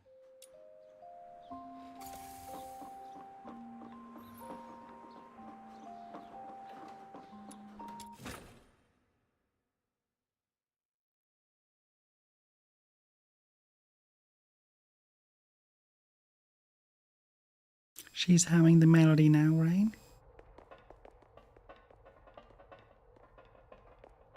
I have a feeling like that. The silent, silent snow, child of the sky, may the nameless child be bathed in good time, dancing with snowflakes, so light, so grey. That's it! That's the melody! What's the name of this song? What's it about? The one I just hummed. I wasn't even thinking about it. It just slipped out. Let me try to remember. Oh, Blues taught me this one. It's called Requiem for the Nameless. It's the song from the opera Children from the Snowfield, but the lyrics I sang weren't the original ones. The actual song is much sadder. It tells the story of a nameless fairy who sacrifices everything to save their friends. But in the end, their friends never learn the truth. Only the snow remembers. Blues didn't like that ending though, so he rewrote the lyrics into something happier. He knew the song so well that he could even play it backwards, which is why he never recorded it. Are you saying this is the melody you heard that night? Yes, I heard it just before I was attacked. It's a new clue, but unfortunately it doesn't narrow things down much. Children from the Snowfield has been performed at the Gallia Theatre for decades. It was incredibly popular, so a lot of the locals know it. Once, Blues and I saved up for half a year to buy 2 tickets to see the play. We were so excited.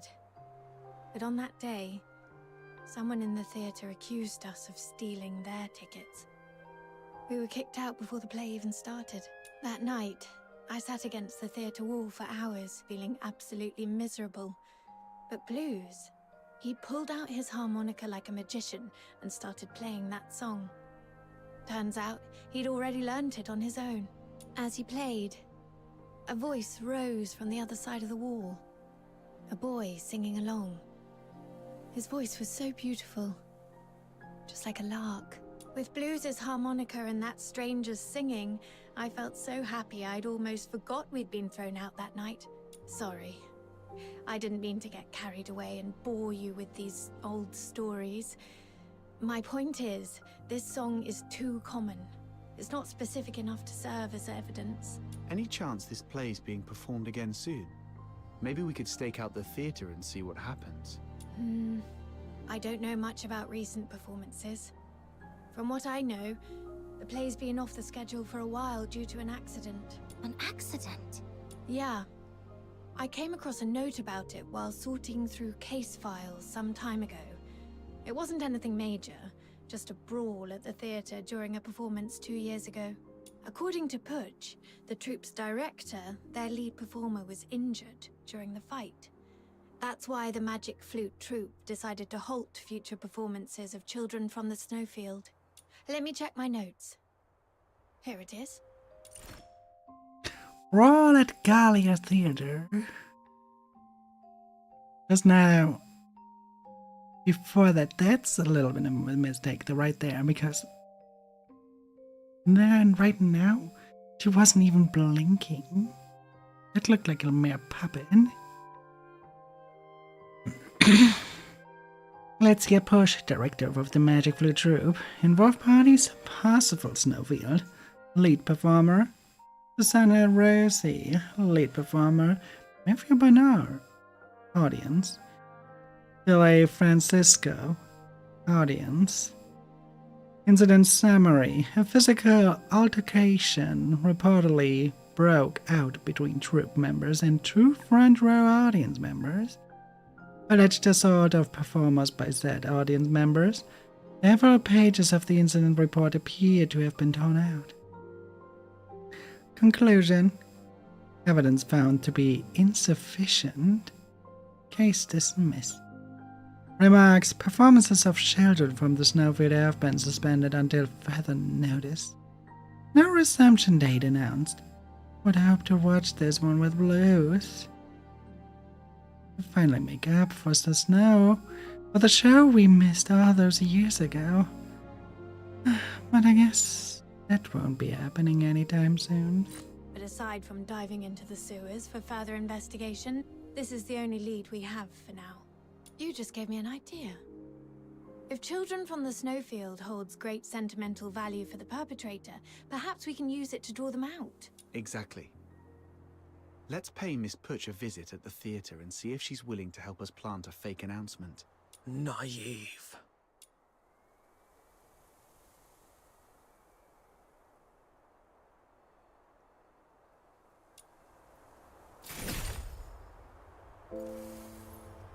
Wait, he's actually looking at us, not attacking us?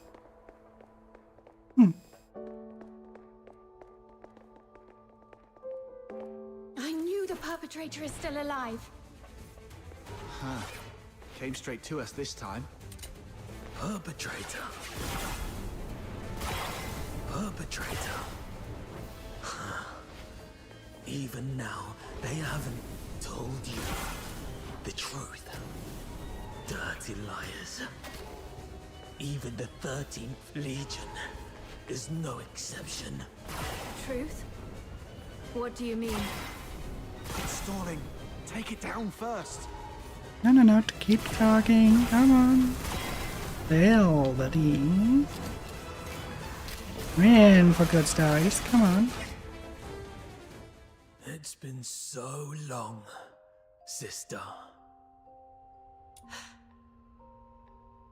Or should I say, Officer Fisher?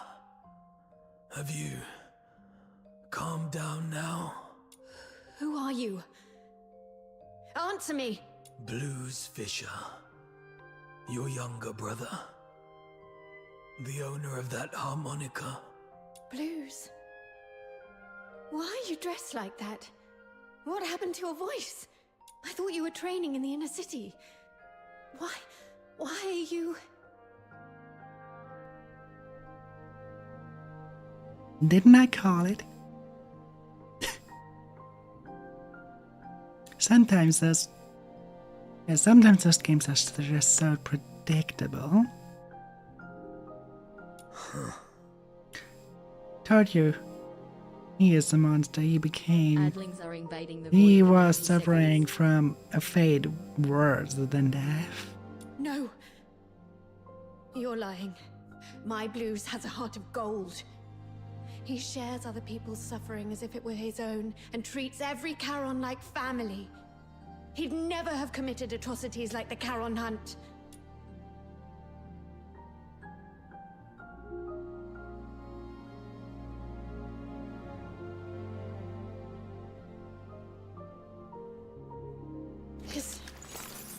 This is the chain I made for Blues when we were kids. Take it back.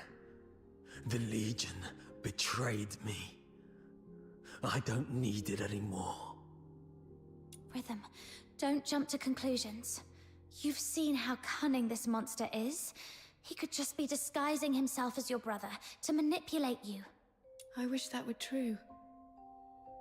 But his every move... I know them too well. Especially the way he reached behind himself to search for something. It's exactly how Blues used to look for his harmonica. Now that you mention it, since he saw Rhythm, he's been holding back to avoid hurting us. So you're still sentient. And those mechanical pieces encasing you don't look like armor. They're more like part of your body. What happened to you? What do you mean by the Legion betrayed you? Your instincts are sharp. But in the Empire, that's not always a good thing. Rhythm, my sister, let me tell you the cruel truth behind the title of Laureled Charon. Get into the hideout first, and you don't want to be shot outside, right?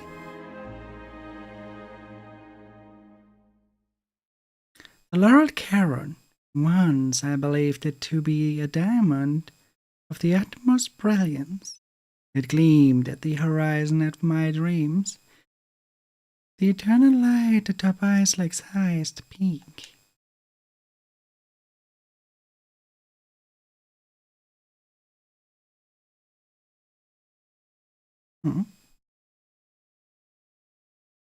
But later I realized it wasn't a diamond at all.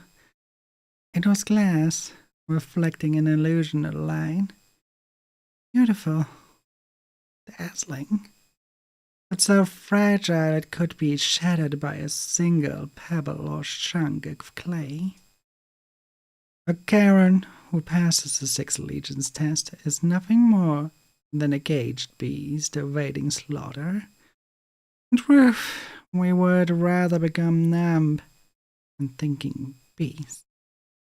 For then we wouldn't endure the agony of shattered dreams or weep over unfulfilled promises. This glare. Where am I? I remember passing the tests, being assigned to the 6th Legion's Alchemy Academy. Then... Professor, the test subject's consciousness seems to have awakened earlier than scheduled.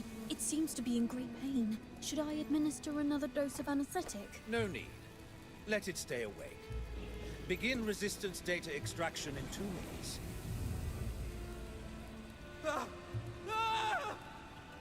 Professor, the data is in.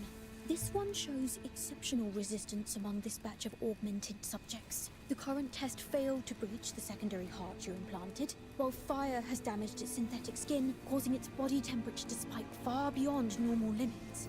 Data collection complete. It's on the verge of collapse. Shall I take it back to rest? Do not waste your compassion on these demons. Administer the sedative, secure its limbs, and prepare for the next enhancement experiment.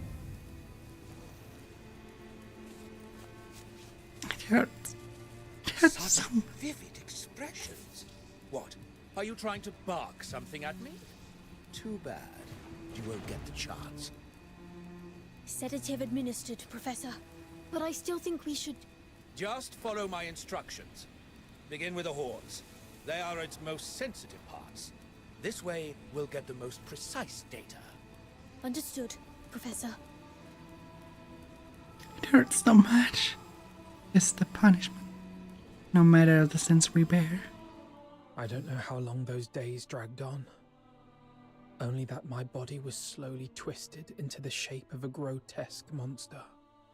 Cannot tell me that My heart even grew colder with each passing moment, shattered into shards by the frigid winds of Lamenting Lake.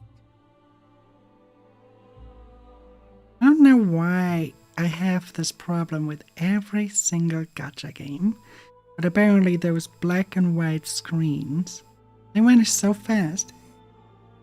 They just vanish so fast you cannot read them at all. And you don't even press a button for the next one. They just vanish. The old memories as a human slipped further and further away, until even my name was lost, swallowed by the abyss. Blues Fisher is dead. In his place remains a hollow shell, his name erased, now known only as Subject 47, and yet this wretched body still clung desperately to the instinct to survive. Professor, the subject's rejection response has ceased, and all vital signs are stabilizing. However, it seems we've overused the beta-type suppressant. The subject's mental state is unstable. The mind is nothing more than a byproduct of biological processes. All we need is obedience. As long as the subject can respond with a yes, take it to the testing ground. Yes, Professor. With those suppressants, it couldn't defy our orders even if it tried. Like pathetic, mindless beasts. Savage, brutish, devoid of intelligence or elegance. But this is the true form of a Charon. Hey, stay away from it. Who knows what kind of filth it's carrying? Make sure to record its combat data thoroughly. If it fails to meet the standards or shows any suspicious behavior, dispose of it immediately. Are you sure we can do that? This feels excessively cruel, doesn't it? When's the Cruel? data coming in? You've got it all wrong. It is by His Majesty's benevolence and the magnificence of alchemical technology that this trash has been given the honor of serving the Academy's great cause. Don't even think about running. The electrified grids and gun turrets are far less forgiving than we are. And forget self-destruction. We have plenty of drugs to prolong your worthless existence. When's the data coming in? I'm running out Let's of hope it patience. works this time. Fifth injection scheduled in 3 days.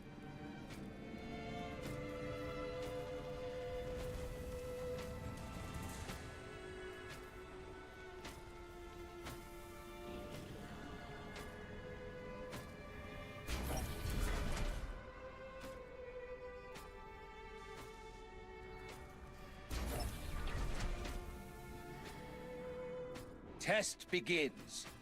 Release the subject. Subject 47. Eliminate all obstacles. Yes. There are still enemies over there. Don't stop. The numbers are underwhelming. Go and clear out the... Keep it up. Keep it up. Injured already? Useless worm. Go that way. Hurry up. That one over there is still breathing. Can't you even handle that? Finish it! Target locked.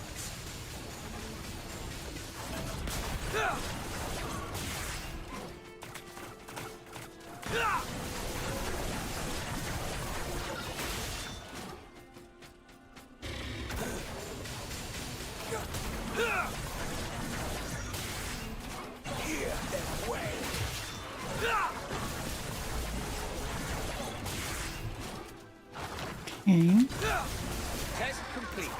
Return it to the cell. Prepare for the next batch of subjects. Hey, wake up. I'm 36. Who are you?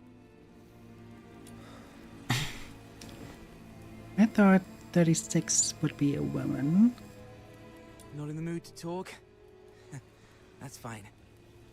Just make a sound so I know you're alive. 47. Thank goodness. I thought I'd never meet another person to talk to. Do we know each other?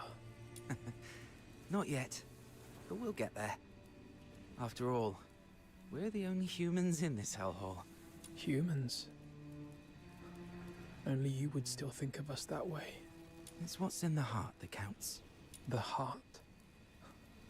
That was torn apart on the operating table long ago. Then let's piece it back together. And once we've done that, we'll get out of here. Together. As humans. Keep dreaming.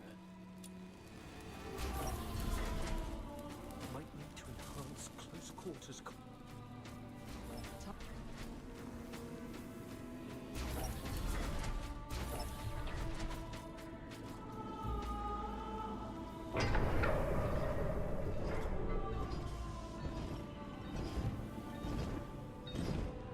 Test begins. The targets assigned to the subject this time are rare. Ensure the data is recorded in meticulous detail. Yes, Professor. Hear them wail. Frymand is a powerful entity. Okay, We let's may see. be prisoners, but now we've been given weapons, we can still show you the wrath of the gods. Hyperboreans, you vile degenerates. How dare you create such a blasphemous monster? Let's kill this abomination!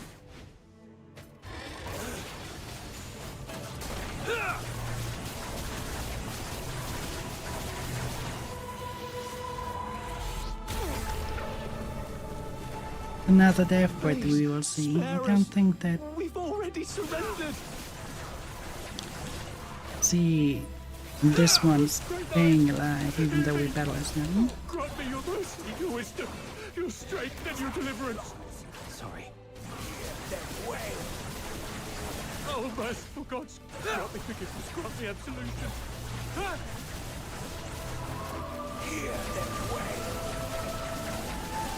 Data's all logged. You can head back on your own. I've got to prepare the report for the Professor.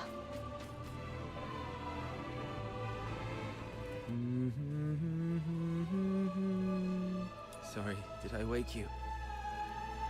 I wasn't sleeping. Your singing's just so unbearable. I've never heard anyone butcher a tune from Children from the Snowfield like that. If I had an instrument, maybe it wouldn't sound so bad. Don't you feel the pain? The worse it hurts, the more you need to sing. Save your breath. Surviving the experiments is hard enough. Physical pain doesn't matter. It's what they've turned humans into that hurts. After all this, you still think we're human? Face it. We're nothing but monsters now. Mindless, soulless tools at their command. Accept it, and it won't hurt anymore. No! We can't let ourselves become monsters. The day your heart gives up is the day you truly become one. Did you forget what happened the last time you tried to escape? They strapped you to the electric chair. You want another round of that? See? The fact that you still care. That's proof enough you're not a monster. Twisted logic. Don't worry. I'll get us out of here. Phew. All cleaned up.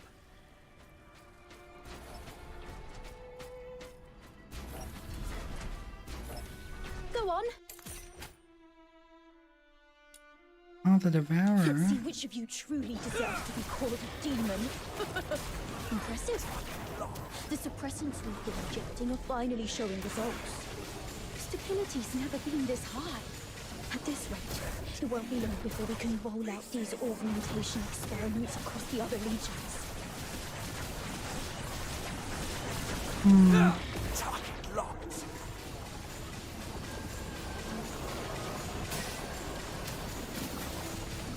Oh, nice. Congratulations on that. Yeah, I sadly used up all of my scrolls, so I have to wait for next week.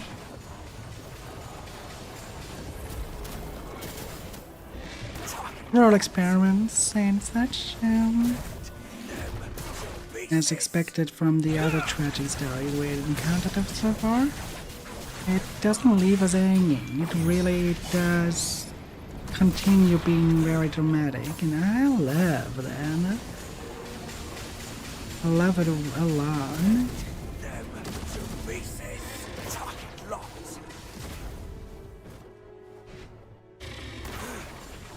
Wow, still kicking. Looks like the regeneration ability is adapting better than expected. Hey, don't think I don't know what you're up to. You could have easily won, couldn't you? Yet you just had to get yourself hurt. What a performance. Don't get your hopes up. We're not letting such a valuable augmented subject die for nothing. That'd be a colossal waste. 36. Hey, 36! Hey! Hey. Here, take this. It should help ease the injuries from earlier. So that's why you dragged your tasks out today. Even took a good thrashing just to get your hands on these files of medicine. Caught me, huh? Don't you dare give up. I told you. I'm getting us both out of here alive. Nice, and thank you for the water bottle.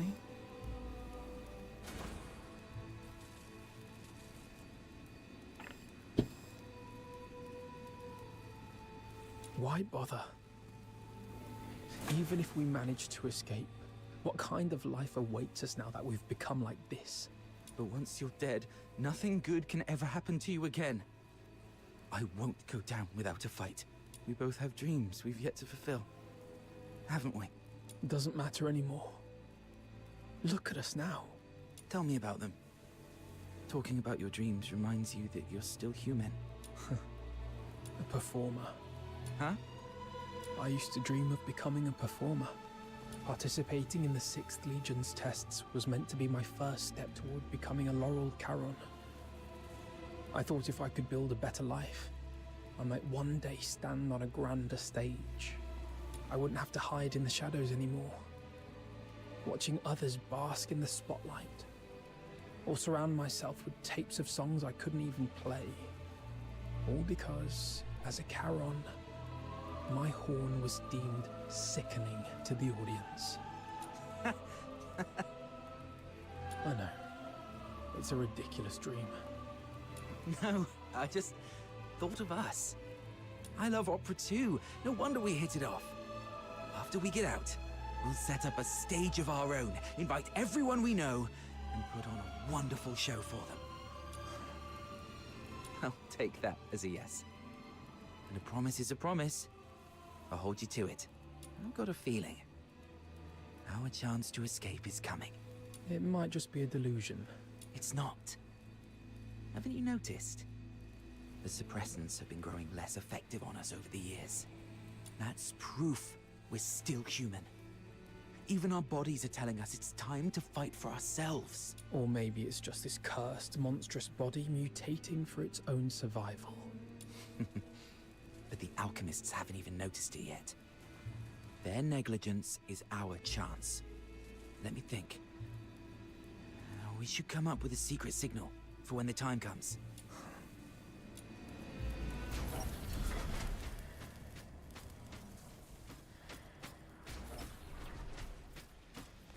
The Charon now. Indeed.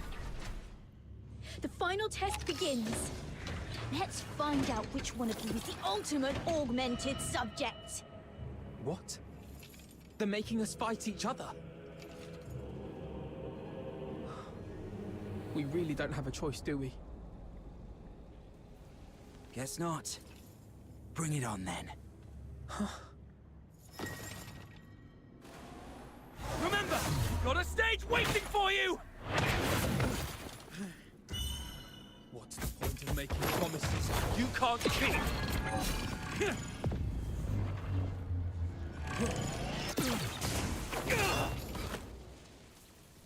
Because someday, they might just be fulfilled! 36! What the hell are you doing? Subject exhibiting extreme instability! Requesting backup! What? You never said anything about making it out like this!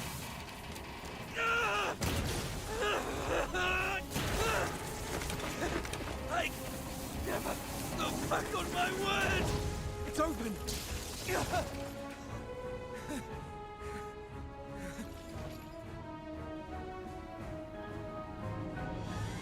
Professor, I'm sorry. I didn't expect the subjects to resist the suppressant's effect. This kind of mutation is unprecedented in any of our test subjects. Fascinating. Perhaps they're our greatest masterpiece yet. Lock down all information. Deploy the latest gamma-type suppressant. Bring the subject in alive, no matter the cost.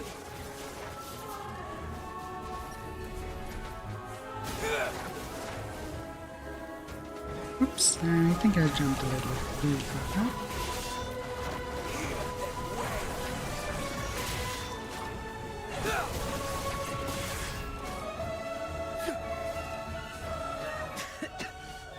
Did I make it? Yes. You made it. Great. Where do you think you could run off to? Monsters like you have no place in this world. Your only purpose is to serve on the battlefield or in a lab. That's how. Not monsters. We're human.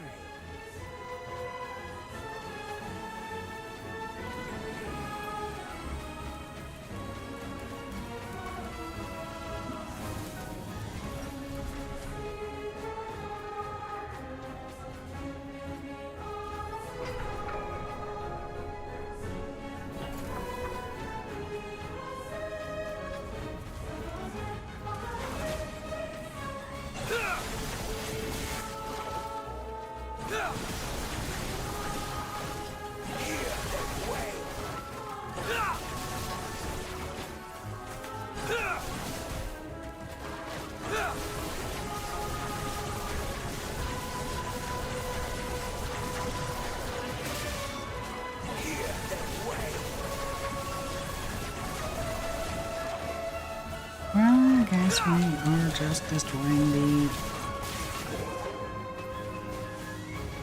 I think this is the best way to do it.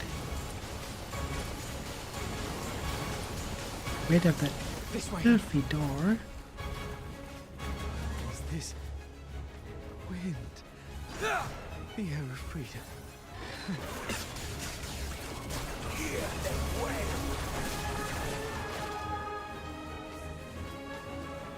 I hear water. There must be an outlet leading outside. Thank God.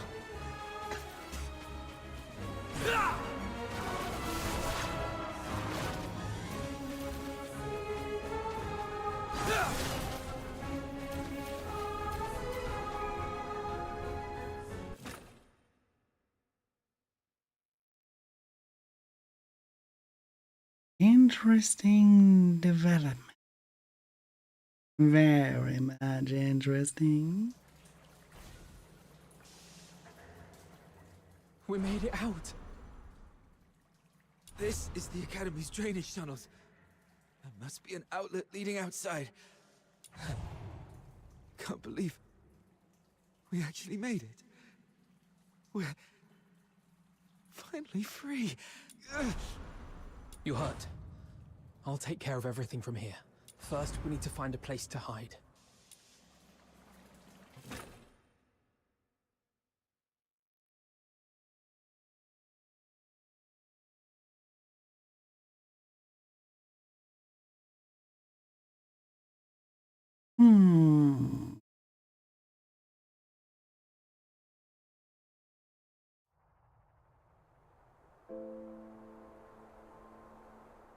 So you were the ones who built that strange stage in the sewers? How? Why? How could this happen to you? Blues. Does it still hurt? I'm fine.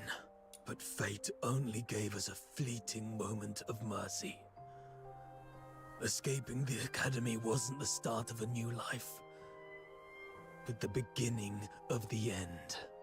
During our escape, the alchemists, the new suppressant, ruined my voice and messed up our minds. We couldn't control ourselves.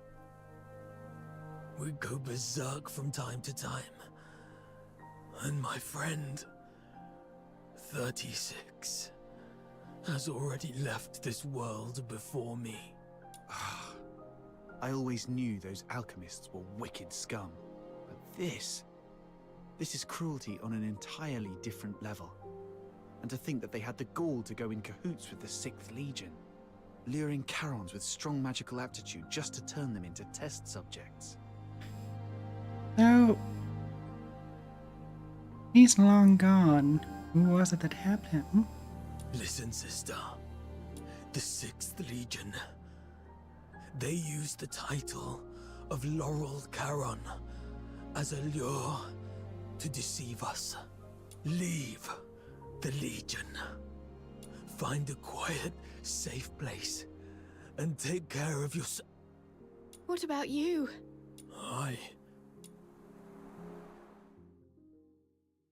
5 days ago, Urax said. It's all my fault. If I'd gotten here sooner, you wouldn't have been... We wouldn't have stood a chance. My moments of clarity are slipping away. Or perhaps, like you said, my heart has already turned into that of a monster. If you're a monster, then what does that make me? We chased so hard to catch the light. The dazzling light. Only to find it so unreachable in the end. If something is unreachable, why not pull it to the ground? Stay back. His body is toxic. Who are you? I have many names, many faces, but in the end, they're all just labels. No matter how those labels shift or change, one truth remains. We have been forsaken by the gods. Now, someone as sharp as you should already know who I am. I'm here to extend an invitation. Join us. Drag the untouchable Solars down to the ground and let them feel the wrath of Charons. Don't rush to reject me. Reflect on what the Empire has done to you. They lured you in with sweet lies, broke you with merciless torture, and buried you under an ocean of despair. And what lies at the end of this path? Becoming a laureled Charon? A better life? Greater dreams fulfilled? Absolutely not. What awaits is a slow death. Your bones picked clean by the Solar elites. Hunted by traitors among our own kind, until you're discarded like trash in some forgotten corner.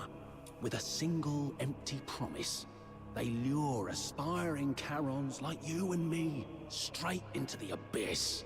As long as the 6th Legion and the Alchemy Academy's web of lies remains intact, Charons of Icelake will continue walking this path to ruin, marching straight into the same tragedy as you, again and again.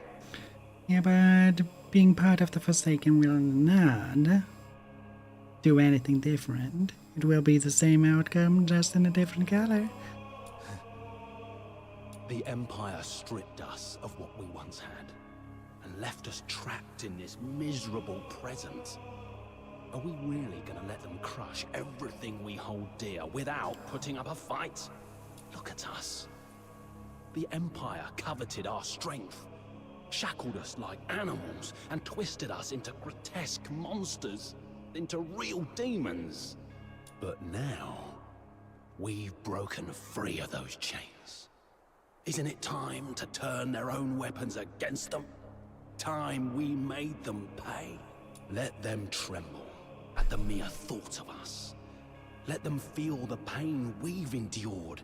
Make them never dare to cover what we hold dear again. Let them repent with their blood and remember us for eternity. Let the entire Empire scream our names in terror. The Forsakens. You may call it vengeance, but I call it protection. We demons bear a duty to protect our kind. We'll rid the inner city of its filth and give your loved ones the cleaner, brighter future they deserve. Adlings are invading the void for 90 seconds. The Forsakens. I still have unfinished business. Blues! Do not follow.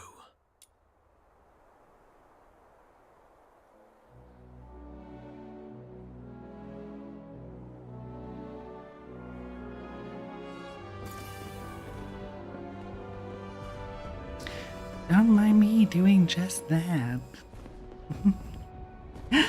Gallia Theatre. I'm back. Who cares? Here, we have no identity, no name, no races, only mass, music, and revelry. Of this place. Focus.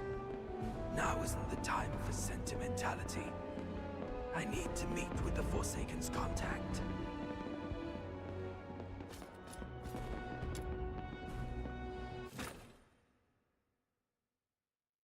You didn't fall for them.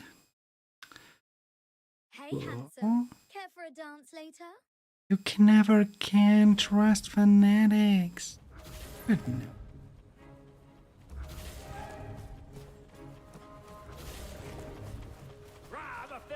Hey, check out my gun! Burst. Looks like a real... Just you're still young! Come on, get up and dance through the night! You're wrecked! Mind if I call the... That show was brilliant. Could someone pass this letter to the...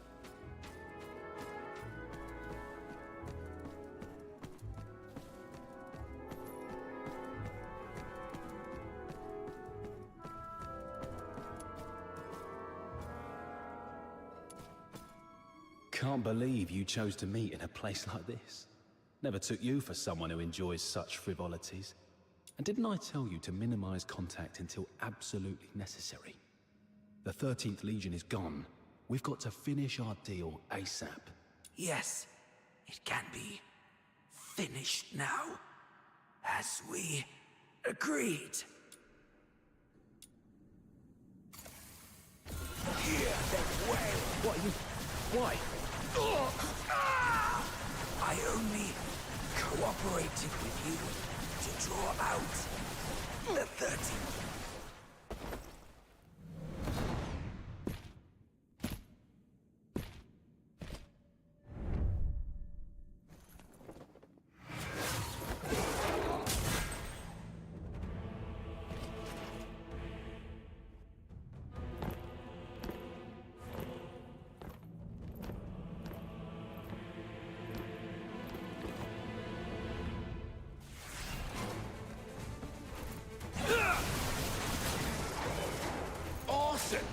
This year's show is on a whole new level. It looks so real. Check that out. Someone's really gone all in with that soldier costume. That gear, it looks legit. Is this a war-themed play or what? Come on, let's see some action already. Holy shit! Did you hear that? Man, the sound effects are spot on! Oh, Bo! Let's hear it again! The 13th Legion is on official business. Live ammunition. Move it or you'll die. Wait, what? Are those real guns? It's the Legion. It's actually the Legion. Arnold, Thomas, evacuate the civilians. The rest of you, hold suppression.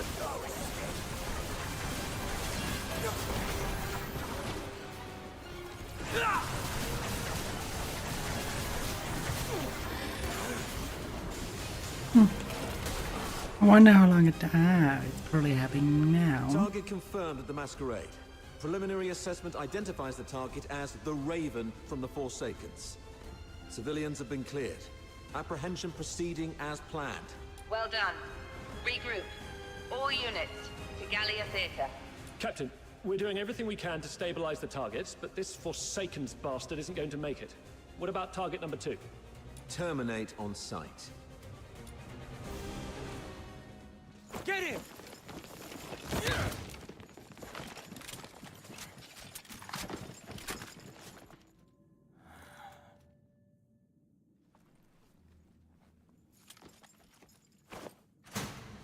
Who is it?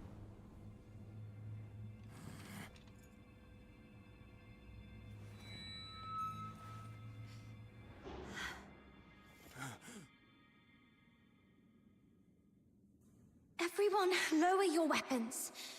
Let's talk this through. Officer Clive, hold your fire. It's not what it seems.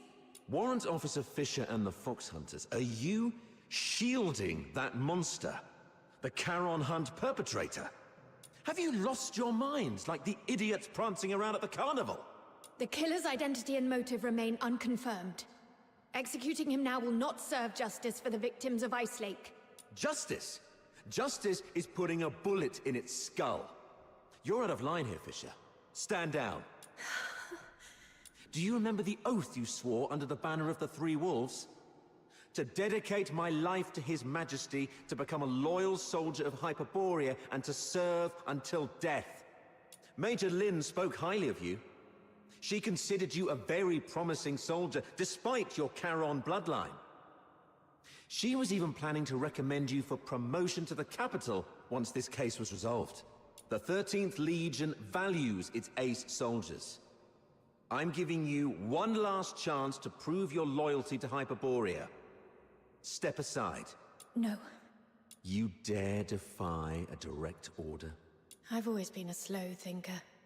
Never good at understanding complicated ideas. Even now, I still don't know what it means to be a loyal soldier of Hyperborea. But there's one thing I know for sure.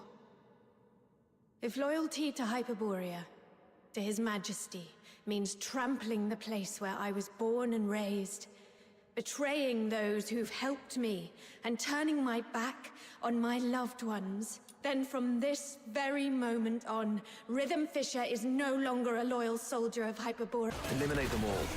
Don't let any of them leave the theater alive. I'm sorry, officer. Rhythm, hang in there.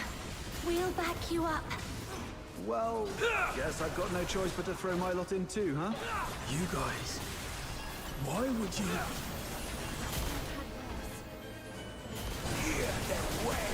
Oh my goodness, why, of course. To have a friend. Is it that hard to understand? Guess this is it. You rotters. And you sneaky turncoat. You? Why are you here? You attacked the Legion. You were... When you left, Snow noticed those tiny shimmering specks clinging to you.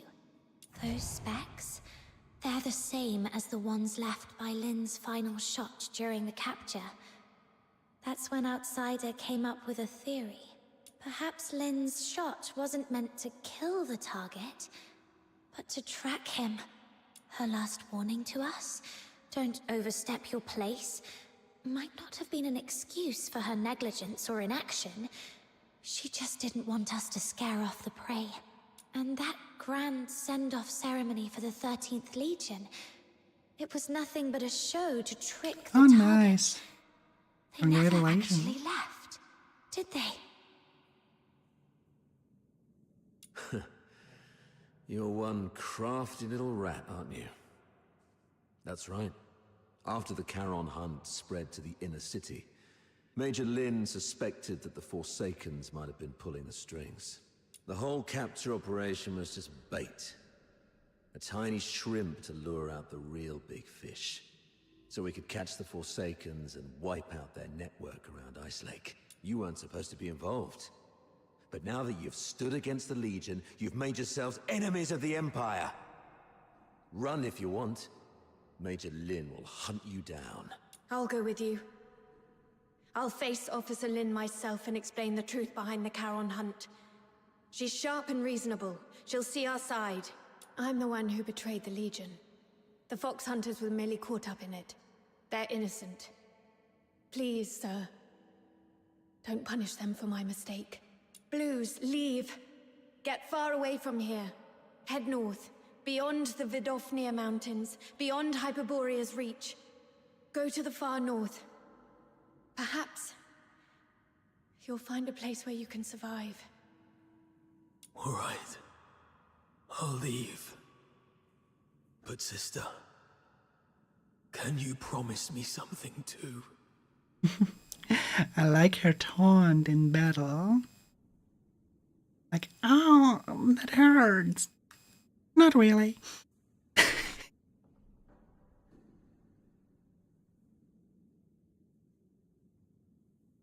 No matter what happens, be brave and live on.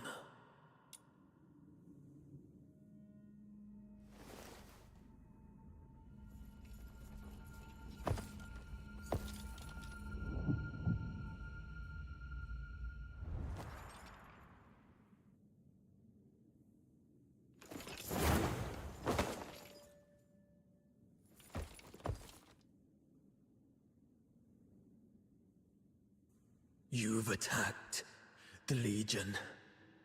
From here on, all that awaits you is endless torment or death. I still have one thing to do. Sorry, but from here on, you're on your own, Fox Hunters of Ice Lake. May I entrust her to you? What about you? What's your plan? There's no end to running. Then keep running. As long as you're alive, there's always a way. Leave. You're a good person. Just like him. Him? Let's accept his request, Captain. Blues has already made his choice. The silent, silent snow, child of the sky, may the nameless child be bathed in pure light. I guess we have the next DVD killer here. Sounds like well, a little bit like the Huntress. But the crystal heart will keep shining through.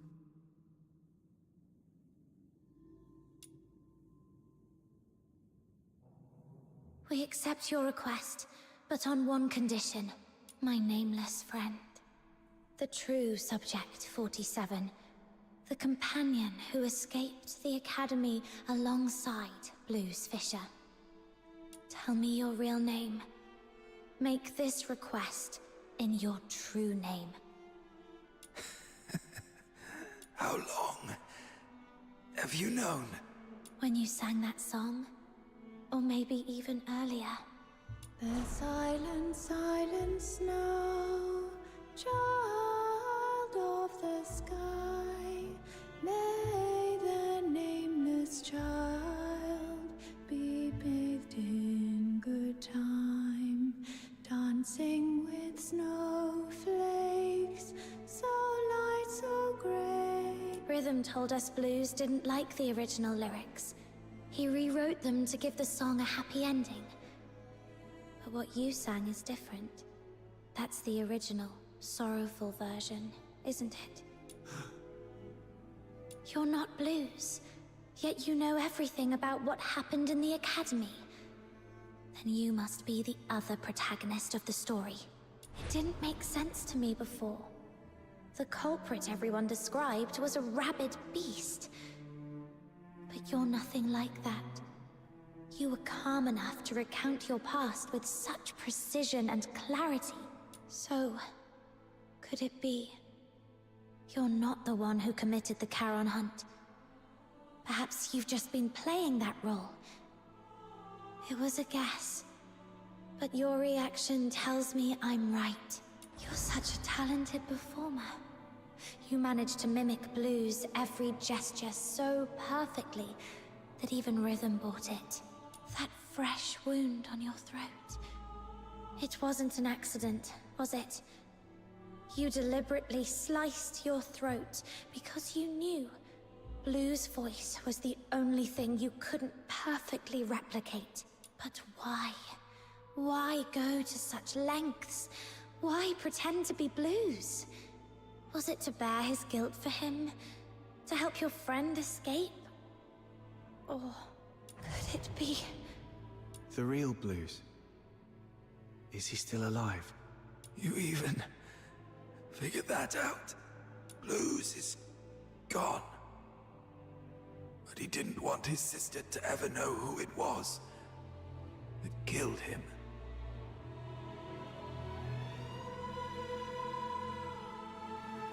You're sharp. If only we'd been as perceptive back then. Doesn't matter now. Regrets won't change the past. I lied to you. In the story, I swapped our names. It was the other way around. Blues was the one who saved me. He reminded me what it felt like to be human, but I lost the right to call myself human long ago. What's the point of a name for a ghost of the past? If a name is required, just call me Fantasio. Fox Hunters, here's my commission. Take Rhythm, leave this place, and keep her safe. And never, ever tell her about me. I accept your commission. I swear I'll see it through. And Fantasio, you are the best performer I've ever seen. Thank you. One day, if fate allows, I'd like to hear your story. The story of your own life. Until then, take care.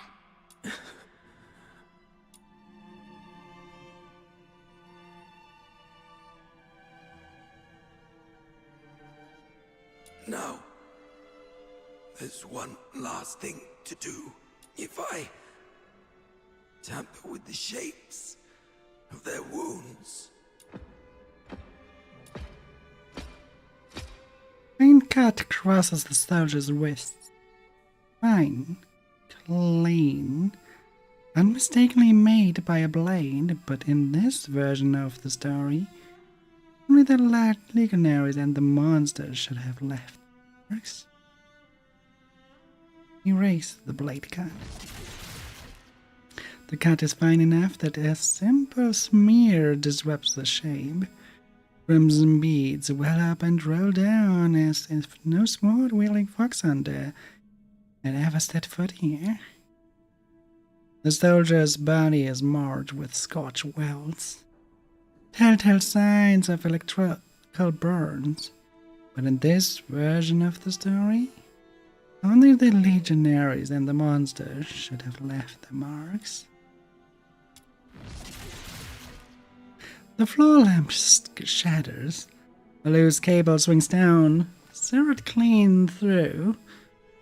Sparks rise in a cheerful little dance, as if no lightning-wielding officer had ever set foot here. A pity, though. It was such a lovely lamp. And now the stage is set. The 13th Legion pursued the creature to the Gallia Theater. The advance team evacuated the civilians, but fell to the monster. The main force arrived soon after struck it down and brought the Karen Hunt to its proper close. A fitting curtain call, as if the tale had always been written This way. This way. No one will ever know you were here and attacked the Legion. I'm taking this secret to the grave, Blues. I fulfilled my promise. Forsaken's guy is gone now. How are you feeling? Blues? Blues? Turns out this body isn't exactly indestructible after all. So much of the Empire's so-called alchemical genius, my sister's aim, has gotten a lot better. Looks like she's capable of protecting herself now. Is that what's important right now? Hang in there.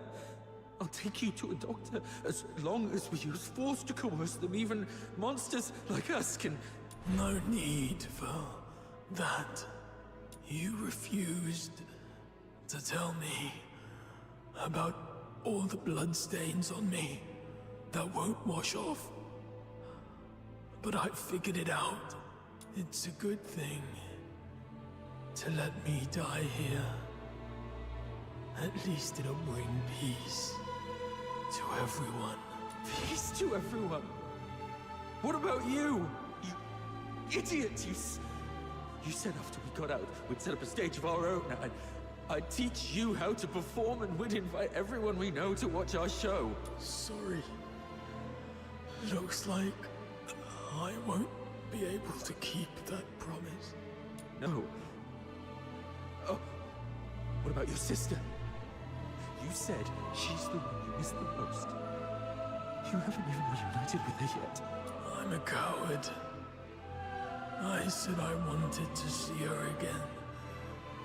But when I finally did, I ran like a coward. There was nothing I could do. I have one last request. This chain, it's a keepsake.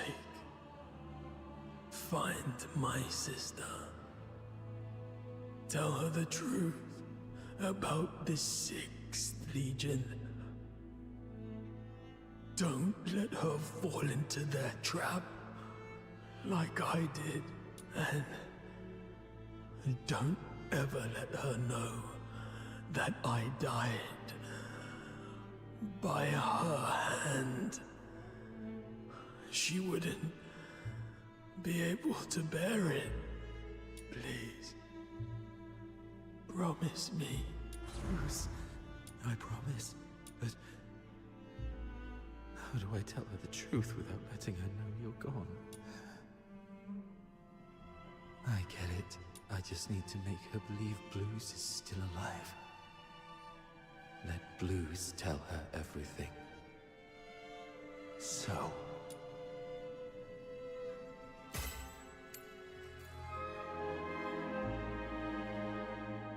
Blues. I did it. The 6th Legion's lies are finally exposed. Rhythm, you'll never know the truth about your death. That was our first performance together. Not bad, wouldn't you say? You finally came. You purposely let me loose so that you could catch this guy. That's quite brilliant. And if you're that brilliant, surely you've already noticed the clues I left behind. Why, then? Why haven't you said anything? Why didn't you reveal the truth about the 6th Legion? Our target has always been the Forsakens, nothing else. That is the order we received. Everyone has something they must fulfill. I'll make it quick. Something you must fulfill. I see.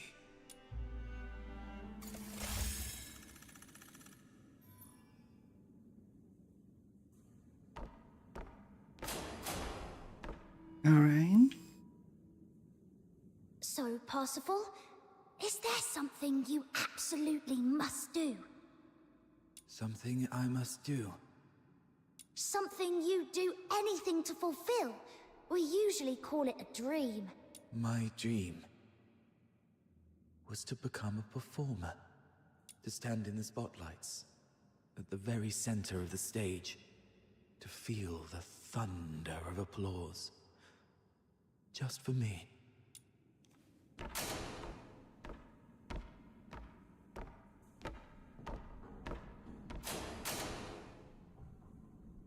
Parsifal? Parsifal? Parsifal! Parsifal. That seems to have been my name. It feels distant, though. So distant. Why are you just standing there? It's your turn to take the stage. My turn to take the stage? Yes. The final act of Children from the Snowfield. You've been preparing for this moment for so long, haven't you? Yes. Yes, I have. I remember now, Miss Violetta. This is what I must do to complete this performance.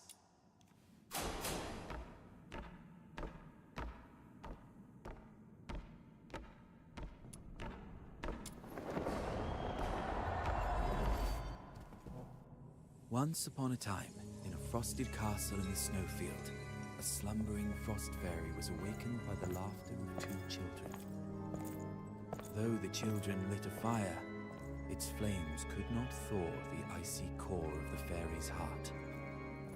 Day after day, through snowstorms and biting winds, the children came to the castle to play with the fairy.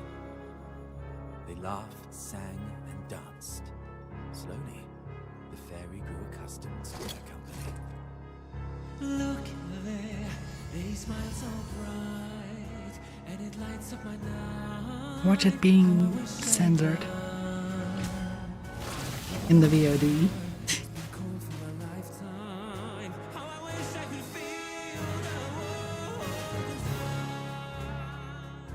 One day, the claws of savage beasts reached into the snowfield. Quite the tragedy. The once pristine land and sky were drowned in crimson.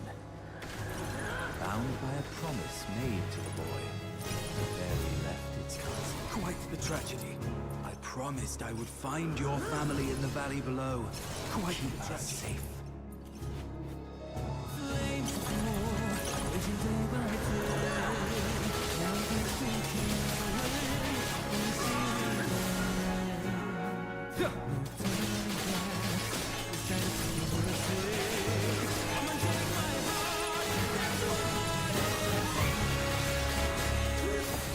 Wow.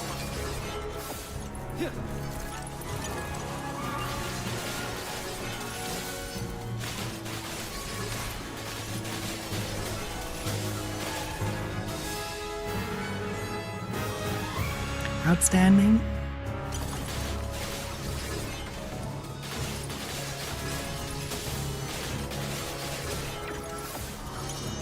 I really have to bravo. Because, goddamn, the lyrics Quite the tragedy. are very, very well done.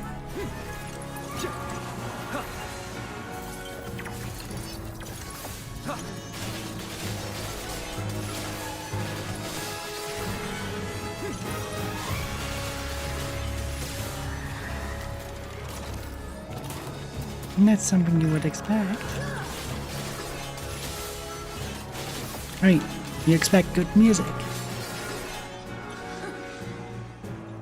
Especially after having this Nier Automata right from the beginning.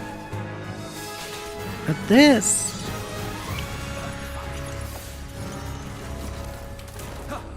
is another level of musical performance. This is stuff you only find in operas.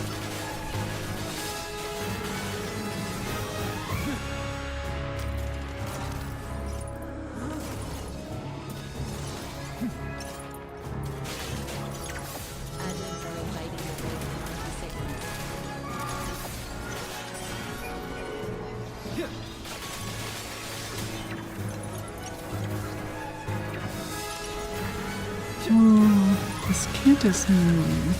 maybe the bath is good, but we cannot use the bath. So this kid is a little bit underwhelming in comparison to all the others. Towards the monstrous creatures, only for its delicate limbs to snap. Fairies. Wait. Yeah, I think the audio team did a little bit of a bad mixing, because I think the music needs to be a bunch lower so we can hear the voices better. Crimson heart pulsed for the first time, beating, screaming its own destiny.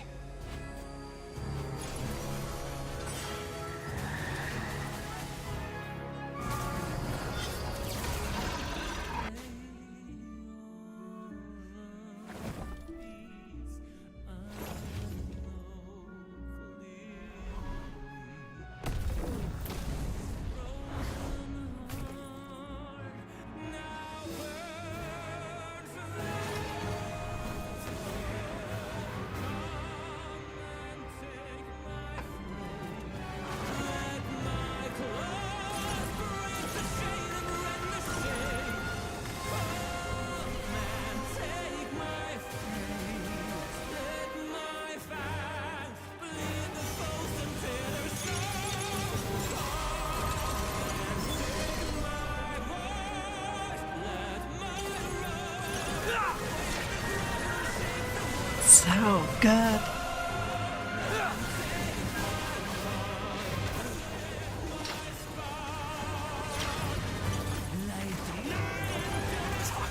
This really,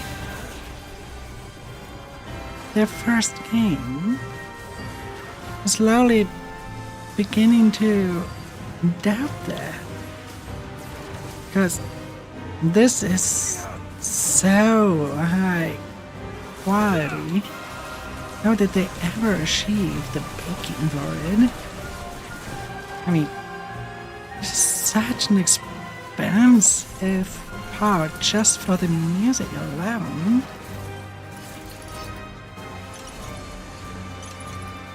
I cannot believe that this is the first game of this studio. There have been many others. Cannot be the first of the Palm Studio, no. At least it has to have a bigger company behind it.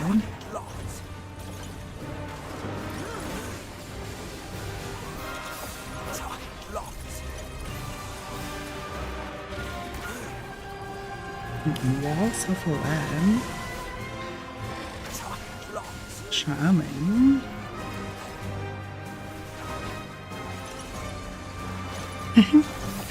Yeah, Tapperby is good, yeah, isn't it?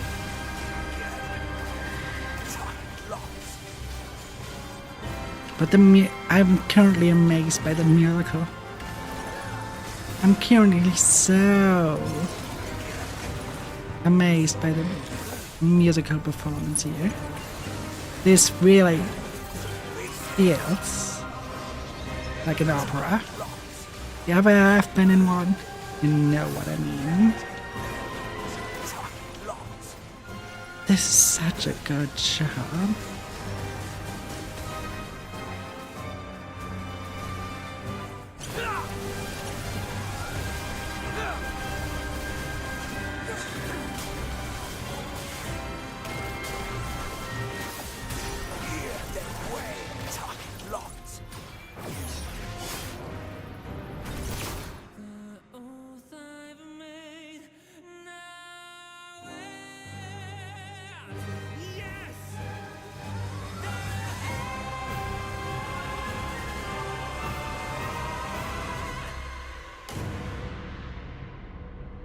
God damn.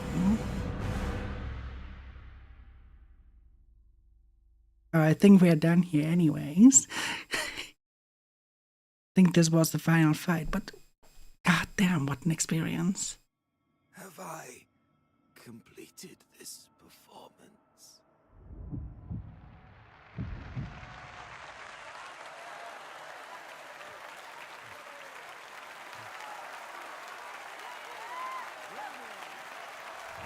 Depends where have I ever been. All units, ready your arms. Fire! I am the finest performer.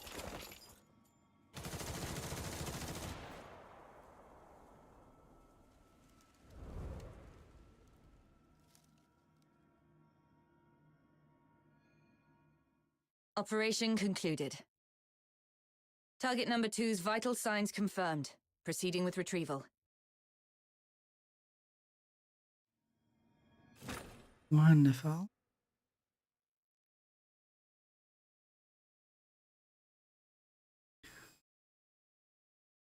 Bravo.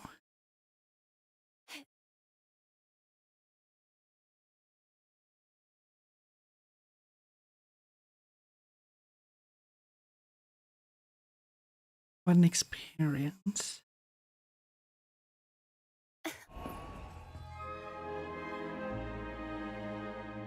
Epilogue, okay.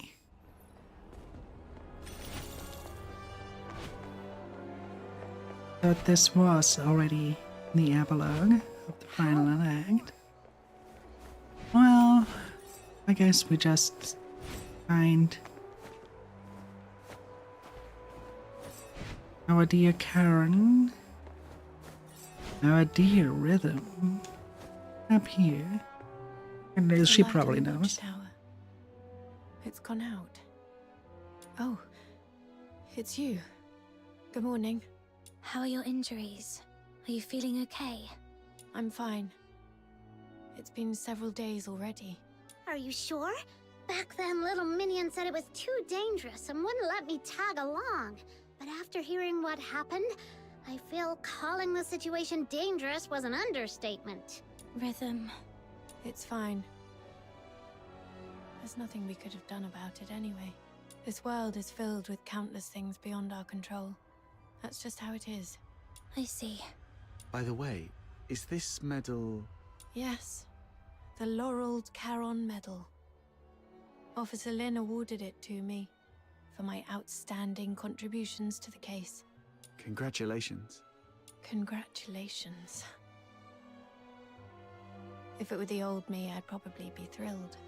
But now, this medal's only purpose is to smooth the way for my resignation, sparing me from unnecessary questioning or resistance. It's stained with the blood and tears of too many innocent people, and holds no meaning to me anymore.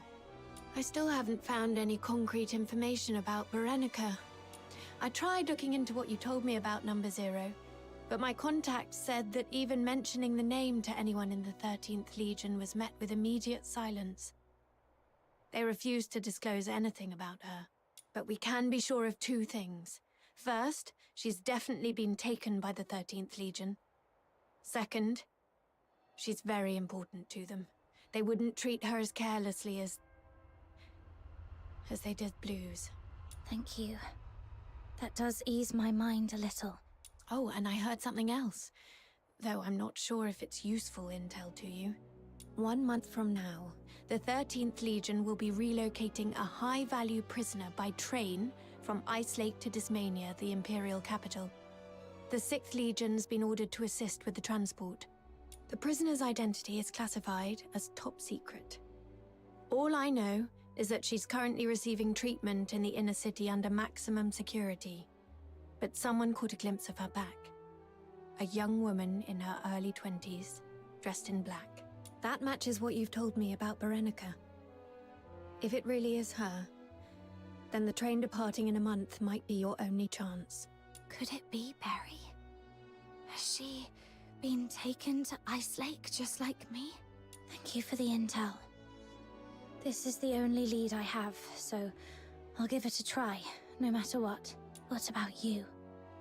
What are you planning to do next? Honestly, I don't know. Other than helping you look for Berenica, I have no idea what I can do. But I made a promise to Blues that I'll live on. As long as I'm alive, I'll eventually find a reason to keep going. Isn't that how it works? I guess I'll see you around.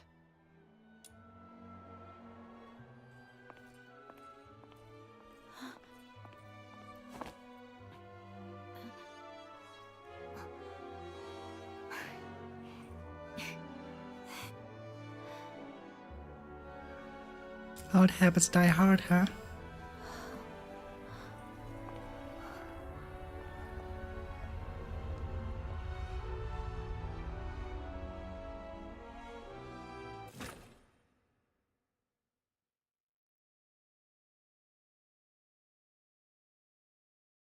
Welcome back!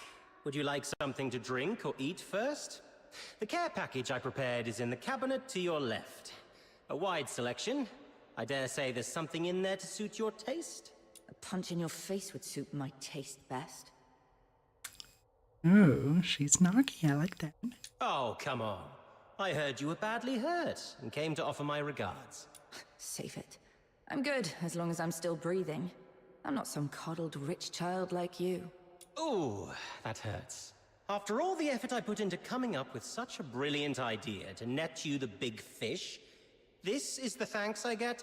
And here I was, dreaming that our ever-so-kind Miss Lin would return with a heartfelt speech of gratitude for my genius. Dear Officer Randy, thank you for your unmatched brilliance and flawless foresight. Happy now? Jokes aside, while that Raven we were after ended up dead, the files we found on him led to a clean sweep of the Forsaken's influence in Ice Lake. Their plans to expand into the Cocytus region? Dead in the water. And you know what? Even the dead can serve a purpose. With the right timing, we could exploit this intel gap to sneak a few spies into the Forsakens. If it works out, this could be a real career boost for you, Lin. Who knows? At this rate, you might even outrank me soon. What's with a long face? Did you run into someone back home you owe money to or something? Chief Sybil. What is it? It's about the report I filed earlier. The Spathatoy Academy colluding with the 6th Legion to conduct illegal experiments in the Cocytus region under the pretense of Legion recruitments. Is the 13th Legion really going to turn a blind eye to this? The 6th Legion is an ally of the 13th Legion, and those who conspired with the Forsakens to commit atrocities in Ice Lake are the enemies of the 13th Legion. But... beautiful, isn't it? A symbol of honor. It's thanks to this insignia that you're standing here alive and unharmed. Stand down, Lin. Don't forget what your duty is. Yes, Mom. Lin, when I was younger, I used to see things the way you do now. But to become a true hero, there's something one must learn. Sacrifice. Nothing, just tired. My head's killing me. I'm going back to get some sleep. Later. Haha, finally! Been waiting for you to embrace the art of rest. Life lies in relaxation, you know. It's heartwarming to see my wisdom finally passed on to you. I'm so glad. Wait. There's one more thing. There's more? But I'm taking a vacation and... Shut it. No vacation for you. We found this slip of paper on target number 2. It's all wrinkled, covered in rambling nonsense. These flowery words don't make sense to me. You look into it. Could be a hidden message we've missed. Fine, let me see. A silent, silent snow.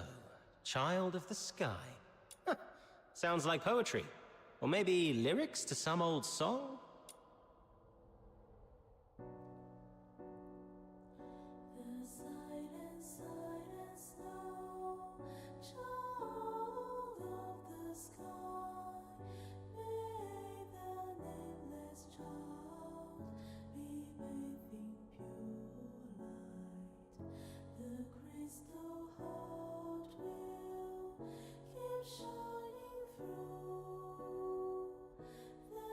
This will never ever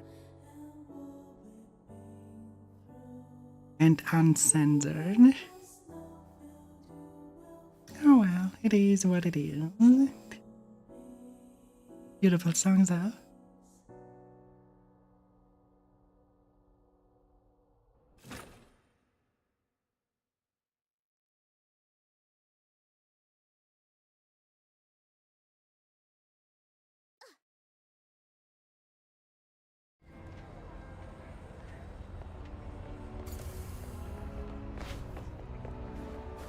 Well, Now, probably our questline says to be continued. Yeah. We've completed the entirety that is there. Now we have to see how fast development is going. But first, they have a lot of fixes to do first. So I would assume maybe end of December, maybe even or maybe even longer. We will see. We will see. But there's a house burn all blast. Let's see. Do we have people that we can raid into? Are we having even the means to raid into? Or are we unarmed?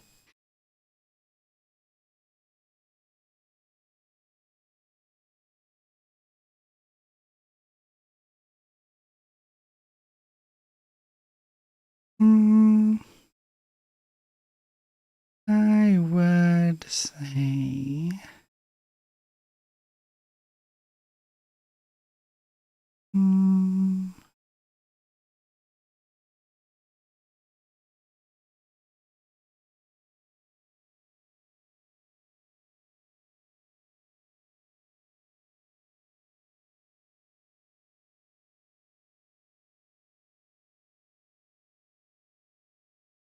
yeah, I sent you over to Blobby.